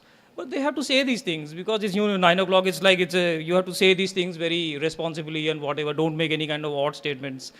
But it's very well known actually. All you have to do is speak to your teachers, maybe they will tell you what the government is doing for education. So I don't have to elaborate on that as a matter of fact. So it would actually be quite comical if somebody said, Vladimir Putin is doing a lot for education in Russia. Everybody should laugh if somebody says anything like this, but or for any other country for that matter. So, but nobody laughs here if people say that the government is doing a lot for education. It is a funny statement actually. But anyway, so unfortunately, I will say things that are truthful, therefore a little bit bitter, but that's all right. Maybe there's tea afterwards, so you can forget the stuff that I say. So there are three things I want to say about school, which I have always believed, by the way. Oh, my pen. So I have always believed these things. So no harm in letting other people know what I think about school. So the first thing that I believe about school is something that did not come to me just on my own. It came from somewhere else. So all of you must have heard of Mark Twain, the author of Tom Sawyer and Huckleberry Finn and whatever. So a very famous author. So he said something about school which has always stuck with me and I have always resonated with it. So he said that I never let my schooling interfere with my education. That's, he said, I never let my schooling interfere with my education. That's actually quite the right statement. What you learn in school, if you learn anything that is, what you do is you basically sort of write exams and do whatever, somehow you pass all the exams and then you get ready for college and do all kinds of competitive exams and whatever. The schooling is really, all kinds of reasons are actually, nobody really knows why schools exist. But all kinds of reasons are given for them, from social reasons, like it has been pointed out that, you know, children have to be kept away and sequestered in a particular place such that they don't bother their parents for at least 8 hours in the day. So once the children are free and they are in school and they will learn to sort of talk with each other, whatever. I mean, they don't want to go to school. Nobody ever goes to school, you know, feeling very happy about it. I have never seen such kids before. So if they go to school, they are away from their parents' hair, and so the parents can then spend some time tidying of the house and all that. So that's something that they can do. It's a social reason for for believing that school should exist. The other reason is, you know, you just have to, what are you supposed to do for this time that you have in your hands from like the age of like 5 or 6 to the age of say 18 or something. You have to do something, you have to be somewhere basically. So you just set up a school, do something. The basic job of a school is not so much to educate people or to make them critically think. I mean, God forbid, that is not their job. Standard schools never do all these things. So, and that's what the schools we all go to, these are standard schools. You don't go to experimental schools or strange schools which do all sorts of peculiar things to you. You go to standard schools. Standard schools just do a simple thing. They create conformist citizens who will do nothing in life. I mean, they will just watch TV, they will look at advertisements, they will buy the things that are told to them by the advertisements. That's what they really do. And they never challenge authority, never. They go, once in 5 years, they go and vote for elections, And they believe all kinds of nice things, like the government is doing good things for me, I need to pay taxes to them, all kinds of nice, they behave very nicely. The idea of school is to produce conformist citizens who behave nicely and don't do funny things. That's the basic idea. And school is an extremely powerful and sensible institution. I don't know who founded this institution, but he's done a great job. Ever since school existed, you can see, I mean, there is just a huge number of conformist citizens coming out who just do very simple things in life. They get jobs, they live, they do whatever they want, and that's it. I mean, it's just, so if that's, it's one of the most successful institutions that I've ever actually come across. You don't, colleges teach things like freedom, dignity, these are disturbing things. You don't want to tell people all this. That's why college is very short, it's like 3 years. In school, it's like already 12 years, you have to go through the same nonsense again and again and again and again. By that time, your mind is well prepared. So when college tells you, you know, you're free and this is feminism, this, that, whatever, yeah, okay, after 3 years, you can forget the stuff. So it doesn't percolate into life. So that's the school does a great job. It essentially what it does is it does not allow any truthful or interesting thing to come into anybody's mind. That's the basic idea of school, and they do a very excellent job for it. I must congratulate all school teachers and all the principals of schools. They do a wonderful job in this matter. There's no doubt about it. Absolutely brilliant stuff that they do. So so I've done two of the things that I believe. That is, one is that you should never let your school interfere with your education. That's something that I have believed for a very long time, since 8th class, I think. And then the second is that school is just meant for sequestration. That's all. You just take some children, put them in a particular place. One idea is that it comes from the Industrial Revolution, actually, but that's okay. We can leave that aside. So you want citizens to have some skills, whatever, reading, writing, you can work in a bank, something like that. You basically join the working force. So, and you work for the powers that be. That's the basic idea. So the third thing that I believe about education, which came to me much later, is that there are two theories of education. One is that a child can be taken as a bucket or as a plant. So it depends on how you take it, that the education is devised accordingly. So mostly in our schools and practically all over the world, a child is treated as a bucket. That is, I have the water with me, I am the teacher. So the bucket is coming, the bucket is empty naturally. So I take the water and I pour it on him. That's it, finished. That's education. There is an empty bucket, you take the water and you pour it into the bucket. So that's it, finished. That's the bucket theory of education. The other is a plant theory. The child is not a bucket, it is like a growing plant. So then you put this idea was given by Alexander von Humboldt, actually. So he says that, look, a child is not a bucket or some tabula rasa is not there. There is a plant that is growing. So you give some water to the plant, and then you wait. Next day you again give water, again you wait a little bit. It keeps growing on its own, and it will keep on expanding as the air is coming and the sunlight is there and whatever. This is a sort of education that people often do in maybe experimental schools, like Deweyite schools were there in the US. They used to do these kinds of things, and sometimes they did produce good effects, actually. So Chomsky did go to a Deweyite school for some time, not much actually, just in his childhood he did so, and later on he went to a standard school. So he always said that his standard school was a horrible school, but the Deweyite school was very good. It taught him about, living in a community, not competing with each other. That's not the kind of thing that schools teach us. The schools teach us exactly the opposite thing, that you should compete with your neighbors and do whatever you can to outdo your neighbors or whatever. So the idea is that the bucket theory is the theory that actually works. Everywhere in all schools, the bucket theory essentially is the main theory. So you come as a bucket, it's an empty bucket, and I put down the water in you. That's it, finished. So frankly speaking, if you look at school education, most of us don't remember anything from what we did in school. So if you ask me, what did I do in math? I did a lot of math in school. Later on, I was very bad at mathematics. So I said, okay, I should improve. So I did a lot of stuff in maths. But what do I remember from it? Nothing.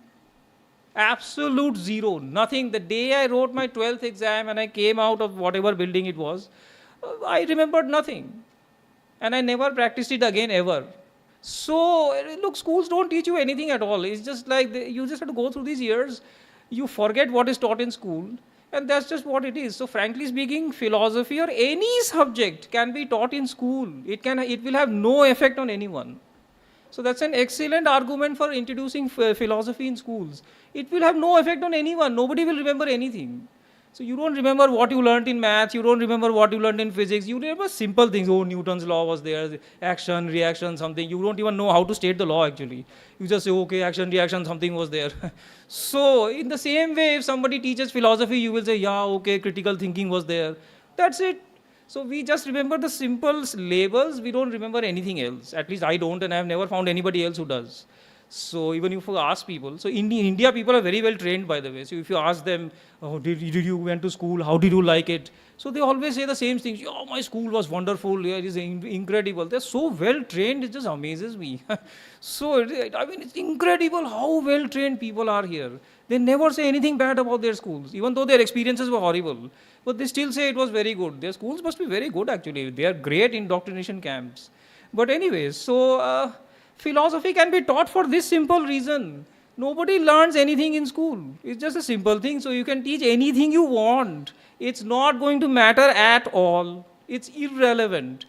Now, suppose you are very serious about this and you say, no, we are actually going to learn something. Then I can actually give you positive arguments also for why philosophy should be taught. Now, naturally, you will say that engineering is there, medicine is there, this is there, that is there. So, how can philosophy compete with these subjects? Yeah, that's okay. What about sociology? Can it compete with engineering? Certainly not. What about history? Can they compete with engineering? Certainly not. So why should I specifically condemn philosophy and say, no, these buggers are the worst, useless people, they can't compete with them, so therefore we can't teach philosophy. Though that's irrelevant. If somebody is condemned to take the arts, then they will learn something, that's okay. If you learn economics, they can't stand up against engineering or medicine, you forget about it. So if you can teach engineering, economics and sociology and psychology and history and whatever, there is nothing like this. There's no reason to believe you can't teach philosophy. There's no reason to believe in it. I mean, if you don't want to go by reason and you want to go by some other strange emotional state, that's something I can't argue with. But there is no reason not to teach it. So it should not be taught just because it will introduce critical. Some people say this. They say philosophy can't be taught in schools. It is because it will introduce skepticism in students. Students will become skeptical. They won't believe in God. They won't believe in religion. Yeah, but the subject which introduces the maximum skepticism in people is physics. So when people learn physics, then they stop believing in God. They say, everything is running by laws. The universe can be explained within the universe. That's the standard point. That is the whole program of physics. If physicists believe that God ran the world, they would have to close their subject. So therefore, physics is the subject that is the maximum causer of skepticism. So then, if this is the argument that people should not teach philosophy because, it will lead to skepticism or something, well, then we should not teach physics. So why are we teaching chemistry, biology? Biology is a very big thing in the US where people say, no, that should not be taught because it goes against the idea of evolution, against creationism, essentially. And in the US, about 50% of the population is half crazy. So they believe in this creationist theory. So, I mean, in the US, people are quite strange, actually. About 50% of the population believes that there are angels in the sky or something like that. So, I mean, I don't know. We have never checked this with India, but maybe we should. So, there are polls that are done in India in the US about this. What do you really believe? And they often believe these things. They say that, no, God created the world 6,000 years ago. Evolutionary theory is false. So, if you teach evolutionary theory, the danger is immediately recognized. So, Richard Dawkins is always arguing against the biblical story of creation. So he doesn't argue against God or whatever, but he says that the biblical theory is absurd. It doesn't make any sense at all. But that's the main thing. Biology and physics really teach you something which is a little bit radical, so you don't want to learn that kind of thing in school. But it is taught in schools. It's a responsible subject. They go by experiment, evidence, whatever. You can't reject it just like that. In the same way, I teach at MA level, okay? All the teachers sitting here, so many of them, they teach at MA, at undergraduate level. I can ask them very easily, and I'm sure the answer will be perfectly obvious. In which student have they ever seen skepticism being introduced by philosophy? I have never met any student like this. We have been teaching them be skeptical, be skeptical, be skeptical. None of the students ever turn out to be skeptical. None of them. They have even more worse beliefs than when they entered. So when they enter, they are actually quite rational. When they come out of the philosophy, then they are much more irrational than before. That's because they are aging, that's all. Nothing is happening. It's just they are aging, that's all. So because of age, that happens. As you grow older, you tend to believe in weirder and weirder stuff. So it just happens. There's nothing great about it. But philosophy, it's difficult to drive these thoughts out of a person's mind unless and until the person already is skeptical. So the students I have, some of my students, they are very skeptical by nature, but it's because they were skeptical before they entered philosophy. Not because I taught them anything. My teaching made no difference to them. as mostly teaching never does. But it's just simply because they were already skeptical. That's why they entered the subject in the first place. So philosophy does not make anybody a critical inquirer or a skeptical or nothing like this. If you want to be a critical inquirer, you need to study physics. End of story. That's the subject that teaches you to be very, very skeptical indeed. So there is no reason to believe that philosophy should not be taught because it will induce skepticism, or joblessness is there. Yeah, joblessness is there all the time in the economy. There is nothing you can do about this. So there is 3% joblessness always in the US, for instance. So it doesn't matter how educated you are or whatever, you may be engineer or a doctor or something, so you will still be jobless. Because there's always 3% joblessness. If you pick up the Economic Times of today and check the headlines, you will see India has an unemployment rate of 6.4%. Okay, that's fine. So, and that's actually a low unemployment rate. It's not a high unemployment rate. This is, the people are celebrating that we have 6.4% unemployment rate. Why so? Because they are saying, look, I mean, this is great. I mean, it's not 7, 8, 9. A 9 will lead to a revolution. We can't have 9, so we have to have 6 or something. That's okay. So, I mean, there's no reason to believe that this will lead to greater joblessness. What's the subject that is least popular in Delhi University? You can find out very easily by Googling, actually. So the least popular subject in Delhi University is sociology. You just Google it, you will find it out very easily. It's not such a big deal. You just Google it, you will see this is the least popular subject. Apparently, this is the subject where no student wants to go. So that is very strange. I mean, sociology is supposed to, it should be studied much more deeply in India than any other place. India is it is an incredible cultural diversity. Incredible number of different beliefs are there. So people should be going crazy to study sociology, but it's exactly the opposite. But that's the effect of schooling, of course. So the idea is that by the end of 12 years, you basically know nothing about anything. So, and you just don't feel that I don't want to be further educated or tortured by this education system. So you don't want to do anything, essentially. The inquiry ends basically after 12 years. And college and all things are there just to get degrees and whatever, that's all. So there is no reason to believe that somebody will be jobless. You will be jobless if you're a historian. So why condemn philosophy for it? There is no special some kind of strange material thing hanging around philosophy which says, no, I am jobless, historians are getting jobs, or sociologists are getting, everybody is in the same boat actually. So not all engineers get jobs, by the way. So there was a recent story about this, some IIT guy is there, he's driving a taxi in New York or something, and I don't know, some comedian meets him actually, but whatever, there is an interesting story. So another thing is, another thing that people say about philosophy is that it is difficult or abstruse. Yeah, so what? Physics is also difficult.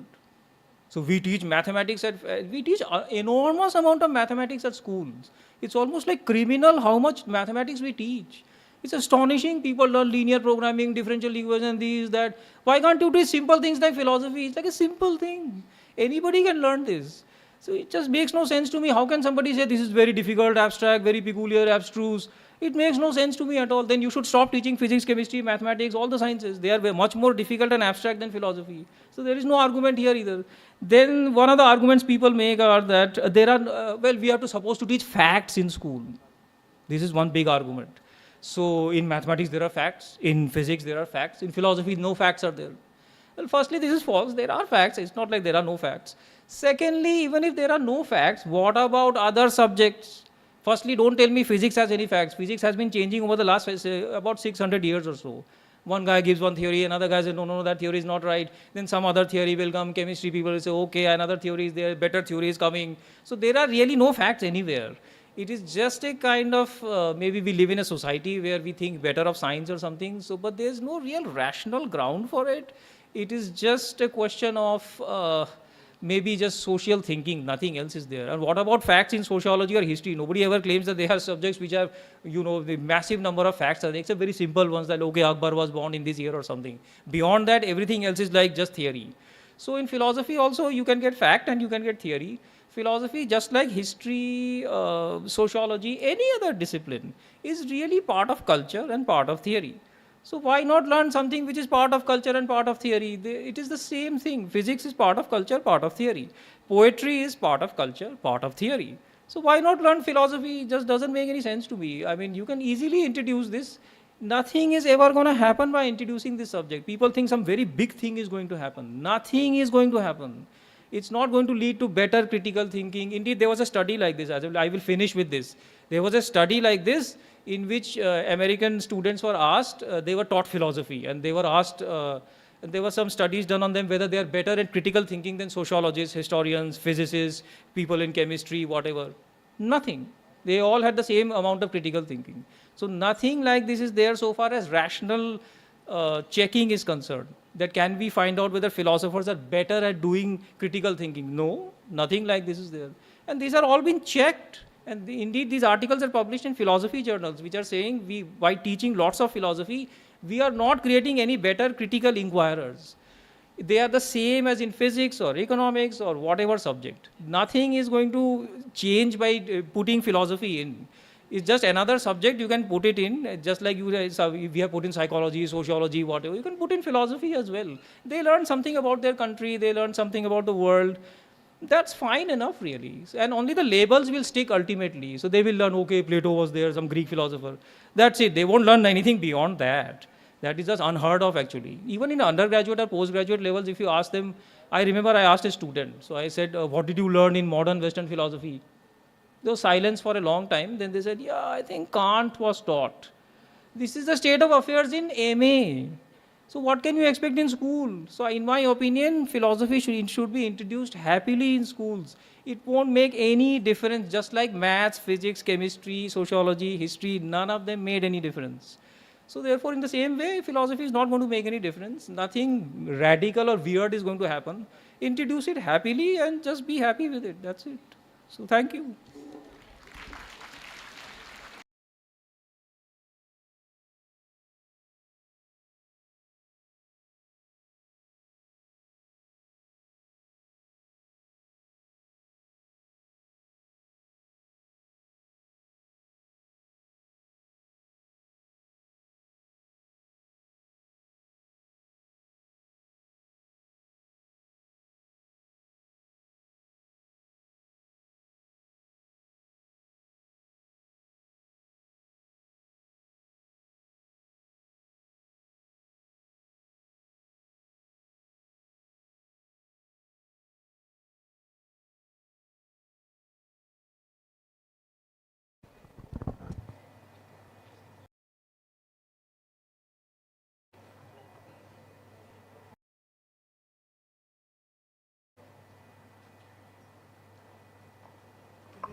My question is from Professor Keshav.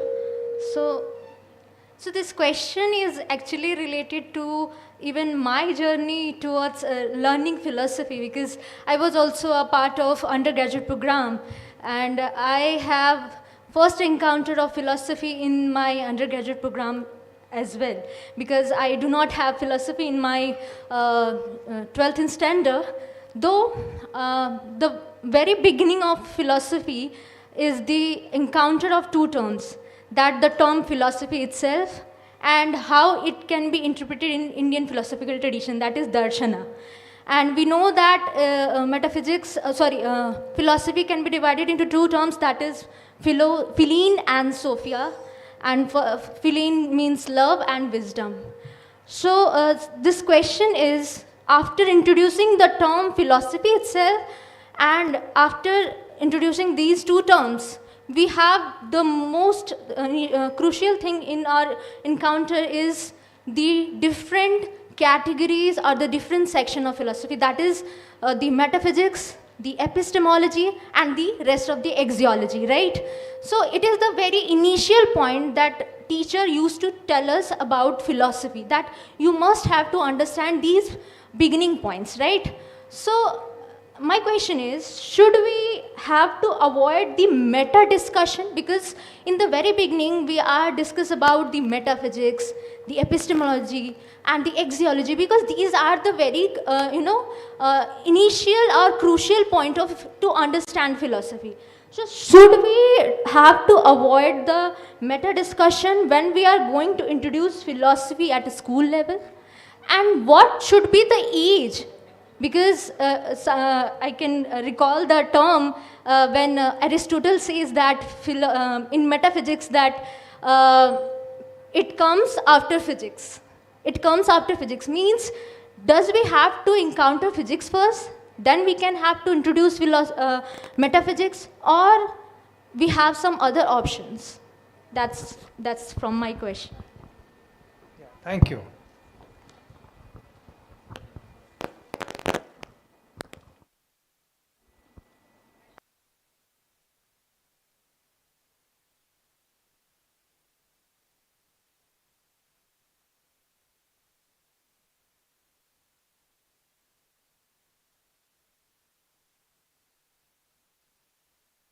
Mike, please. Mike here in the first row.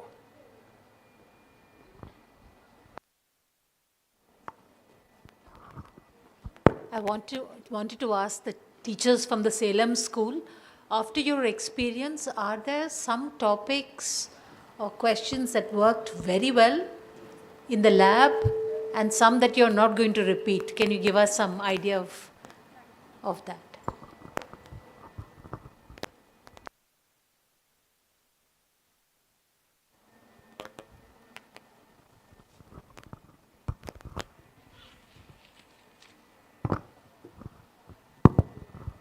My question is to Professor Bhaumik, and if I may say so, your rather nihilistic approach towards knowledge systems which are institutionalized, your critique, is this directed towards institutionalization of knowledge systems, or is it sort of a general paranoia towards outcomes which are not really seen at a grassroots level when we talk about the changes that can be associated with the introducing philosophy, or for that matter generally any subject at school level?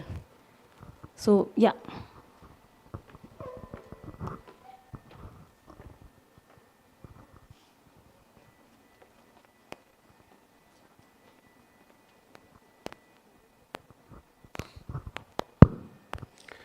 Thanks, Nilanjan, for the interesting talk. So, firstly, I don't know why did you come to this conference, first of all, because we were totally, against the idea of any usefulness of philosophy, introducing philosophy in school. Maybe you are just willing to express your disgust regarding what damage school does, or the whole purpose of education being totally futile. I little disagree with you. So one point is that if we introduce philosophy at an early stage, maybe from the fifth standard, there can be some hope. And second, my another point is that these teachers from Salem School, let me complete. So they have presented some useful effects of philosophy. Maybe you can argue with them, their results are fabricated or maybe trivial, because they are showing some usefulness of philosophy. So we can get into that, that's another issue. And third point I want to say is that if you say that there has been no change in your students after studying philosophy with you, then it's a food for thought for you to reflect what kind of philosophy you are doing. Maybe you are doing very existentially irrelevant philosophy. Yeah, these are my observations. Thank you.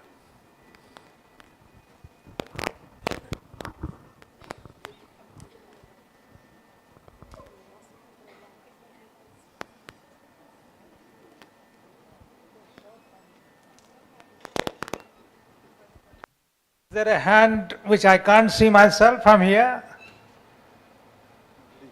Is there a hand, or is there no? I'm really hopeful from the audience behind. So so if there are no hands coming up, so should we go for a first round of? Just one question to the Salem teachers, Nausheen and Subhashini. The group that you were teaching was for class 9, right? So in the early, but there was also some reference to earlier classes, class 2, class. If you could just clarify, is there any intervention at the earlier level before the secondary any levels of engagement with some of these ideas which were there in the book, which is there in the book, on thinking with the younger children. And also, if you could just tell us something about some of the discussions that have happened within the lab, within the philosophy lab. The other observation, rather, if I may be permitted, may I? So, what Dr. Nilanjan has mentioned, but sometimes I think you make a case by undermining your case, and I think I just felt that it was probably a method of, it is also a method of argument, which sometimes works.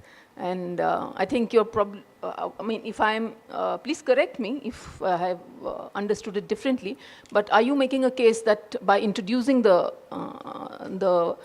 threats from philosophy, you're making the case for institutionalizing it would get decreased, so you can just pose it as something which is not so threatening?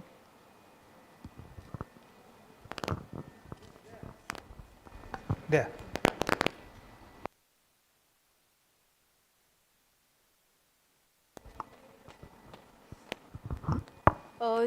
My question to Dr. Nilanjan sir, as you mentioned that there is no use of philosophy or any subject, especially in school, so isn't it true that schools prepare us for our future journey or for future betterment? If we stopped as we are talking about maths, then math students do further. Like in academics, they do very well.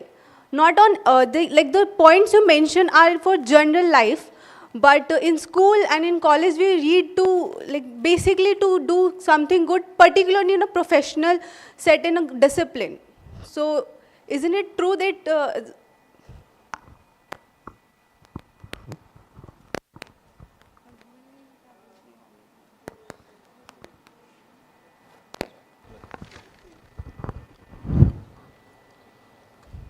No, thank you, Pushpankita. Yes, as you know, the definition of philosophy also goes on changing. It is not the most undefinable term. At the same time, it doesn't mean that it doesn't have any substance. As for Plato, philosophy is love of wisdom. Even for Levinas, it is a wisdom of love. As I just now I told it, for the Dewey, it is a love of education. The meaning goes on changing. As you told, definitely the kind of idea of India, it is not Darsana is not an equivalent word to the philosophy. Somebody suggested Anvikshiki also, even Kautilya. And that traces, he is also critical about, he told Vedanta is not a philosophy, he told. It is a theology, it is not a philosophy, he told. And in the name of Anvikshiki means the critical and objective engagement. The point you try to mention, second point is that it is the meta. Why the meta? Meta is how it is a problematic. We are always looking for the philosophy. Our discipline is looking for the what is ultimate reality, what is good, and all these things, meta questions always bothering us, definitely. But the purpose is that from the concrete level to the some extracting some kind of abstraction and some kind of higher level reality, that is the point. But the problem is that in the name of higher reality and making the concept, making ideas disconnected to the reality, disconnecting the concrete world, and there is a danger, it is there. And the best example is that you know it very well when talking about metaphysics. Metaphysics mostly talking about ultimate reality, mostly rooted in the religious philosophy, and also the whole effort is that to prove the idea of the God and also how the creation it is there and all. That's why you can see when the Vienna Circle, they said that metaphysics is dead. As you're telling that one, yes, metaphysics is dead, but in the name of the whatever verifiably something it is there, that is only real, sensible and real, otherwise it is not there. And most of the India itself also, the kind of revolving the ideas, revolving in the name of meta, they lost sense of the word, and also in the name of meta, they're totally distorting and keeping different, most of them misleading, and also it is keeping some kind of the not allowing the engagement with the empirical world and naturalistic world. That danger is anyway it is there. It doesn't mean that we can avoid the questions, let us talk about the only. That's why when try to talk about the metaphysics is dead, And where the people like Kripke, he tried to talk about, it is, yes, it is metaphysics, but at the same time, why can't you use the revisionary metaphysics to explain the world is much more scientifically. For that also you have to retain. That means to comprehensive understanding of the world, or to look at some kind of the probing, some kind of the underlying principle, whether it is we are 100% right or wrong, and to make such level that the idea of the metaphysics it is there, but at the same time it is not related to the sign of concrete reality. There is a danger it is there, the problem with the metaphysics also there and all. Thank you.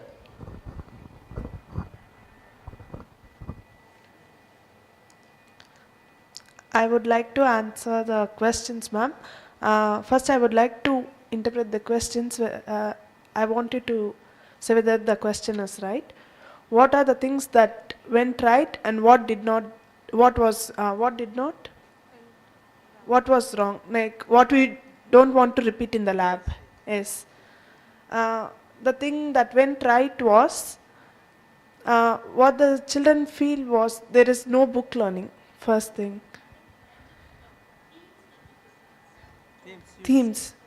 Okay. So first it is we will play a video, and through that video we will ask for the views of the children. So while asking for the views, at a point of time the child will go beyond the line, like they won't come into the topic at all. So we have faced such situations also. So to stop there, again we have to bring back them to the topic. So in such case, we have found some topics like related to religious things, and we stop there because it is actually not the need at the time now. Right now we don't have the need to know such things. So what we do to them is, how will it be useful to you in your studies? So at this time, philosophy, the need of philosophy for us is to understand, to connect to the subject. So we don't want to deviate them from the subject. So the main concepts we are concentrating is seeing, thinking, understanding, and writing, reading, ethics, values. So we teach only such things. So we don't want them to deviate from the subject. So we are completely keeping them into the subject, ma'am. So when we feel such topics are coming to the subject, we stop there itself and we bring back them to the content. And in one such case, I would like to tell, I don't know whether this will be the answer for your question, but what we felt was when is a child branded by the mark or by the skill. So when this thing emerged, this concept emerged in the classes, there was a little argument type questions in the class. So we don't want them to brand them by the mark. So we want the children to bring out their skills alone. So this is the main vision for us to bring philosophy. So we have to foster their skills. So this is what we want. This is the main idea behind bringing philosophy. I hope I have answered your question, ma'am. And next question is about, is philosophy introduced to all other grades? It is not for all other grades. Actually, our school has a philosophy of its own, and very first philosophy is vision of nurturing and giving offer of global opportunities to children in rural areas. As we all know, rural areas, there is no possibilities for giving them advanced technology, and our school strives to give the opportunities. And in that case, first we have to bring the learning outcome for the child. So we have categorized, and this method is devised by our school. It is followed in our school, and we call it as learning maturity model. And for KG to grade 2 till second standard, we follow imitative learning. So here the child is learning by activity method. So this happens in every school. It is not a new thing in our school, but we have a certain levels. We have split it into levels for each grade. So when the child transfers from that level to the next level, we question them whether they have attained the level so that they are prepared for the next level of learning. So when they are in imitative learning, they imitate the teacher. So next level we are developing their skill. Like they are doing by listening to the instruction. They follow the teacher. So are they able to do reading skills, comprehensive skills? So we have structured like while coming to the next level, they have to develop their skills. So next coming to grade 6, from 5 to 6, they come to the self-reliant campus.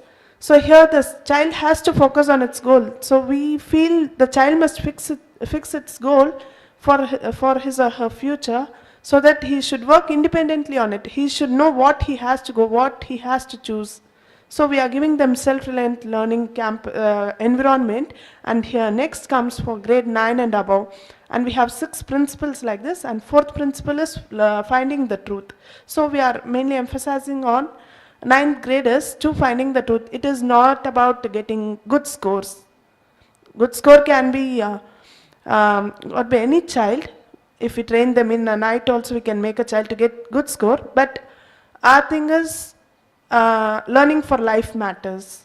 So we want them to understand the truth in everything they learn. So analyze a question first, because as we are in CBSE board, so we don't expect questions directly from the book. So we get from any nook and corner. So to eradicate rote learning, we want to make them analyze finding the truth.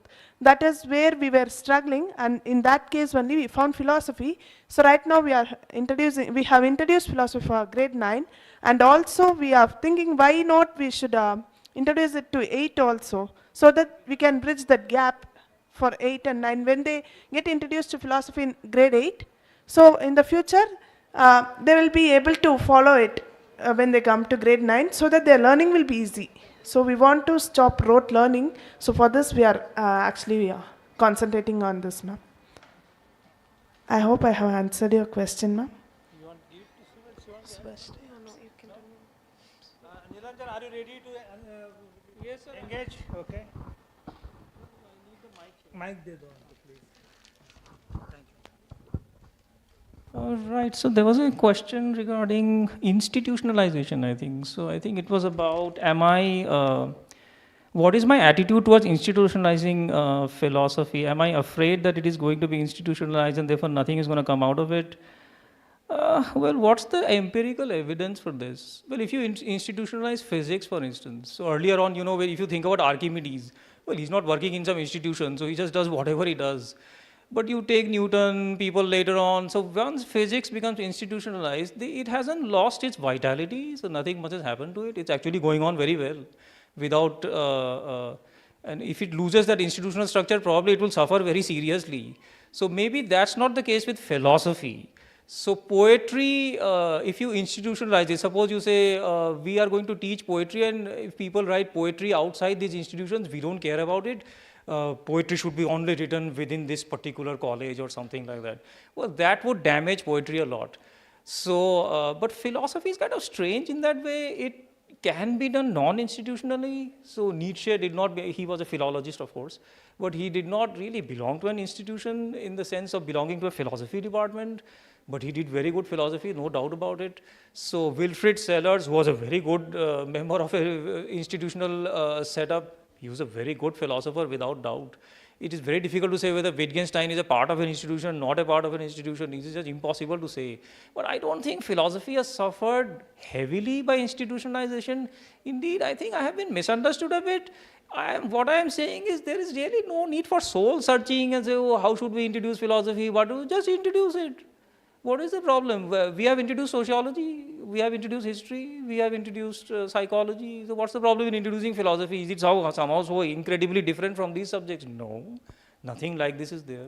There is no empirical evidence to believe that it is very different from them. Indeed, there is excellent evidence to believe otherwise. So I don't think philosophy suffers a great deal from institutionalization. And if it is taught in schools, it won't suffer in any way, as a matter of fact. Nothing very positive will happen and nothing very negative will happen. Nothing very positive has happened to history by being taught in schools, and nothing very negative has happened. There is no empirical evidence regarding these matters at all. It is, people take it neutrally, some people get very interested. There was this question about journey, which I will come back to.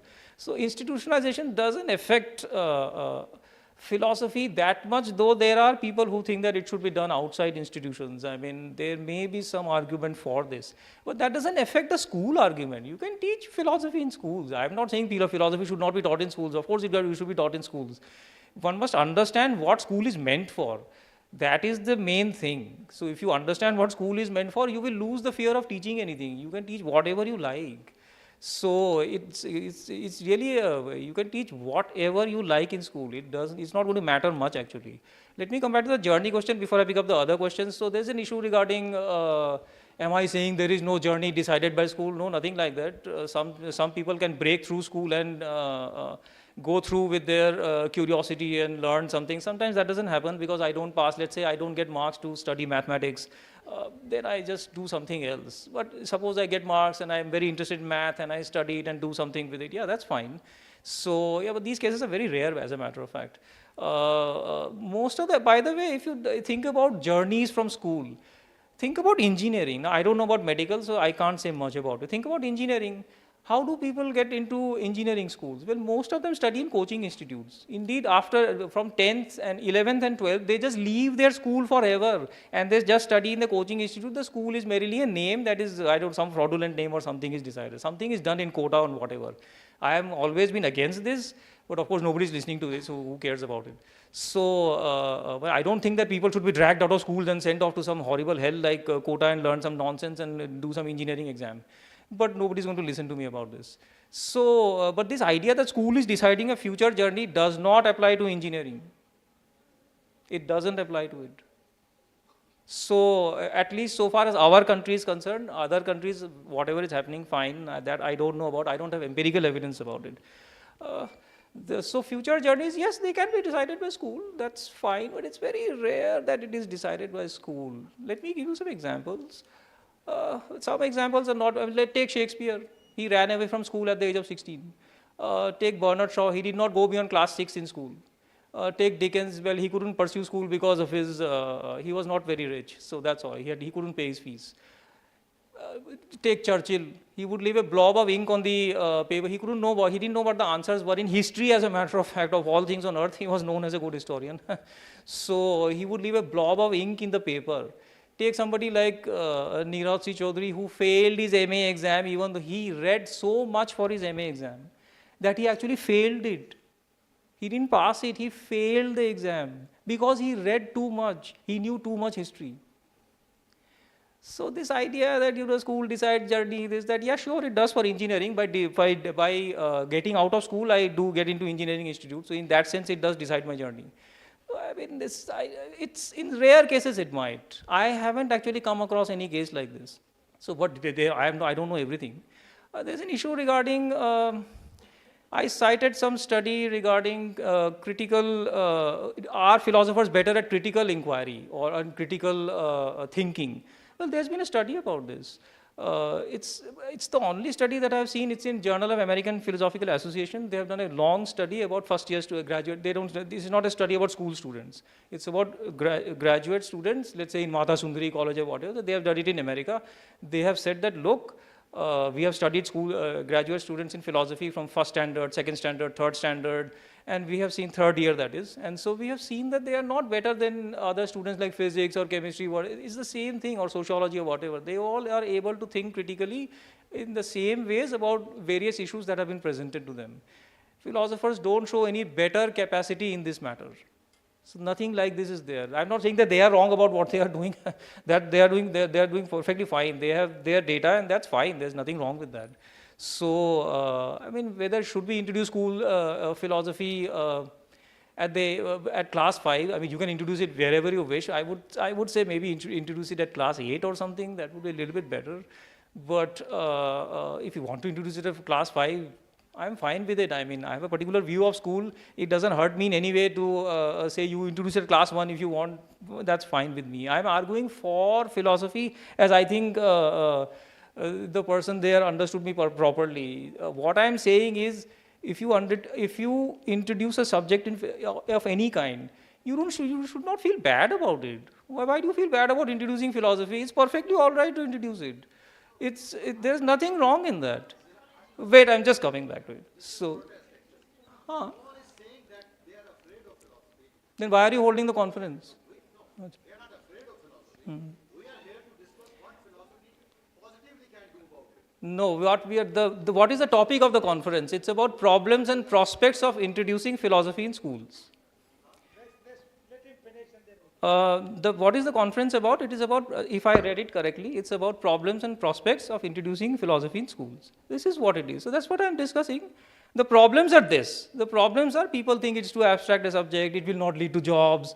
People will become very skeptical if you teach them philosophy. These are the problems. These are actual problems that people will discuss ultimately.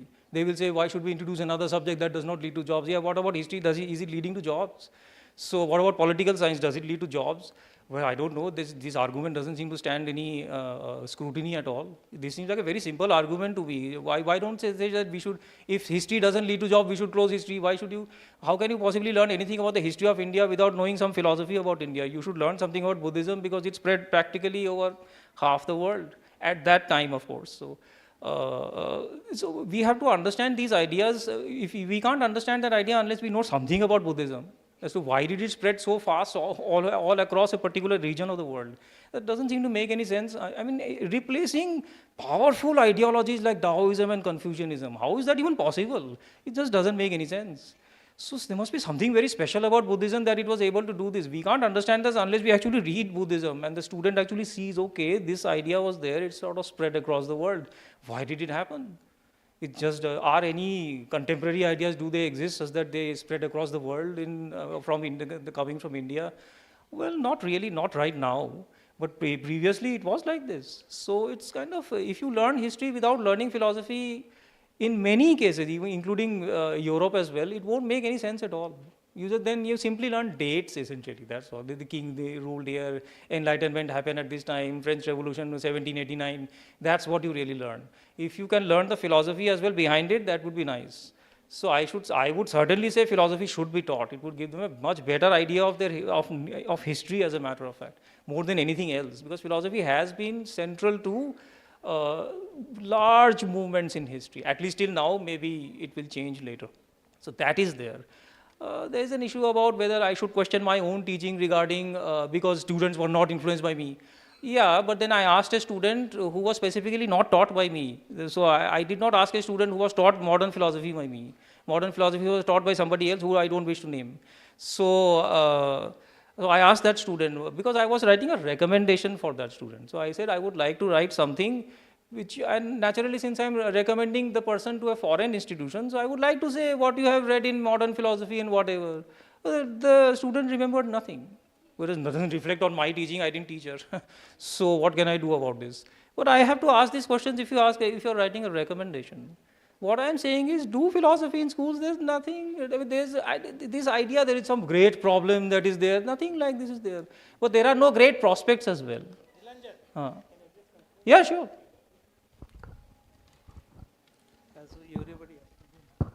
Am I supposed to speak now? Yeah.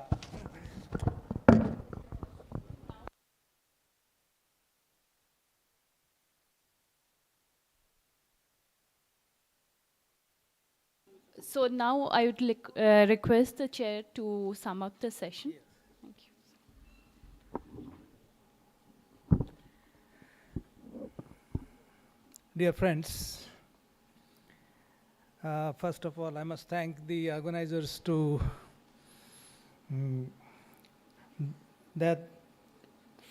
the invitation they have extended to me to participate in this conference. I've been listening to all the presentations this morning, and I thought I'm introduced to new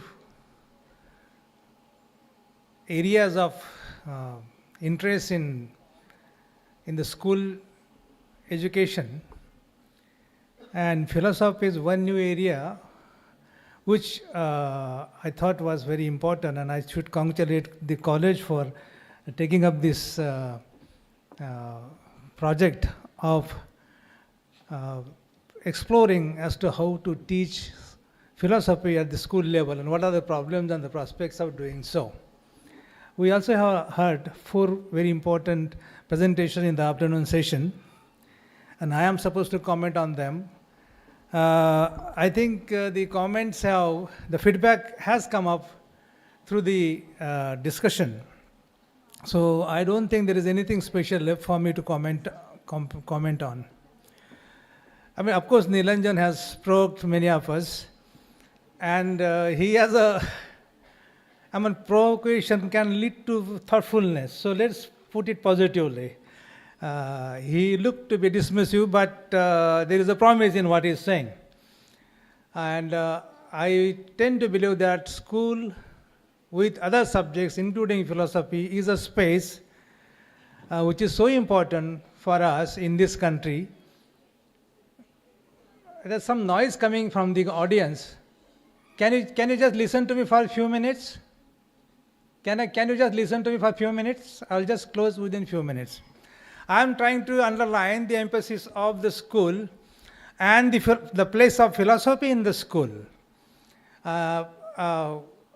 In our country, we are a socially mixed bag. We are a plural country with different languages, different mental makeups, social origins, gender origin. And we come to the school with all this sociologically mixed baggage. And it is the school as a space which is holding on to the discussion on philosophy and also your social identity, which is plural in character. Teaching philosophy becomes absolutely so important. You just can't rule it. Whatever its challenges may be, but I think school really offers a very vibrant discursive space. Students come from different regions, as the Salem experience shows, that we require school as a space to discuss, dialogue, debate. The level of debate, the degree of debate may differ because students are children. And the job or the moral responsibility of the parents, particularly parents, teachers, and students themselves is enormous. We have not taken into consideration that children are not the party to your decision-making process. And they are not privy to your judgment as to what the student should do. You actually impose on them, and Keshav said indoctrination. You impose on them your own notion of good. What is good for you has to be decided by the parents. So the children are not the privy. So the a priori right to decide on behalf of the students becomes so important. So the responsibility of the parents is so much more important to take right decision that the student becomes not only a good citizen but a decent being. And qualitatively, being a decent being is an important category than being a good or a very enlightened citizen. Citizen, of course, is important. And in that, I think Sundar Sarkar's last chapter, what is being good, is so important. We have been talking about ethics. Ethics is so important. Ethics even before philosophy. And I would say philosophy is the first, ethics is the first philosophy. And the biggest challenge that teachers of philosophy or any other subject face is that how to get diverse students into thinking in a same framework. Because they are already preoccupied with different things. With language, region, caste, gender, everything. They are already preoccupied. Actually, your job is to demobilize them from these particularities and infirmities. What do you do? What is the pedagogical intervention at this level of your teaching? That you just can't start with abstract thinking. You have to go for some ethical lessons, exchange into the classroom. Isn't it? So the ethics becomes first philosophy. To think collectively is important, but to feel collectively is much more important. Feeling collectively is so important. Do you do that? Should we start as they start with the poet, Tamil poet, or Vachana of in Kannada, or Namdev's or Tukaram's dohas, or Gurudev's dohas. You start with that. You have to get them to think together. And I don't need to quote Devi in this. What is feeling? Feeling is also felt reason. Reason and emotions are not separate, they're together. The moment you start some poem or some clip of the cinema, you get people into feeling together. And then seeing, then reasoning. For example, touching. Touching is one important aspect that Sundar covers in his book. Touching in a mixed situation is so good. Warmth, it creates warmth. And that warmth of a collective touching in the classroom is unconditional, innocent, uncontaminated. It doesn't carry any kind of reasoning in it, with it. And the job of the teacher is to create that warmth, promote this kind of mixing, touching. And touching itself is a philosophy. The philosophy itself is practicing. What else is it? You practice ethics on an everyday basis in the classroom situation. You do not really welcome students from different regions with a humiliating chorus. We have examples, and I don't want to give examples, how school situation has already ripe with tensions. The private schools have different kinds of tensions. Tensions of competition. But public schools don't have that, the government schools don't have that. So philosophy has a very bright future to teach, to take off from in the government schools. And I think you should, we are actually thinking on their behalf today, on behalf of the children. Students, teachers, practitioners, activists, all of them are thinking on their behalf. Because they are not yet ready to join your intellectual contract. Your contract is between the teachers and the parents. Children are out. So you have to be fair to them. The justice principle is involved in this. When you are actually taking decision on their behalf, you have to be extraordinarily careful in terms of not only brightening their future, but actually creating into them. Because students themselves, children themselves are actually on the recovery mode. They are the agents of recovery, and they can recover themselves very, very fast.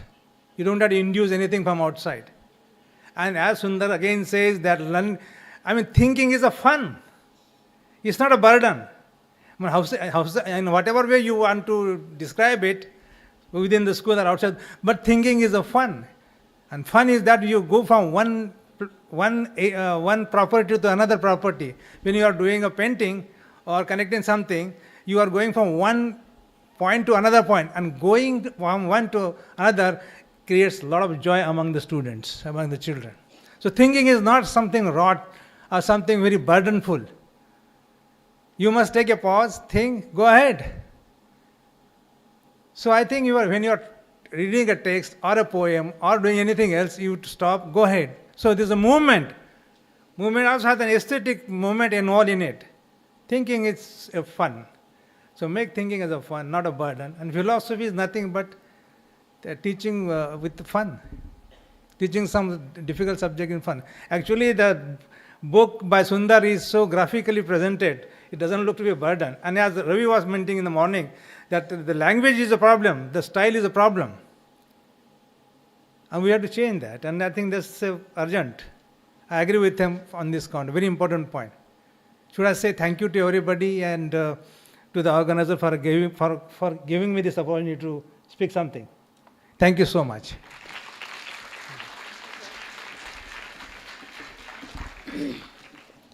As we come close to the end of the session, on behalf of the organizing committee, I would like to thank the chair, Professor Gopal Guru, for summing up the session. So I would also like to thank all the speakers for their input, and I'm really hopeful that these inputs will go a long way for policy implications in future, and hopefully we will be popularizing philosophy in the school level, and we will see more children studying philosophy at school.